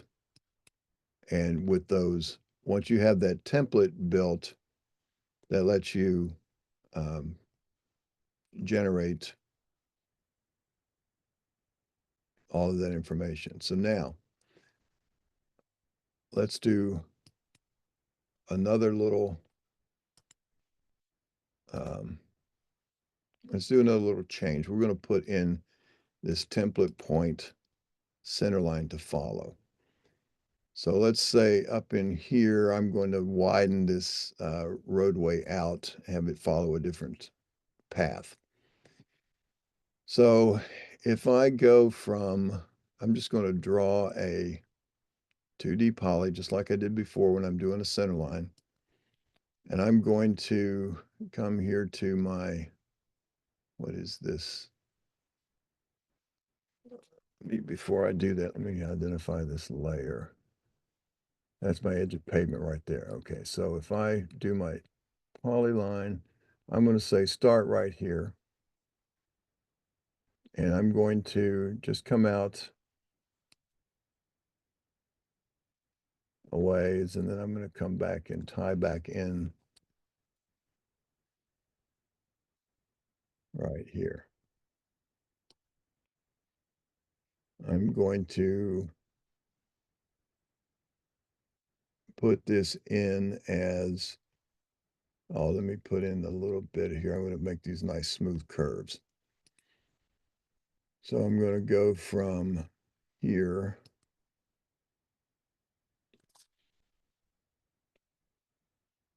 up to here. And I'm going to lengthen that. Make it a total of 50 feet.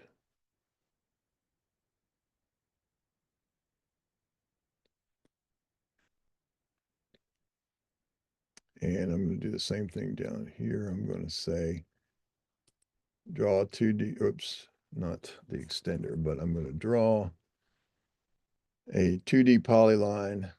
And I'm going to choose now from, I'm putting these on the wrong layer, but it doesn't matter. I'm going to now draw this. I'm going to follow this line. I'm going to follow this. And the first follow point will be right there at the end. No interpolation, and a follow distance of 50 feet. Okay, now I need to join those together. So I'm going to join nearest. Well, first, let me bring those to the front. Let me select that polyline. Right-click, draw order to front.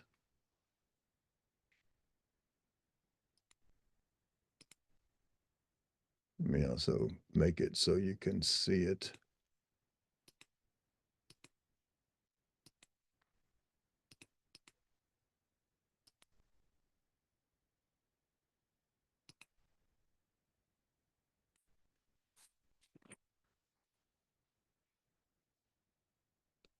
I got to turn my line weights on. And I'll do the same thing up here. I'm going to take this guy, draw order, bring it to the front. I'll change its color again also to red, and I'll put it line weight of 5.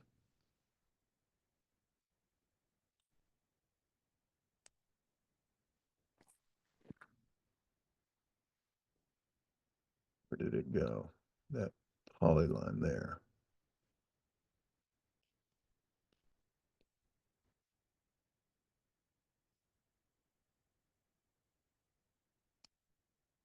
There we go. Now let's join those all together. And I'm going to pick this first one. I'm going to pick this other one out here on the end of it so that I can pick this one as my last pick, and it will set it all to that layer. So that's going to be this little transition center line. And I'm going to put some little fillets in here. So I'm just going to put, I'm going to choose my regular fillet command. I'm going to give it an R of 20 feet. And I'm going to say P for polyline, so it does all of them. And I'm going to choose, whoops, too large, sorry. I'll try it again. An R, this time of 20, not 200. P for polyline. We'll set this right here. All right, so now I've got nice little curves, and didn't quite get that one. Let's try that one more time. If I go from here to here, Oh, it's too large. All right, so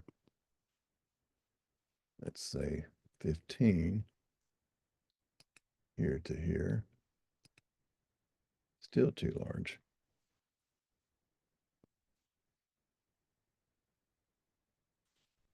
Oh, 5 foot. Oh, I know why. There's see how close that point is in there? That's why.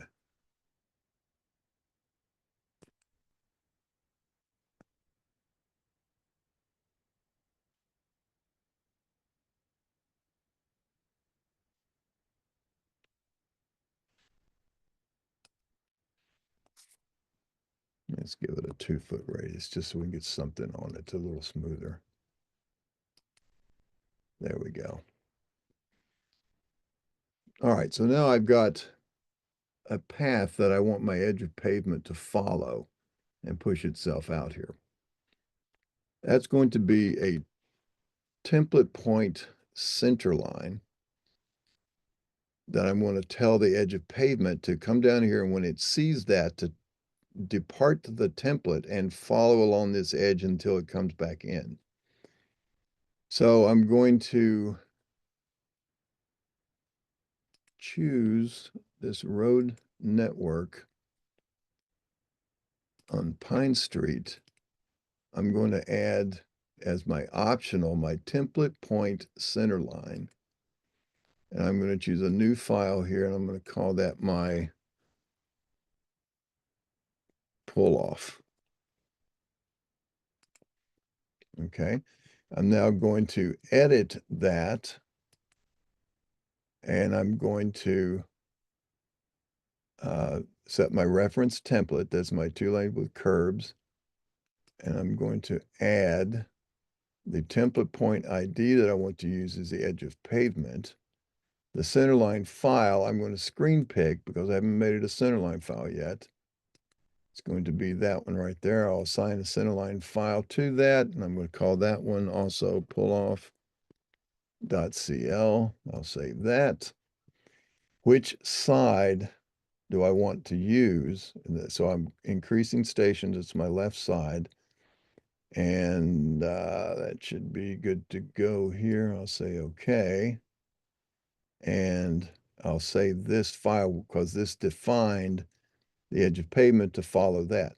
Notice you could do things like, instead of edge of pavement, maybe it's the sidewalk. You come up, you get a tree box. You want to draw your way around the tree box. You can do those similar type things. So I'll now save that, say okay, and enter, and I'll now process this. So you see it took the edge of pavement, and it also pushed everything else outside that edge of pavement along for the ride.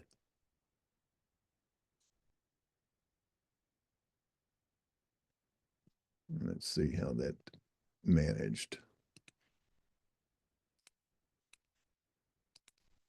Would that be how you tackle turning lanes and stuff like that? Exactly right.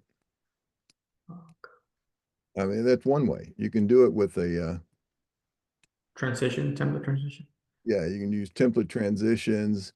You can use grade tables where you can say at this particular station, I want to take my EP and I'm going to push it out. You can define a distance and a slope.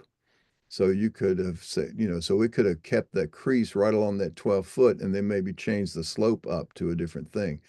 You can also profile that particular line, maybe make it go up and back down so that it, instead of that 2% out, it's going to, but it comes from the center line, from the edge of the pavement, and then it starts following that profile. So if you do that as a template point profile, whoops, yeah, right there. We'll call this one pull off as well. And then we'll edit that. So that is going to be, there's my template. I'm going to add a template point ID, again, the edge of pavement, a profile file, which I'm now going to call that as a, I don't have that profile built yet. Let's see if it will let me pull off.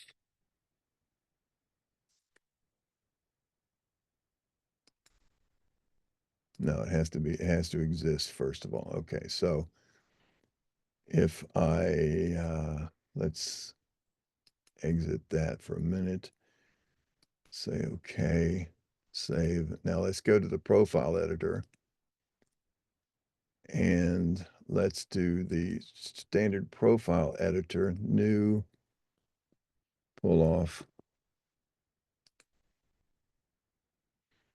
All right, so I want the reference center line to be my pull off center line, my reference profile. No, I haven't got that set yet. What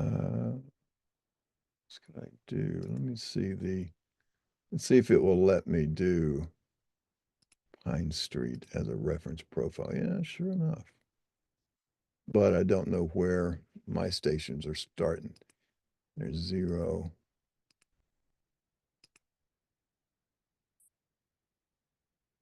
Yeah, let me exit that for a minute. All right, so what I would do there is I would go to my profiles. I'm going to create profile from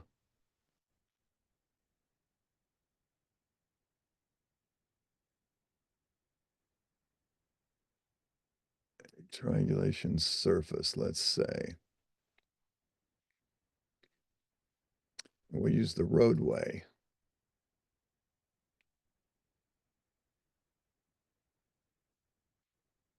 Let's see if I'm going to get this right here, all right?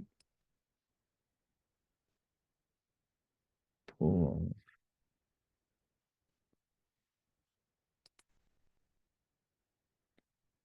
And the centerline file will be that pull off. All right, so now if I edit that profile,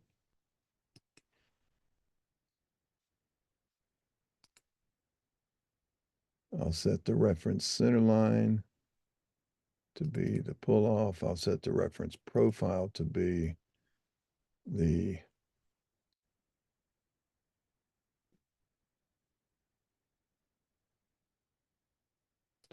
call it that. Yeah, that's it along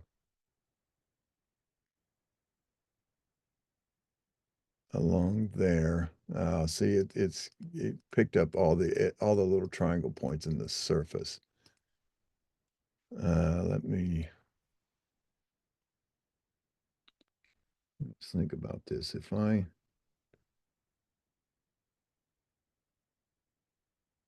edit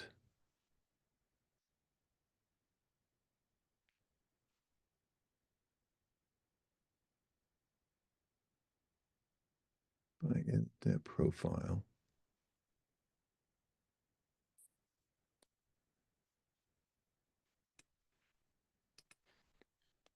If I make it new and call it profile, let's see. Well, first thing I want to do is create profile from triangulation surface, the roadway surface, roadway.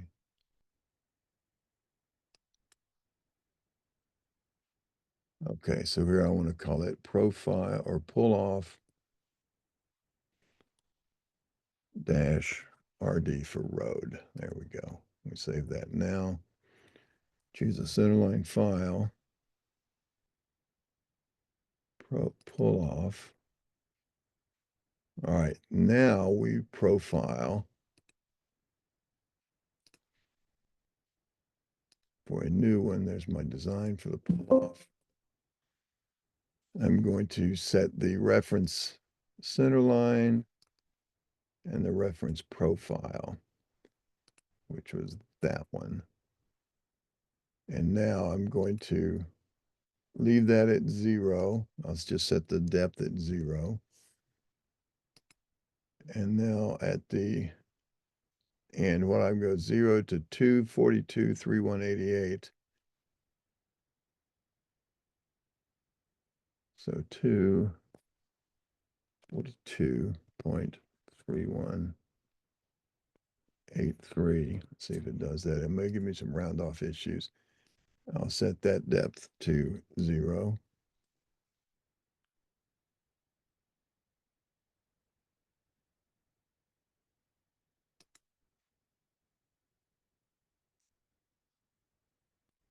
That was a little too far. Let's pull this back just to.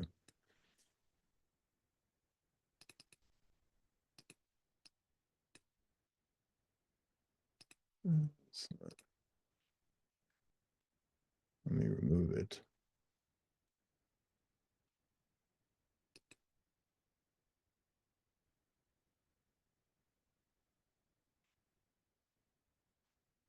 Let me see.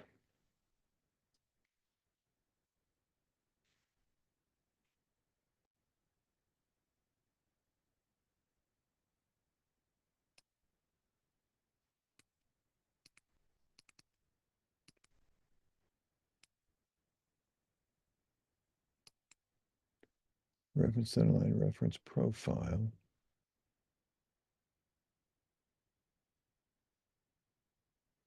Oh, here it is. They put the button over in a different place. I'm going to remove that row.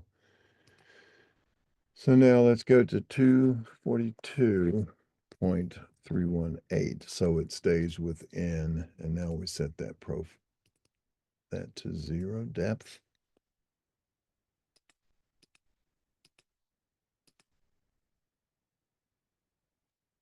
Wait a minute, that's 242.313. Okay.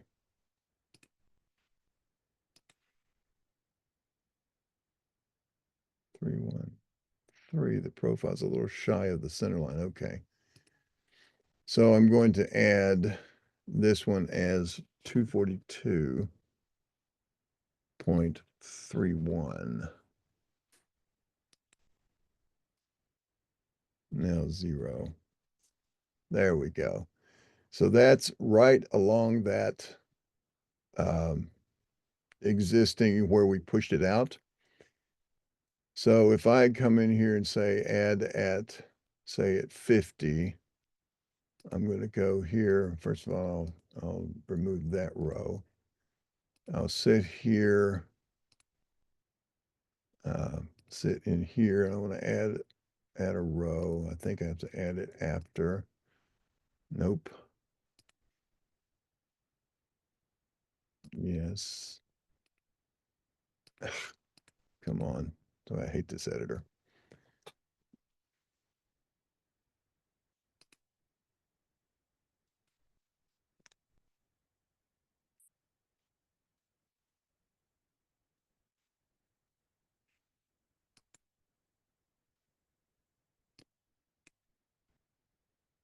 Oh, lovely.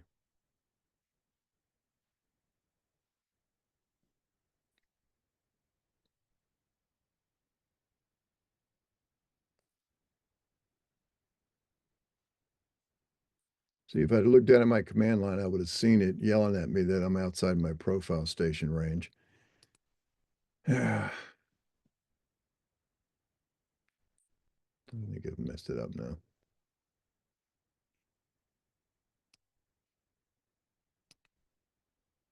Yep, sure enough. All right, let's go back to it.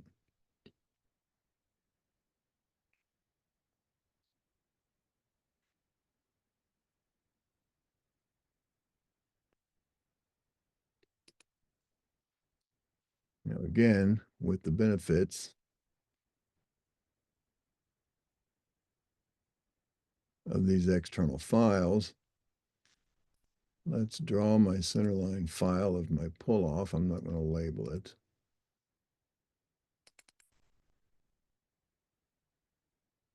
So there is that. Oh.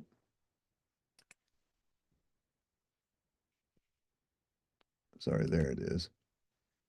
So there's my center line. All right, so now if I edit, again, say new, I'll call it my pull off.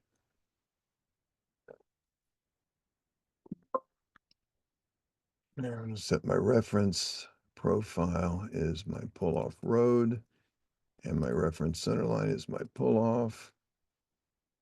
And so this station here will be 242.31.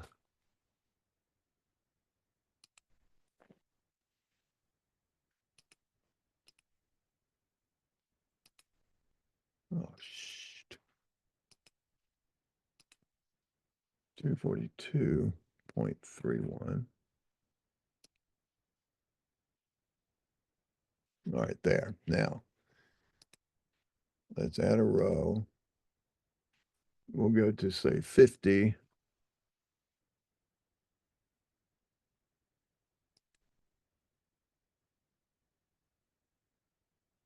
And if we do a depth of 0, we see that elevation. So let's bump that up to, say, 95. No, that's 12%. Let's put that back down to, say, 90. That's too little. 93. There we go. We're slightly above it. A little 8% climb. Let's see if we're coming up at an 8%. Let's make that a 5%. Not quite so steep. Damn it.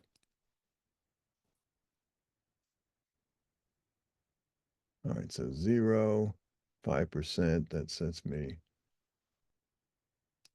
here.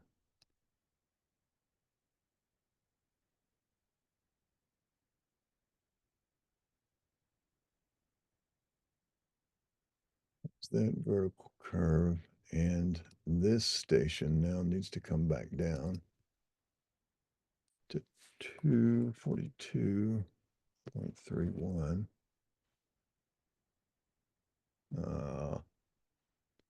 Damn it.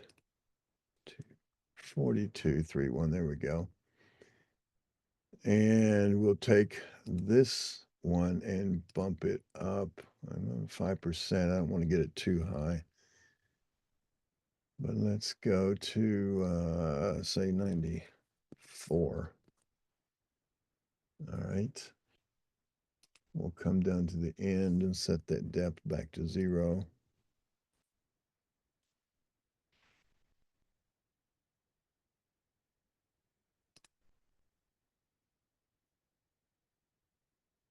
All right, so we've raised that a little bit above. What am I? I'm only half a foot high. Let's make it a foot above that. No, a -1. We'll raise it. There we go. That's a foot above it there. Let's maybe make it even a foot and a half, -1.5 feet. So that'll give us the climb up there. So we're going to start here, climb up, and come back down. We'll save that, exit that. Now back to RoadNet.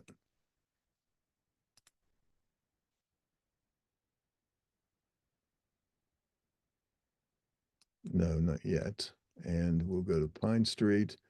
There's a template point profile. I'm going to now edit that file. There's my curb. I'm going to add, I want my edge of pavement to follow my profile, which is now this pull-off profile. And left, everything's a go. I can hold the offset or hold a cross slope, adjust the slope ID. That's all good and go. I'll say, okay, station range must be from low to high.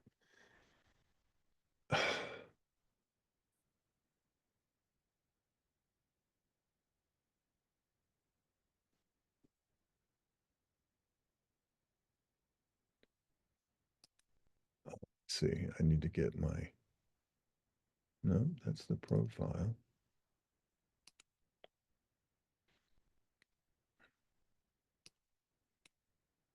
That's from 1300.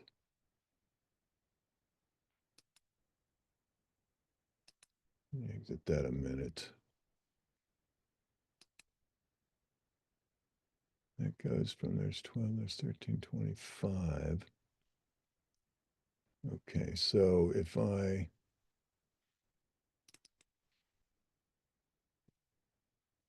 template point profile, I edit that. I'm going to set my template. I'm going to add this edge of pavement.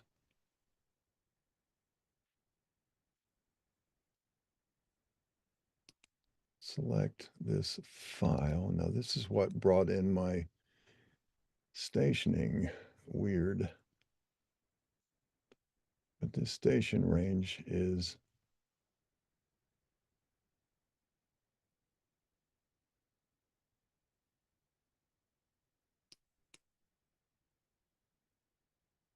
there's a 0 to 240. Okay, so 0. There we go. Let's set this as 0 to that.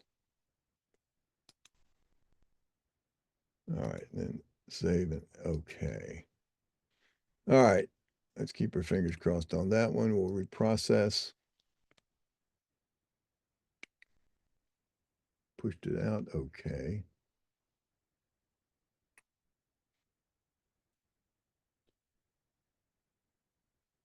Though I see these lines are converging right in here. Let me see what that looks like.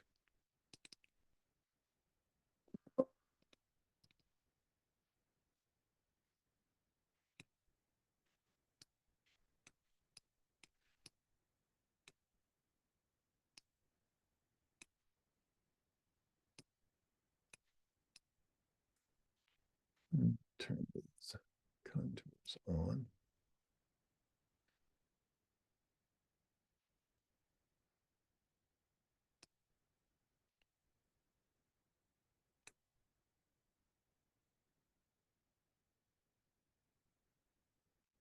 Yeah, I think, let me go back to this and I look at that. Yeah, you see this line is not at the same grade, or is it?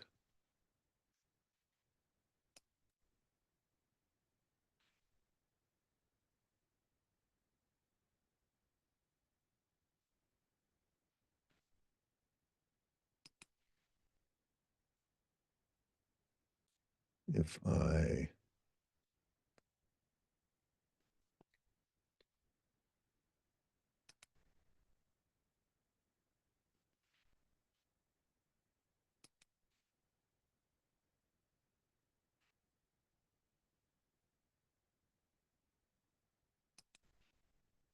make that a little bit more dramatic so we can see whether it works or not. Here, let's see. At this, let's raise it up 3 feet. So that should put that up in the air.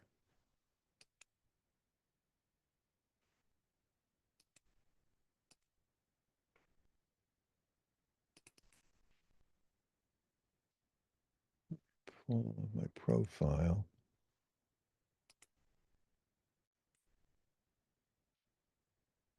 The full length of Pro EP. The station reference is the template point. That's why it didn't do that. That's why it picked up that as 1150. It's looking at the main center line. I'm going to go from the template point, which is this. So from 0 to 242.31.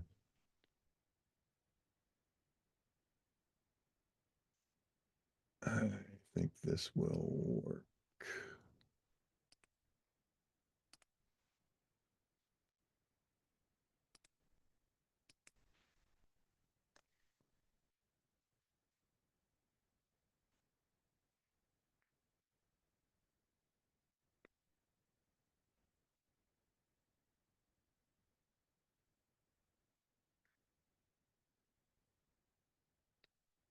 Yeah, there we go. So now you see the contour as it crosses right in there, how it pulls it back, and now you should be able to see that show up here.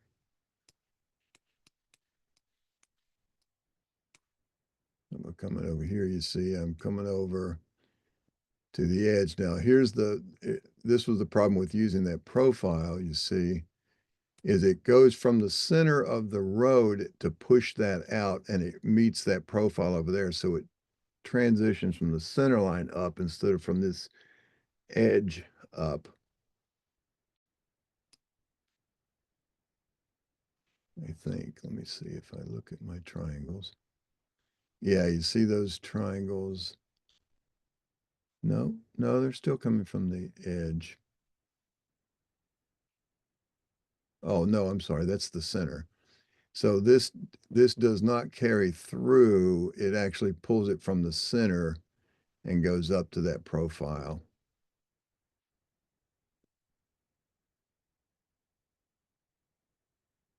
So if we were to keep it without the profile reference, it just keeps that same 2% down cross slope as it goes around. Now there's another type of transition you can do with that called a grade table.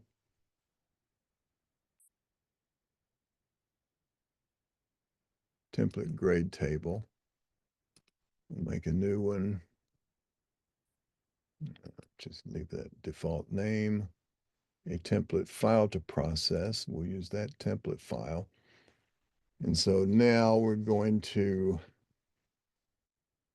have it do what? If I take my edge of pavement, so I could define station ranges and define the slopes and how far out to do it. So if I knew where that station was, where it started to transition, let's just do 1325 to 1450. So 1325, 50. So 1325, I'm going to go at a -2 for a distance of 12 feet.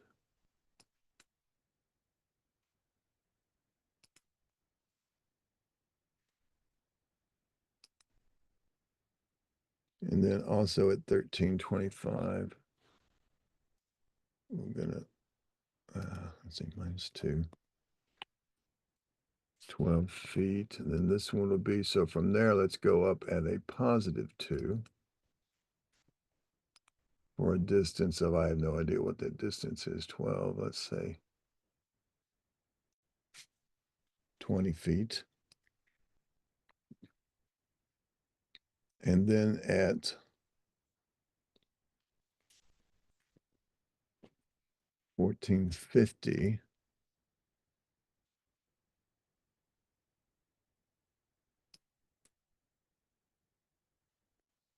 -2 for 12. I may be getting these things backwards. I don't use this one very often. Let's see, 1450 to 2 or 20.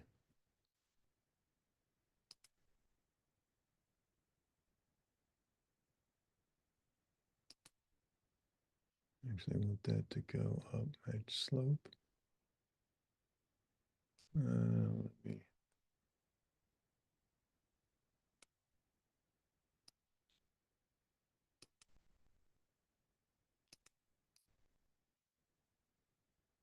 $13.25 to $14.50. I'm sitting on the edge of pavement. 2 feet. I want to get rid of that one. So 2 feet, 12 feet at 2%. Let me delete that. So edge of pavement, 13.25 -2, 12. 13.25. And I wanted to do this one first. -2 for 12. 2 for 20. 5, let's say. Well, let me see. Let's choose pick. We're going to go from centerline file.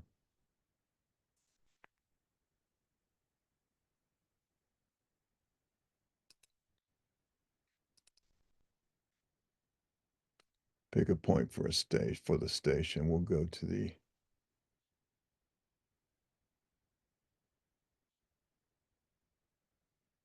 where's the end of that? 1302. Well, I'm not doing this thing right. Let me show you the help system on this to see how this work. It makes a table. It's a lookup for slopes and distances at stations for grade points within a template. Each side of the template is controlled independently. It's user interface for somebody. Okay, so the way it works is that you select a grade to modify on the left or right side. Then it has a spreadsheet to define the sequence of transitions for the slope and distances of the selected grade. We use the slope and distance until the first station specified. Then it uses the specified slope and distance going forward. When there's another transition station, program interpolates the slope and distance between the transitions. Be 14 at 50 and 16 after 100. Slope, okay. They're independent. Slopes is ready to cross slopes from a reference section. The function used to match the template slopes exists. Here's the this is the range station process. I think I would. Yeah, see, that's what I wanted to do, that move up and down. Let me delete each of those. I'm going to choose this. The station. I wonder if I can pick the station.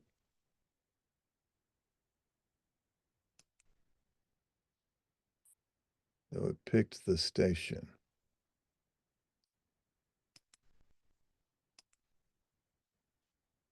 Match slope.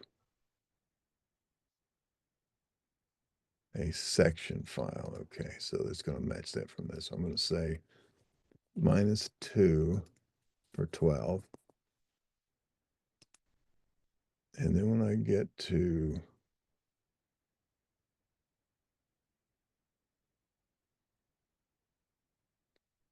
so 1450 we had. Let's go do -2 for 12. Now, see, I don't see the move up. There's no move up control here. Do you see that anywhere? I don't.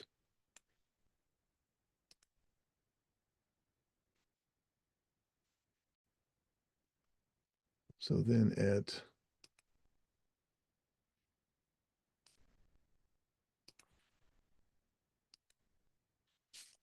-13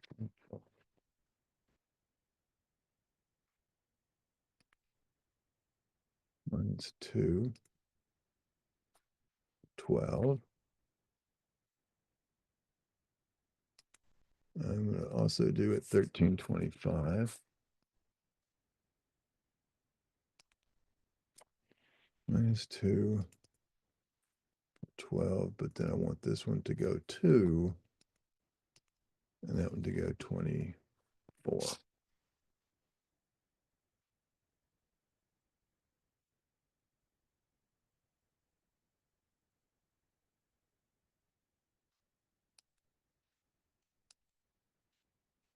No idea if this is going to work very well.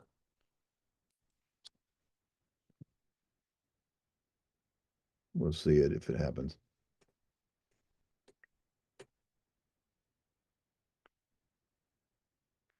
You should see a contour crease along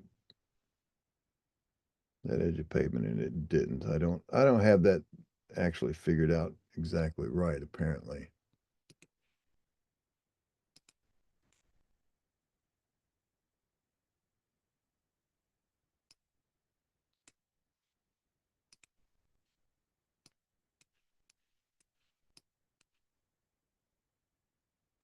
All right, so it did go over there and follow. Oh, there, let me see. Nope. Yeah, see, it's still coming from the center line. I want to be able to take it from that edge of pavement. I want to, and that's what you're supposed to be able to do. You're supposed to be able to give it a series of grades from, let's say at a particular station, you're going to go down a slope for a distance and then at some different slope to a distance. But I think you have to match those station values exactly. And I don't know what those actually are because we just eyeballed them. All right, so I'm going to take that grade table.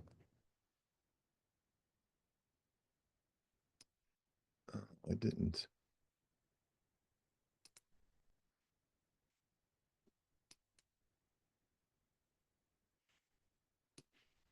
Am I on the right road? Pine Street, yeah. So the grade table.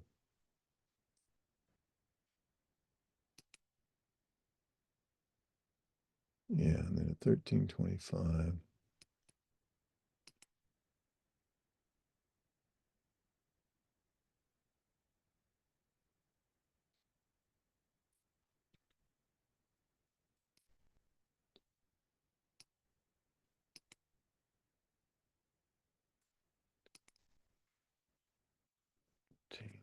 -25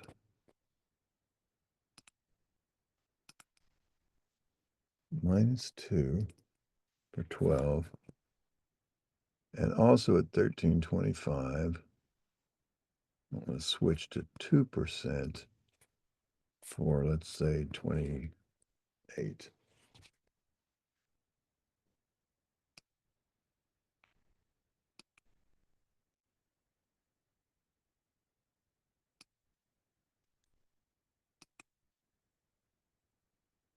Save and exit.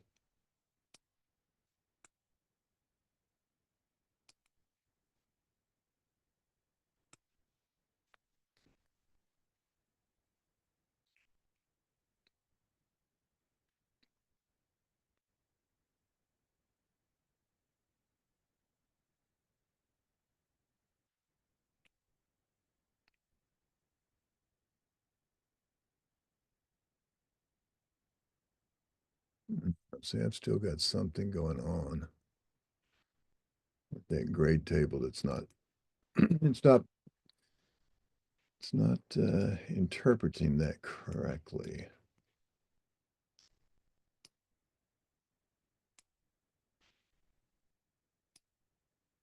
You should see a crease. The only crease I see is at the center line. Now look at the triangles. Yeah, see, there should be, it should come out and then change grades.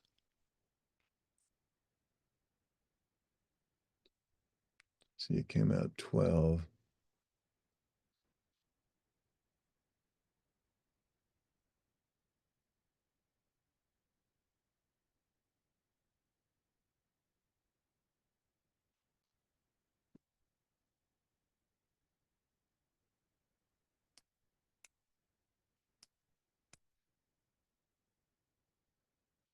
Yeah, see, that's all tying to the center line as it pushed it out.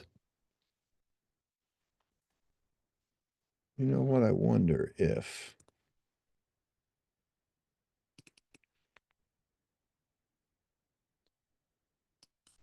take my template point center line and clear the profile, and then now I use the grade table instead of the profile.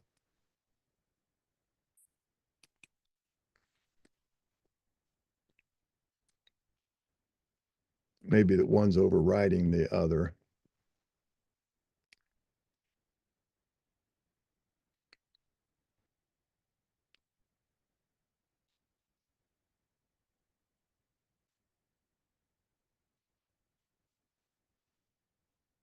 Still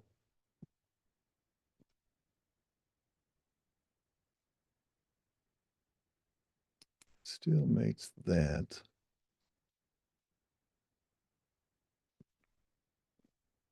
It's raised, so it's not, so it's following the grade table now.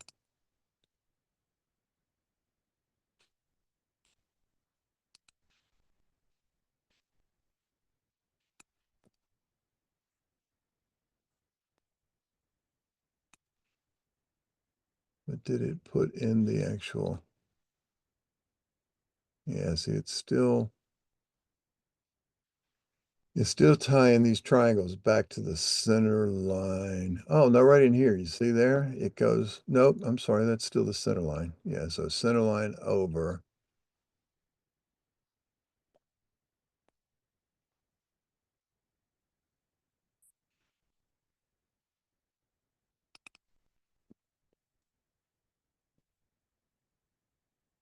Let me take the center line file out as well and just look at this grade table. And let's say from, let me clear. Let's say from 1300, go -2.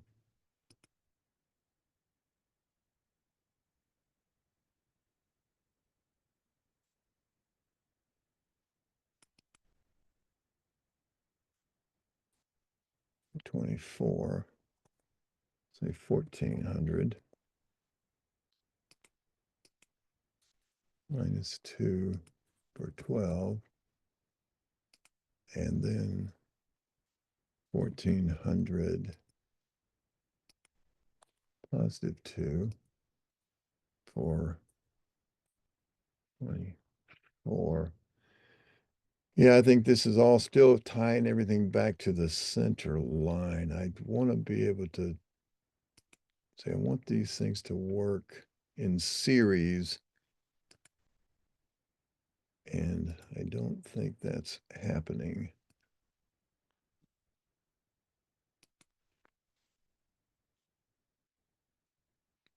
Oh, yeah, it did something. It went.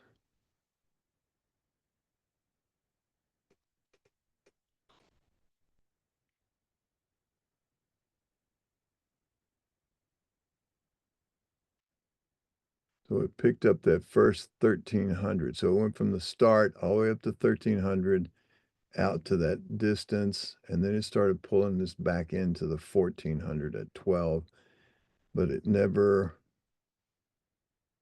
So apparently each station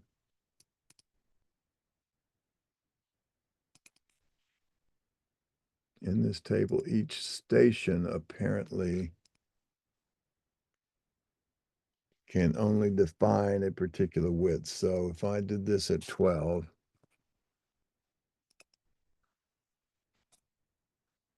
so from 1300, 2% to 12, at 1325, it went 2% for, and then back to 1400.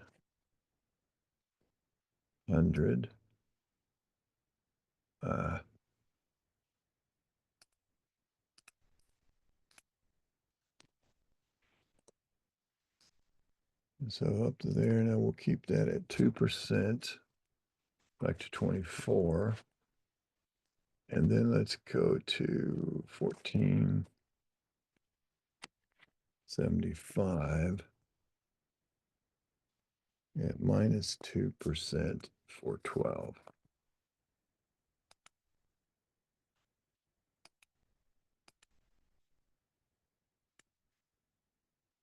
So we'll see what happens with that now. So it should pull that back down, which it did. It started at 1300, had the 12, and then it pushed out, and it came back in at 1475.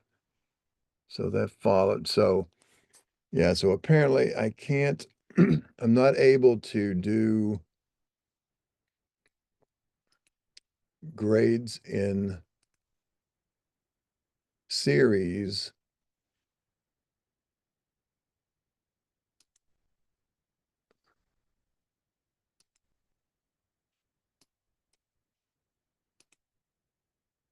let me get this to catch up here.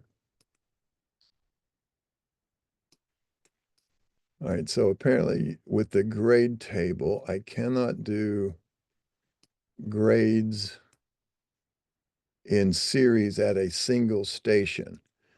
So what this is doing is it's still tying everything back to the center line, but it's coming out here and going -2% to that 12 foot. It comes up to that next station, whatever I defined it as, and it goes up at a +2% for a 24-foot width.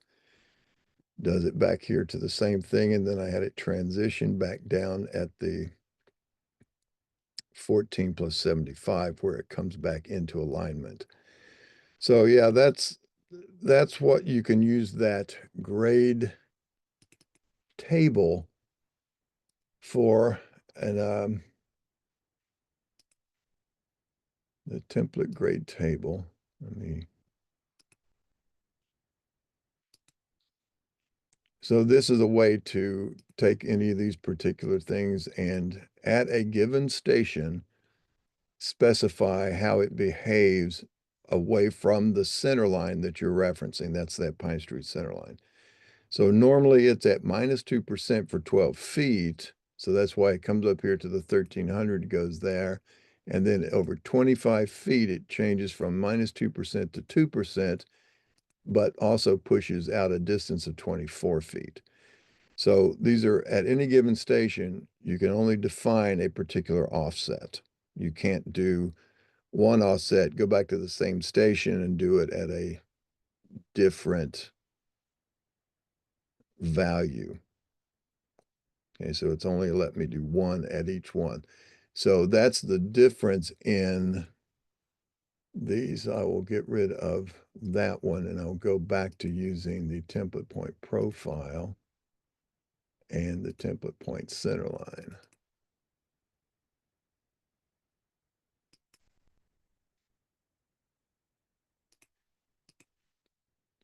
So now you should see that edge. There we go. It's coming back into following. It pushes it out at the profile.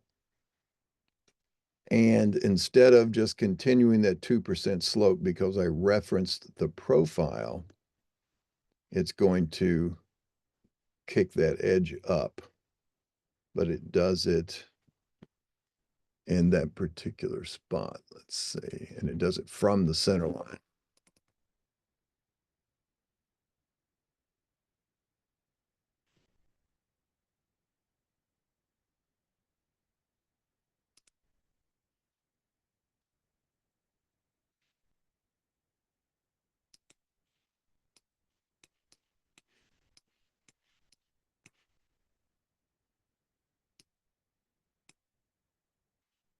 So yeah, so it comes down at a 2% cross, and then it starts to, when it starts to follow that profile here, that you see this contour line is now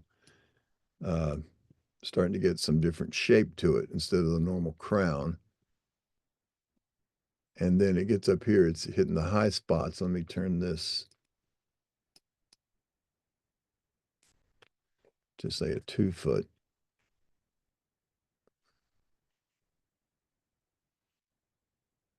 So there we go.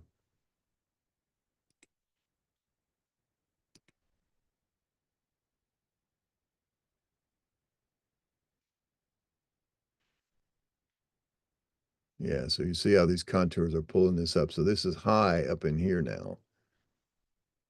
It's sort of, it's almost like it's super elevated. You can see the contours are coming across this way instead of that normal crown slope.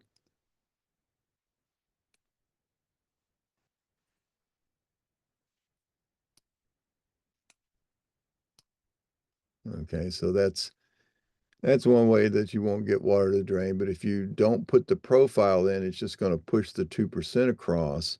Then you could drain it back out here and keep it off the road. Just catch some drains against that curb. So once more into the breach, I'll clear the profile, leave the center line, and then process.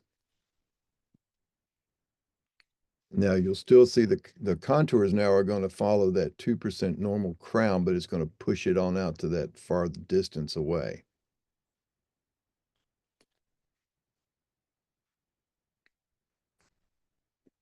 Okay, yeah, see the shape of the contours now.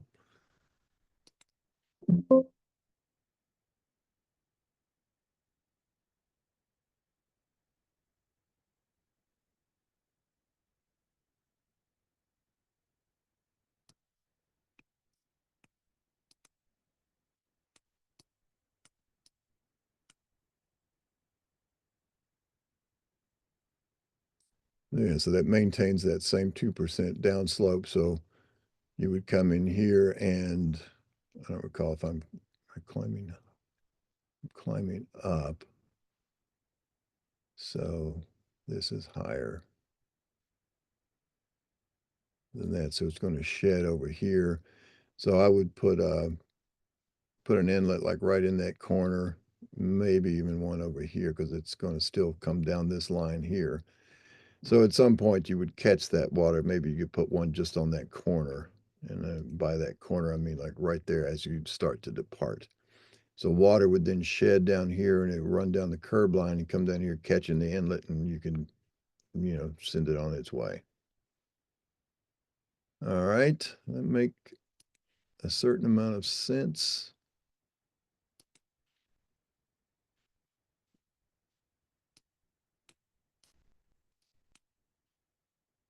There's your ditch on the side. And you can see as it's transitioning from that, and it's too high, it would put the ditch up in the air, so it turned it off back there and then picked it back up. Nothing on the fill slopes.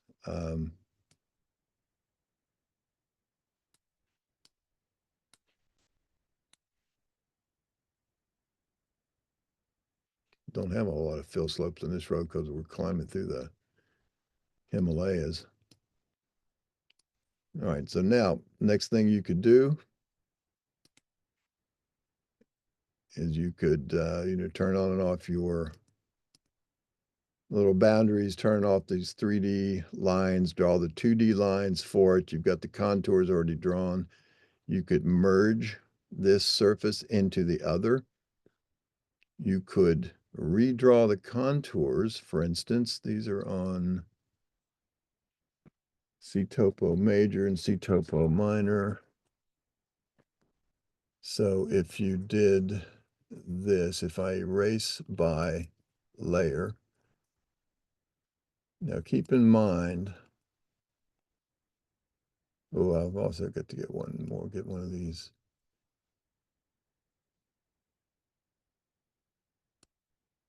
Depressions. All right, so now I've got my road contours. I don't have my existing grade contours, but if I go to my surface menu and contour from a triangular mesh, I'm going to go back and get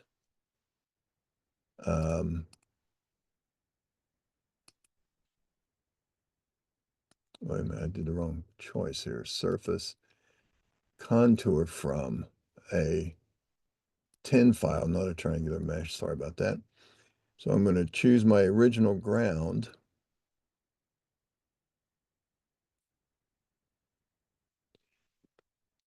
Okay, and so over here, I'm going to, no need to densify, but I'm going to use inclusion and exclusions, and I'm going to turn on my contours, and I'm going to select that, was it C topo major and minor? Except I need to put it on the right layer here. C, it wasn't V topo, no, it was C topo minor. 5 feet. And we'll put this on C topo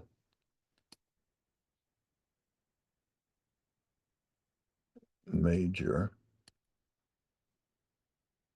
And we'll go to our labels. We'll turn our labels on. We'll put that on C topo label.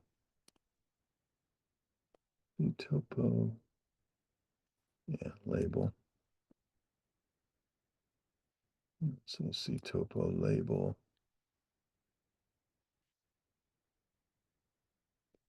We'll draw index contours only. We'll hide under the labels, line with the contours, draw every, and we're going to go every 500 feet will be fine. We'll say, okay.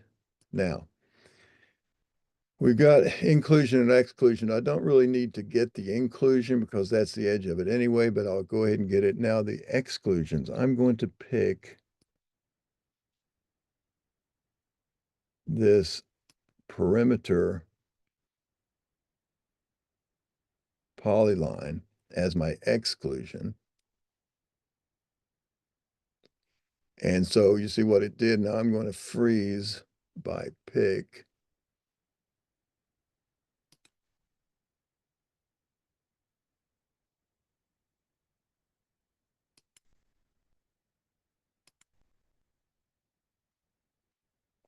And so there's now my tied contour lines, because I went up there and got a couple of them. They're not quite hidden exactly right in there, but I may have picked the wrong thing to limit it with. But now you can see I didn't actually merge the surfaces, but I've got the contouring drawn on these separate independent layers, and you can see how they will tie. Now, if I'd picked the right one, you'd see those tie exactly. I'm sorry I missed that. And there is my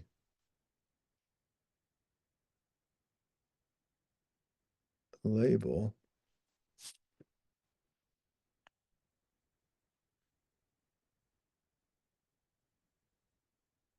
Let me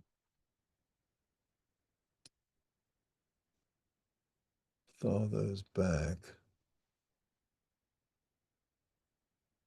No, it's still missed it just a wee bit.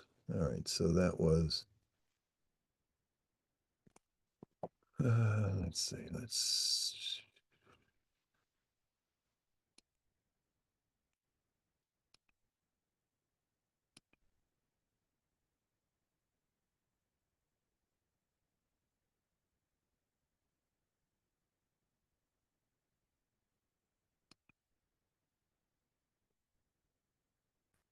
now that I've done those in the labels, I want to move the label along the contour. So if I pick that and just reposition it if I wish, I'm going to select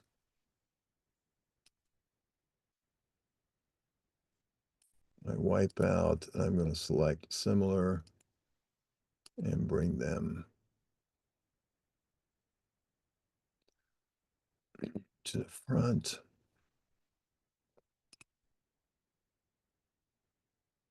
Select that, bring them to the front. And I see I'm still in my realistic view. That's part of what this is. I need to switch back to the 2D wireframe. There we go. Now I've got what looks like these little gaps behind the text. And I can then move my contour labels. If I've got something that's, excuse me, in an awkward position, I can just choose it and reposition it. And it flips it and keeps it oriented the way the drawing is supposed to be going. Now that happens while I'm doing there, and I can still, pick these and move these around. And you notice that it's, see, it looks like it cuts the contour line. It's not actually cutting that line. What's doing is, when I did this contour from a tin file, when I chose to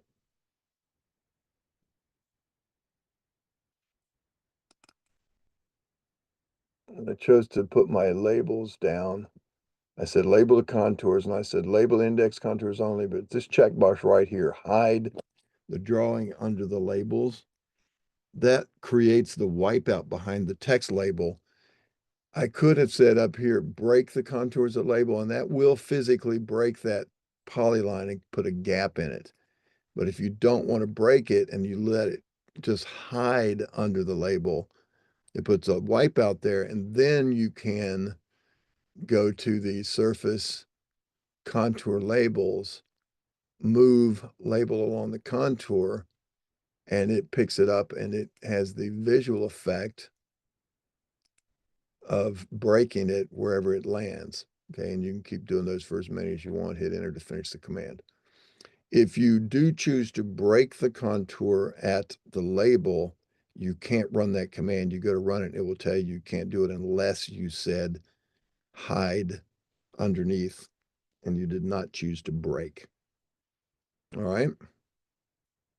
So, so that's sort of the 50,000 foot flyby, Buzz the Tower approach to some of the civil tools in the Carlson software. You've seen how to get a couple of things done. You've seen how to get a couple of problem areas worked out, how to just think your way out of these dilemmas and you generate this stuff. Now, all of these things here that are drawn are 3D polylines. And like this is a nice smooth arc. So if I take this red line there, that's the center line. If I were to label that and I wanted to annotate that, you know, I could, or if I wanted to label the radius of this curb back in here, I can't find a radius on this back of curb, which is right here, because it's just a bunch of segments, right? Because that's the way it's designed, that model, with those template drops every 25 feet. But when you do that road network and you go to your settings, your output options, you can say you want to draw these 2D template polylines, and you put them on layer 2D. And if you do that and save, I think this will preserve it. Let me see if it does. I'm going to reprocess. It will still do the 3Ds, but it's also going to draw the 2Ds.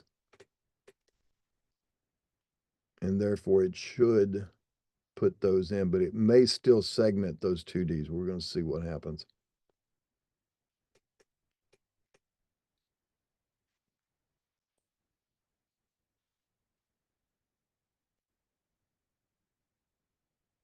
And done. Now let's freeze off some of these 3Ds. There's 3D, 3D, 3D, 3D.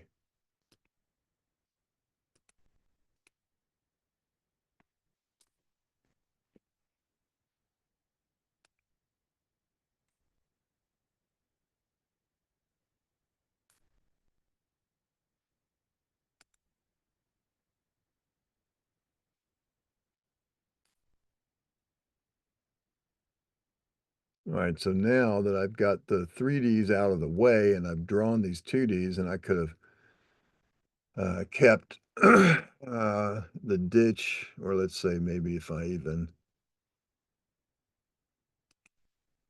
let's freeze the top of curb. We'll keep the back of curb, the face of curb. There's my edge of pavement. So that's going to be my curb structure, my pavement. Let's maybe, you know, we could get rid of, say, some of this stuff out here. That was the sidewalk. I should have maybe, let's bring the sidewalks back. Let's get rid of the ditches. All right. And so now, if I were using this to dimension this, I can now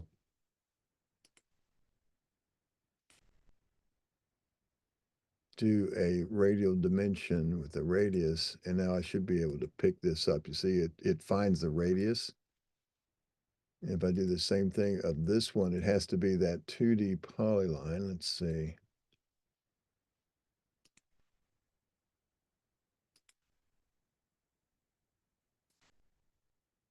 That's a 300-foot curve.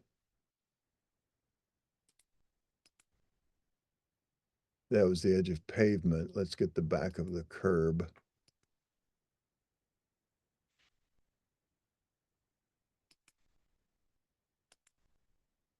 Okay, so yeah, you would set your units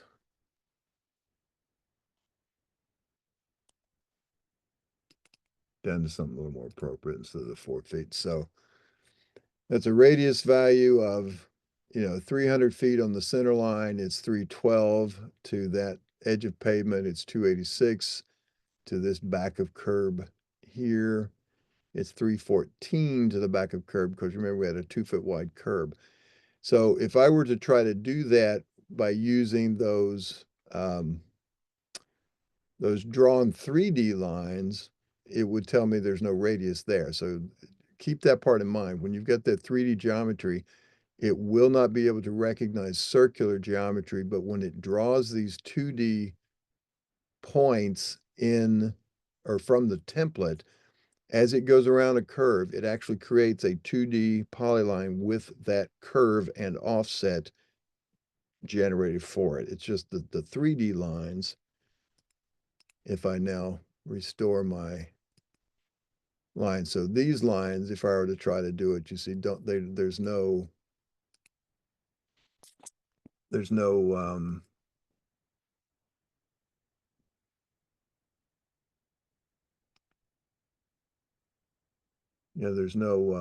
let me see, let me grab that 3D. Yeah, see, that's a 3D line. So there's no arc, there's no radius defined because that's not an arc. It's a series of those little segments. Okay. So understand that particular difference on that, everybody? Yeah, all good here. Okay. Yep. So we're at the end of our journey. Any unanswered questions or anything that just may have occurred to you, might want to, even if we don't have time to demonstrate it, maybe we just discuss it and tell you another place to look. Any thoughts on those? So Everybody? when you would take this, you mentioned building piece by piece. When I did mine, I was just had my 3D polylines that didn't have an elevation. I must not have toggled something on, but you would probably do the same thing. You would keep those 3D polylines that were built from this thing and then combine it with other features that you might grade out. Exactly right. So you can keep those and then freeze them on different layers if you want. But now in terms of the road, um, the road network actually created that surface in there, and then it wound up still drawing these 3D lines. Okay. So those lines, and I can actually, do I could do a design pad template and take that edge and push it down to sort of override that cut and fill condition in there to generate some other kind of geometry out here. So those are all things you do because it's just drawn geometry in the file. You can use it for any purpose, just like you're saying. Use those to tie into other places. If you are designing, say, you're doing a roadway, a curb cut off of this into a parking area on the side, for instance, you could either design it as a road, as a center line, and have it do all the little template transitions and tie-ins, or you can just, lay it in there and then snap that geometry into those 3D edges and say, take maybe you would put um,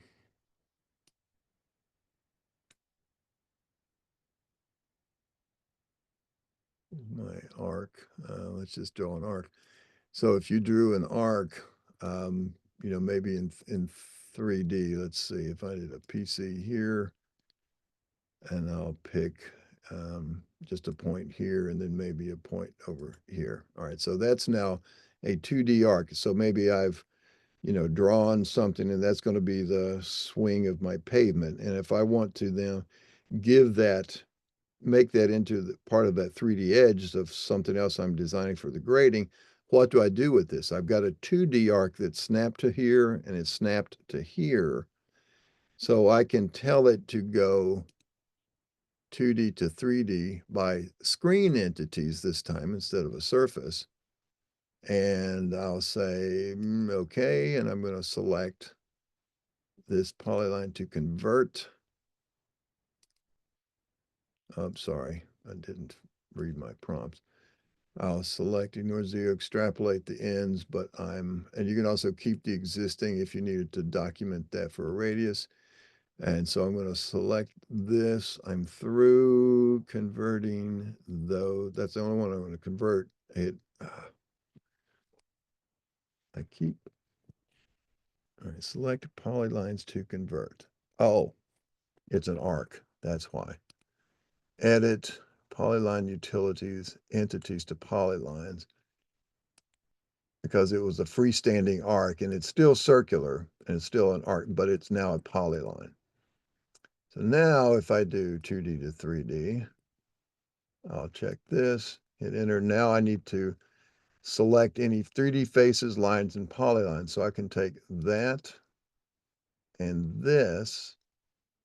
Now, if I chose this one as well, we would put a point along there, but those are the only two I'm going to use. And now I look at this and it's a 3D structure. All right, so I'll look at these in my viewer. And again, I would use that to make sure that I've defined that edge, okay? Now you can use that again, you could do that, you might could do that as a, as part of a road net as an intersection. You come up there and intersect the center line and you would have the pavement follow around and it would come off of this line up here, the edge of pavement, and not back here, which is that back edge of where it comes out of the ditch or whatever that feature is. Let me see, that's on, oh, that was a contour line. All right, so I should have snapped to something, one like say that edge of pavement up there, the 3D edge of pavement. But all of those techniques are there for you to, how do you set things at elevation? You can put them on a surface, you can put them on screen entities. If you've got points nearby, you can actually have it set elevations by proximity to found points. So all of those different techniques, and that's exactly why you would keep all that 3D geometry if you wanted to. If you didn't need them, you can still build that surface and do all that kind of stuff. But when you are in your RoadNet settings, you might say, in output options, maybe you don't draw the 3D polylines or the disturbed area, all those different kind of settings here. And you can also, when you go to your triangulate and contour for your setup, that says roadway surface. If I write the file, that's not what I'm looking. Oh, I'm sorry. It's right here on the output options. Instead of the top grade, you could output the subgrade. So let's look at triangulate and contour. If I set up that, I'm going to change. I'm not going to draw the contours now for the subgrade. I'm just going to write the file. And I'm going to call it roadway subgrade.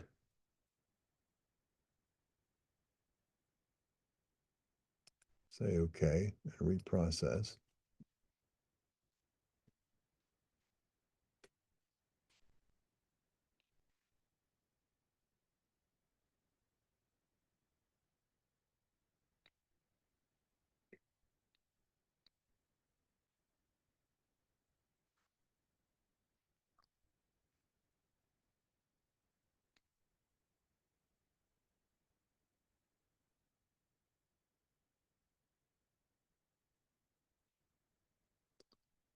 Come on.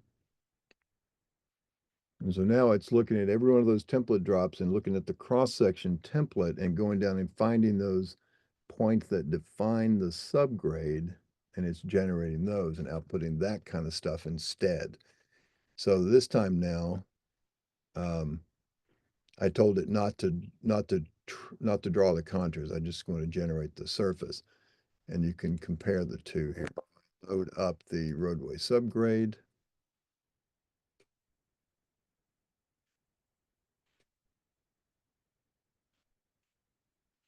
Let's turn off some of this computation here.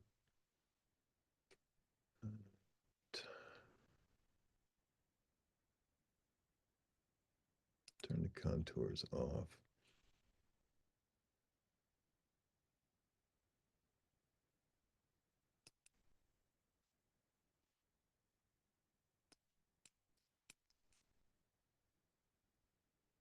And so you can see how it's deeper now because it's coming down all the way down to the subgrade to find those points. You see the sidewalk has dropped down from the grass up here on the side. So it's gone down and actually pulled in the subgrade. And if I go to my model and add the surface on top of it, you see it jumped up and filled that extra bit in. And I can now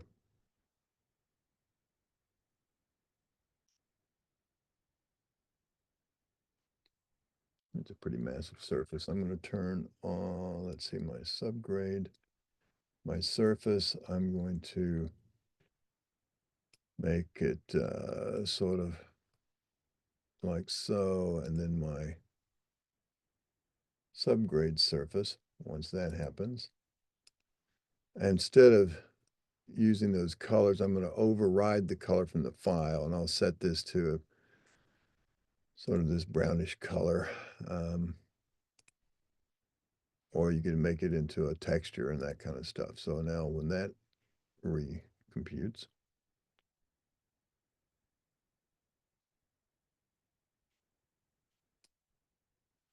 now let's zoom in down here and you can see the regular surface here, the road grade surface. Let me set it not quite so transparent so you can see a little better. And you're not seeing it looking like it's got a bunch of holes there. So it's a little less. You can see maybe, come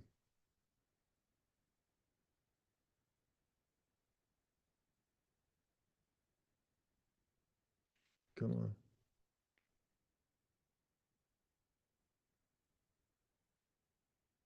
Yeah, see there you can see the one over the other. Let me do that one.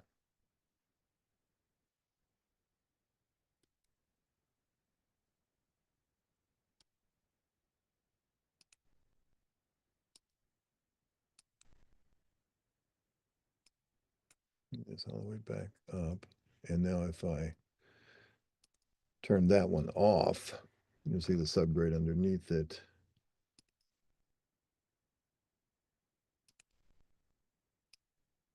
There's the top, there's the subgrade. So it still picked up some of those colors, but the subgrade is showing it through. I should have overridden the colors, override the color by normal.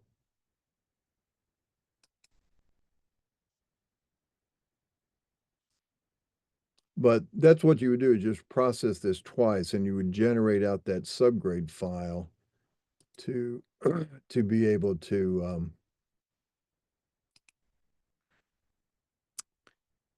put that on your grading equipment as a surface to let GPS do the grading for it. And it would, you'd be able to build a roadbed, and then you would use the other surface to set things like your pavement tops and your sidewalks and curbs and all of those different things. Okay. And then put that back on top of it. And that's how you would do that. So whereas before, every time we did something like that, we would have to, try to do all this design.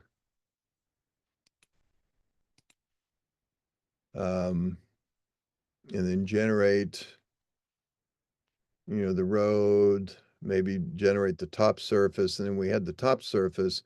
We might at that point decide, we put that on our dozers, and then we do a dial down for the blade depth, to get to the subgrade. And that's still a valid approach. I'm not trying to say that that's not something you could do, but it's not necessary because you've got that ability to have the RoadNet processing generate that subgrade for you. Okay, make sense?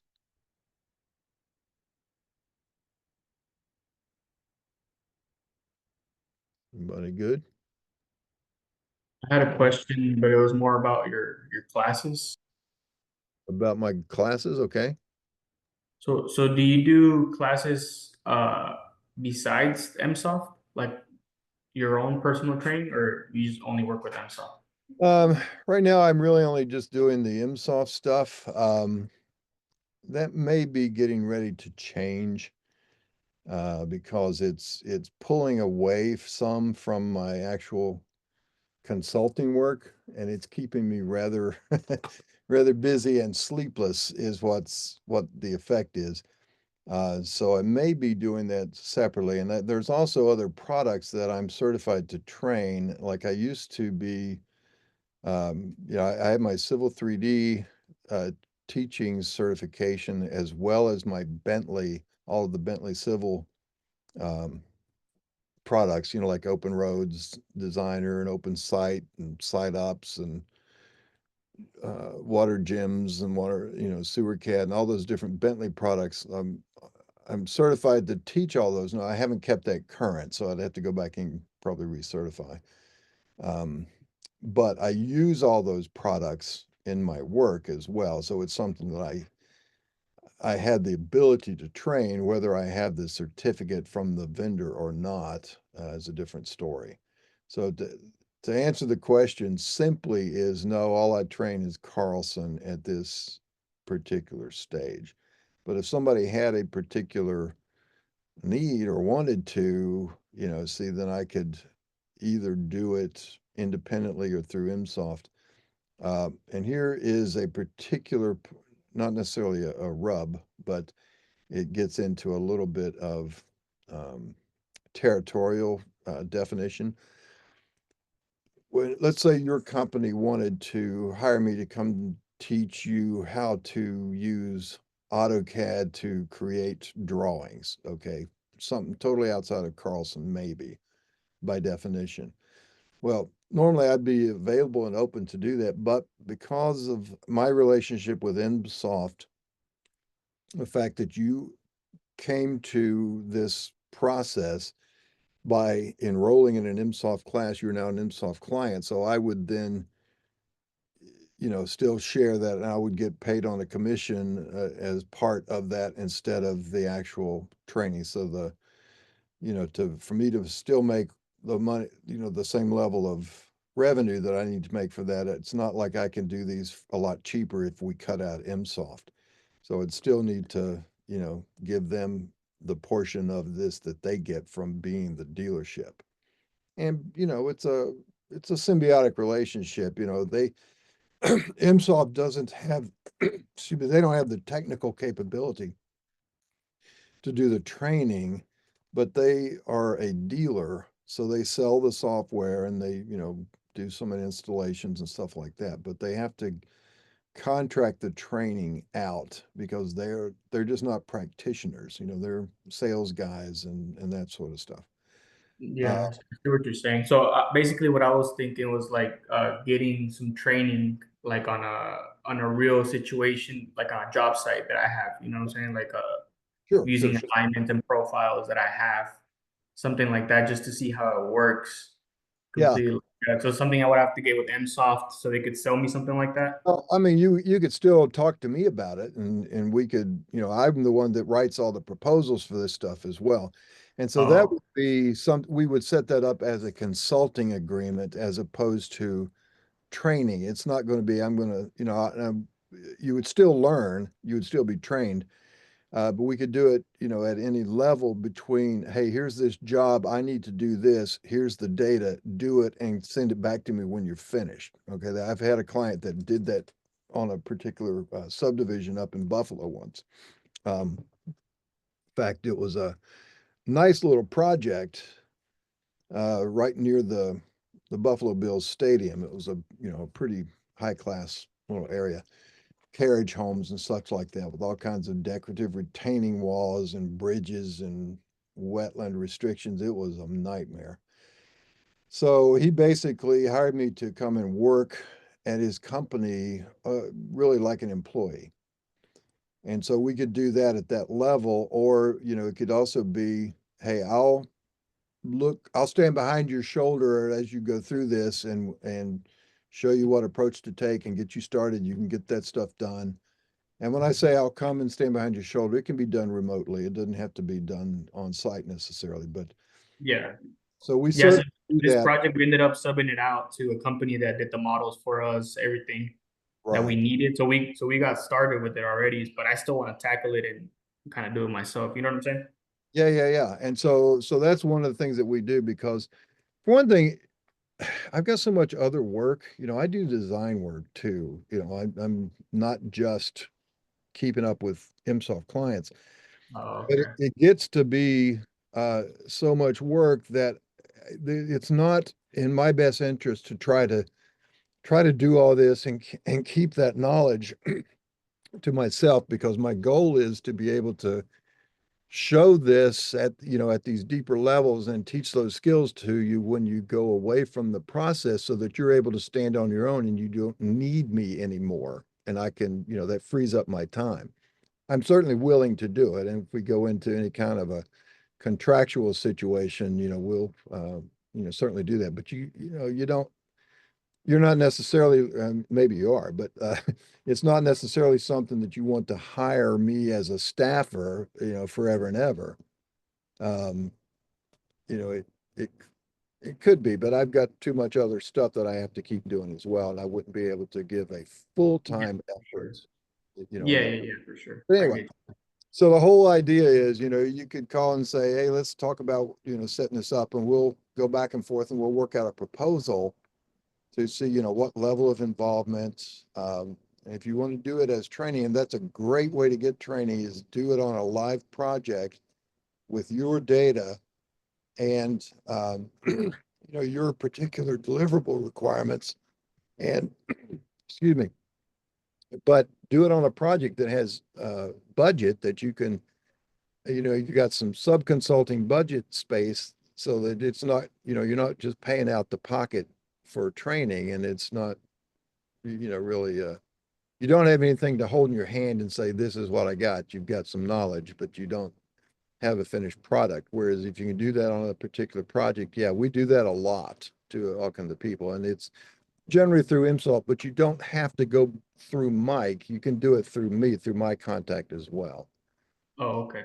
Now, I do Cool. have other people, other clients that haven't come through MSoft first, and they just because they know me or I'm working with them on some other projects, then I do that as well. So, that's really my preference. It's kind of tough to give a chunk of the revenue back to MSoft just because they're sitting there, shuffling papers. Um, so we're actually getting to a point now where we're going to be renegotiating that relationship a bit. Yeah. Because Yeah, it's that's what I was thinking. Like maybe just 3-4 hours or something like that, or oh out yeah, of your time and just kind of guide me. I mean, it's not a huge project. It's something oh small, sure. medium. Yeah, and it can just be piecemeal. You can call them and say, hey, let's do a session on this day and that day. And we just do it as a, 3 hours here, 4 hours there, a day and a half here, or 30 minutes there. You just need something to show. Yeah, I do that all the time. And in this particular case, it would run through uh, MSoft, but it would again be on that consulting basis. Yeah, yeah. And I don't even know if my company will be willing to pay for it. They paid for this, but I really like it. So if I even have to pay for it out of pocket, I don't really care. I mean, it's Yeah, cool. It's good info. So yeah. No, I mean, I would approach it with that regard. I would look at these live projects to see if you've got any budget space for sub-consulting, and then you would just do that as yeah, well. You would be part of that process. So again, my ultimate goal is to make sure you or whoever the client is walks away with the knowledge to do it on their own the next time so that we're not, yes, I'm not having to babysit the whole process. yeah, Now, exactly. now, Okay. now I'm going to show you real quick in 2 minutes this other approach to doing these kinds of designs. Now, it's not for roads necessarily, it's more for site design and parking lots and building pads and things like that. And it's this menu right here called SiteNet.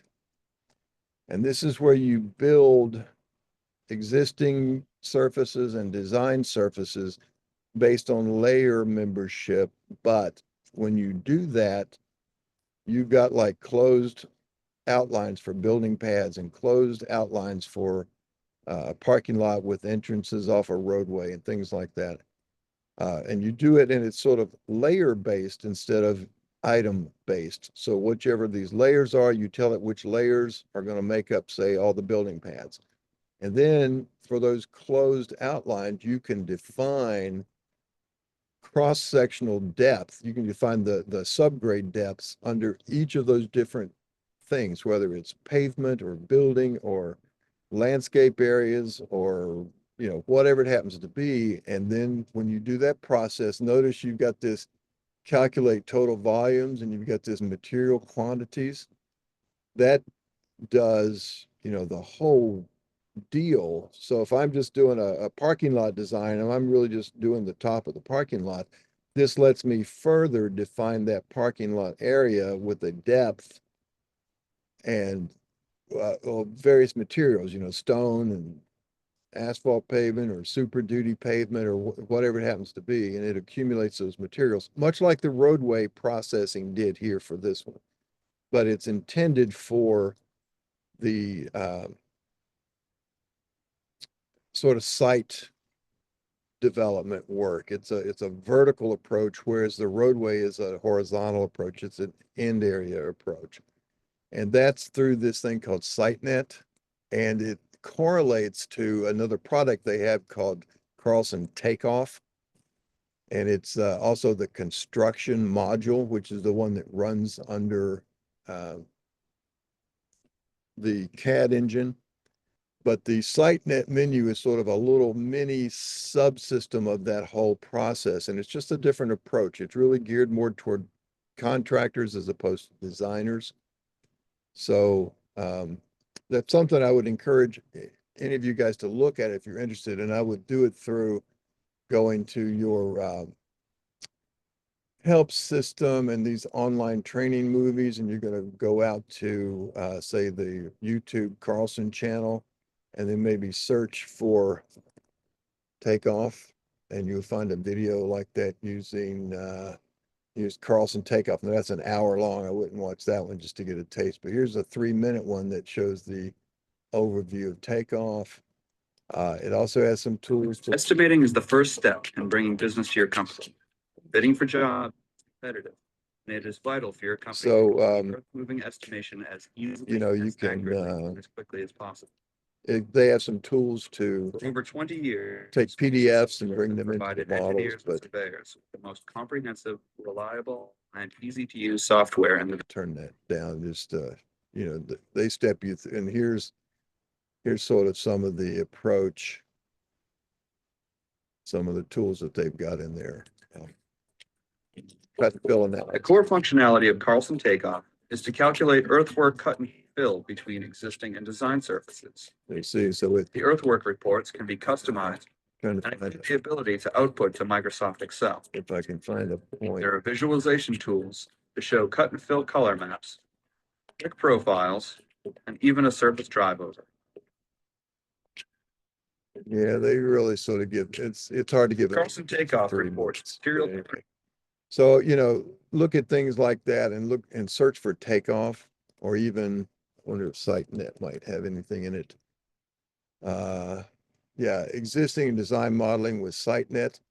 And that is, how big is that? That's 30 minutes. That might be worth looking at. You can see what it does because they're going to show you how you've got in that area, you've got a building design, a building pad, a parking lot, and it shows you how you can define the thicknesses of those materials to help you come up with that kind of analysis, as opposed to just doing the top of the surface. Here's another, for instance, half an hour on the pad template tour. And they show you how you can do, a lot, even more sophisticated things than we talked about as well. Spoil polylines and volume, so you can outline areas of interest and you can subdivide your reports, your volumes within, to restrict it to within certain phase boundaries and things like that. All right. So those kind of things are out there. I would urge you to use them. Also look under the help system. Here's another great resource. Just go to the Carlson manual, and it's got all the different things that you can imagine. Here's your general commands: the file, edit, temporary erase, copy it, blah, blah, blah. But down at the bottom is this little section called tutorials. Okay, and they have all different topics. Here's CAD basics. Here's how to enter a deed, how to make a plat, field to finish, intersections and subdivision, just really just little things. And they work with the sample files that get installed when you install the software that just live in your settings folder or your Carlson projects folder. There was ServNet. Here's your road rehab, basic road design with volumes. That was the single road layout. There should be a road network somewhere. There's a stormwater network. I don't really see road network. There's takeoff trenching. There's your site net, takeoff or site net from start to finish. Hydrology road, basic road design, volumes by 5 different methods, a dozen tools to help you do surface design. So if you need some boning up on some of that, then this is a great little short, easy exercises, and they step you through it, step by step. So it's a nice little thing to look at. Carl, on your side, there is also an LDT, a land development desktop migration guide, and it talks about the different data files and settings and points and how you can correlate the Carlson definitions compared to land development desktop. That may be long enough in your past that you don't need to look at it, but it's a resource that a lot of people aren't aware of being in the system, but there it is. Okay. Yeah, interesting. It's been a while, but Yeah. yeah. I think Oh, what Sofdesk was before that, right? That was the old one. well, it was Sofdesk before that, and it was called AdCAD when Sofdesk CAD. had it. Yeah. And then before that, they used to call it DCA, and it was by a company called David C. Arnold out of Henniker, New Hampshire. They were a design firm, a survey firm, an engineering firm. And they just took AutoCAD, and they had a really good programmer on staff, and they developed all these Lisp routines back in early years. All right. And they started doing all their work with it, and people noticed, and so they started making it for sale for other people. So they developed this system called DCA, and it stood for David C. Arnold. He was the owner of the company. Well, DCA then was already an existing product, and it was a communication board for computer terminals. And it was they had a DCA, I don't know, stood for Digital Components of America or something, I don't know. And so they sued them for name, copyright infringement. So they changed their name from DCA to Softdesk, and they ran that, and they named the product AdCAD at that point. And well, Autodesk started to take notice, because they were seeing everybody was using that. They didn't have a product. They eventually bought his company, and that's where Civil 3D actually started life. But when they bought that company, they had a big production house up in Henniker, New Hampshire, again, where that was originally from. So they kept the programmers and all that on staff. And after Autodesk bought them, the product became renamed Land Development Desktop. And it went along with, there was an architectural desktop, there was a mechanical desktop, all of these little, quote, desktops that were, sort of discipline specific, much like Bentley now has open roads, open site, open building, open ground. That's the geotech software. So they're open bridge, open rail. That's the sort of naming that they did, and they had that land development desktop. Well, everybody jumped on it and started using it. It was great, but they started using it and they wouldn't let go because they spent a lot of blood and effort trying to learn the software. They got good at it. They understood it. It did what they needed it to do. And Autodesk at that point, this is my 7 or 8 years after that fact, they wanted to phase it out and start phasing in Civil 3D that they bought from a company down in Florida. Well, nobody would make the transition, and Autodesk kept threatening to, quit supporting Land Development Desktop, and that's when customers started leaving for other products like Carlson and different things. And so Autodesk kept it alive, and it was probably the longest lived civil design software ever in the industry. And it went for decades. And they finally got people off of it and just said, what, you're going to have to go to Civil 3D. So they did that, and especially the poor surveyors, because it was so hard to use compared to Land Development Desktop, and there was so much setup that you had to go and Amen. Yeah. Oh no, I know. Yeah, I hated it. yeah. So that was, and it's still, that pain point is still there, but so that's why, and Carlson recognized that early on in their days too, and they said, well, and that's why they keep all this stuff with external files, and they just make it easy to use so that when you generate all of these things, you're not creating these esoteric extended entity type things that you need object enablers for. At the end of the day, these things are just polylines and text and what have you, just standard CAD entities.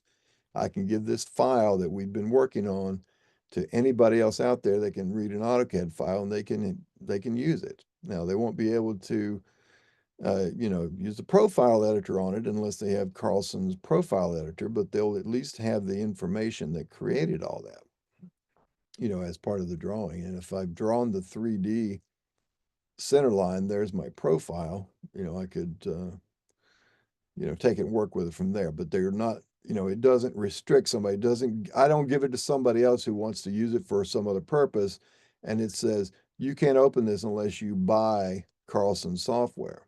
So Carlson sort of took the opposite approach to that. They didn't want people to have to do that.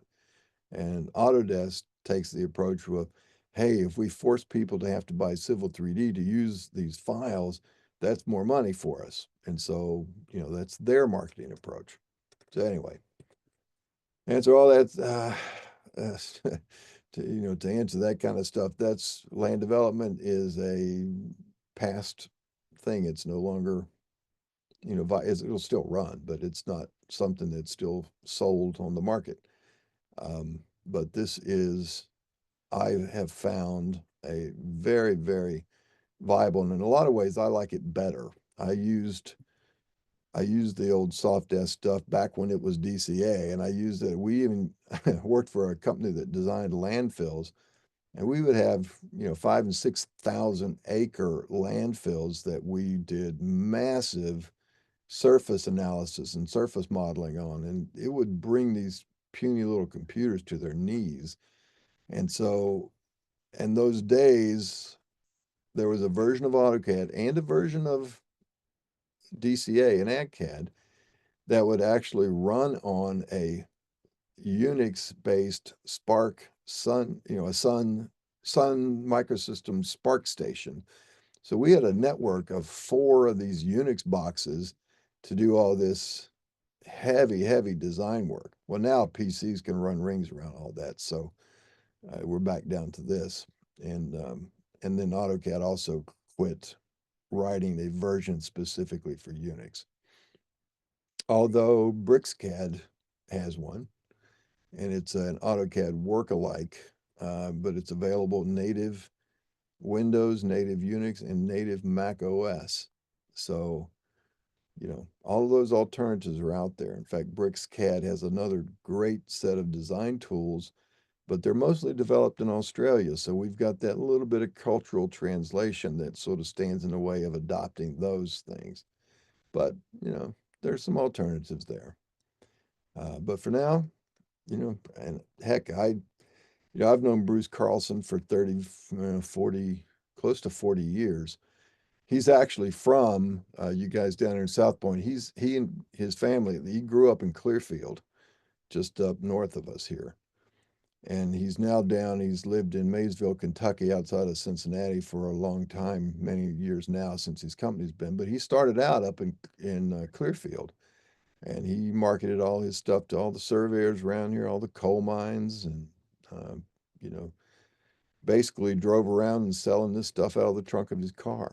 And some humble beginnings, but it's good stuff. It's good quality stuff, and it's simple, neat and clean. I'm not going to say there aren't some things that make you scratch your head from time to time, but um, compared to trying to get this done under the entire paradigm shift of a Civil 3D, it's a little bit better. In my Yeah, opinion. without some dedicated CAD people that you have that are, you know, keeping up with things and taking care of all your styles and all that. Yeah, but if it's a Yeah. smaller shop, it's just tough to deal with. Exactly right. So it's a great, great little system, I think, for that purpose. So now, with all the philosophizing out of the way, I think we probably need to wrap it up. We're 45 minutes over and we didn't get our mid-afternoon break, so I'm going to run your clock all the way to say we finished at 5:30. That will be your break. We'll go ahead and end the day here. And that'll give you guys each, or I guess Carl, you're the only one who needs the PDHs, but you'll get an extra hour out of it. So stretch that as far as you need for your license renewal. And with that, like I said, you've got my emails. You know how to get in touch with me, my phone number, all that's in my emails to you. I will be sending out certificates and links to the videos probably the first part of next week after they get processed. And we'll go from there. And I say, stay in touch. You got questions, little something, maybe you want to go over something, you know, an hour or two here and there. It's not going to cost you anything. But if it gets into, you know, a month's worth of a massive project, that's when we talk, like you were talking, Raul, about, you know, other kind of consulting type of things. But for little things, maybe look this over. Here's what I want to do. Give me an approach. That's part of what you get because you are an MSoft customer. You get access to me in that capacity. Okay. Yeah, I'm definitely gonna try it out and attempt it on my own. And if I get stuck, then I'm gonna hit you up for sure. Yep, absolutely. Okay, guys. Thank you. You are Thanks, most Ken. It's been enjoyable. It is now Miller time officially, so go out there and have your weekend. All right. Thank you, Ken. Talk to you soon. You bet. I'm going to stop my Take care. See you.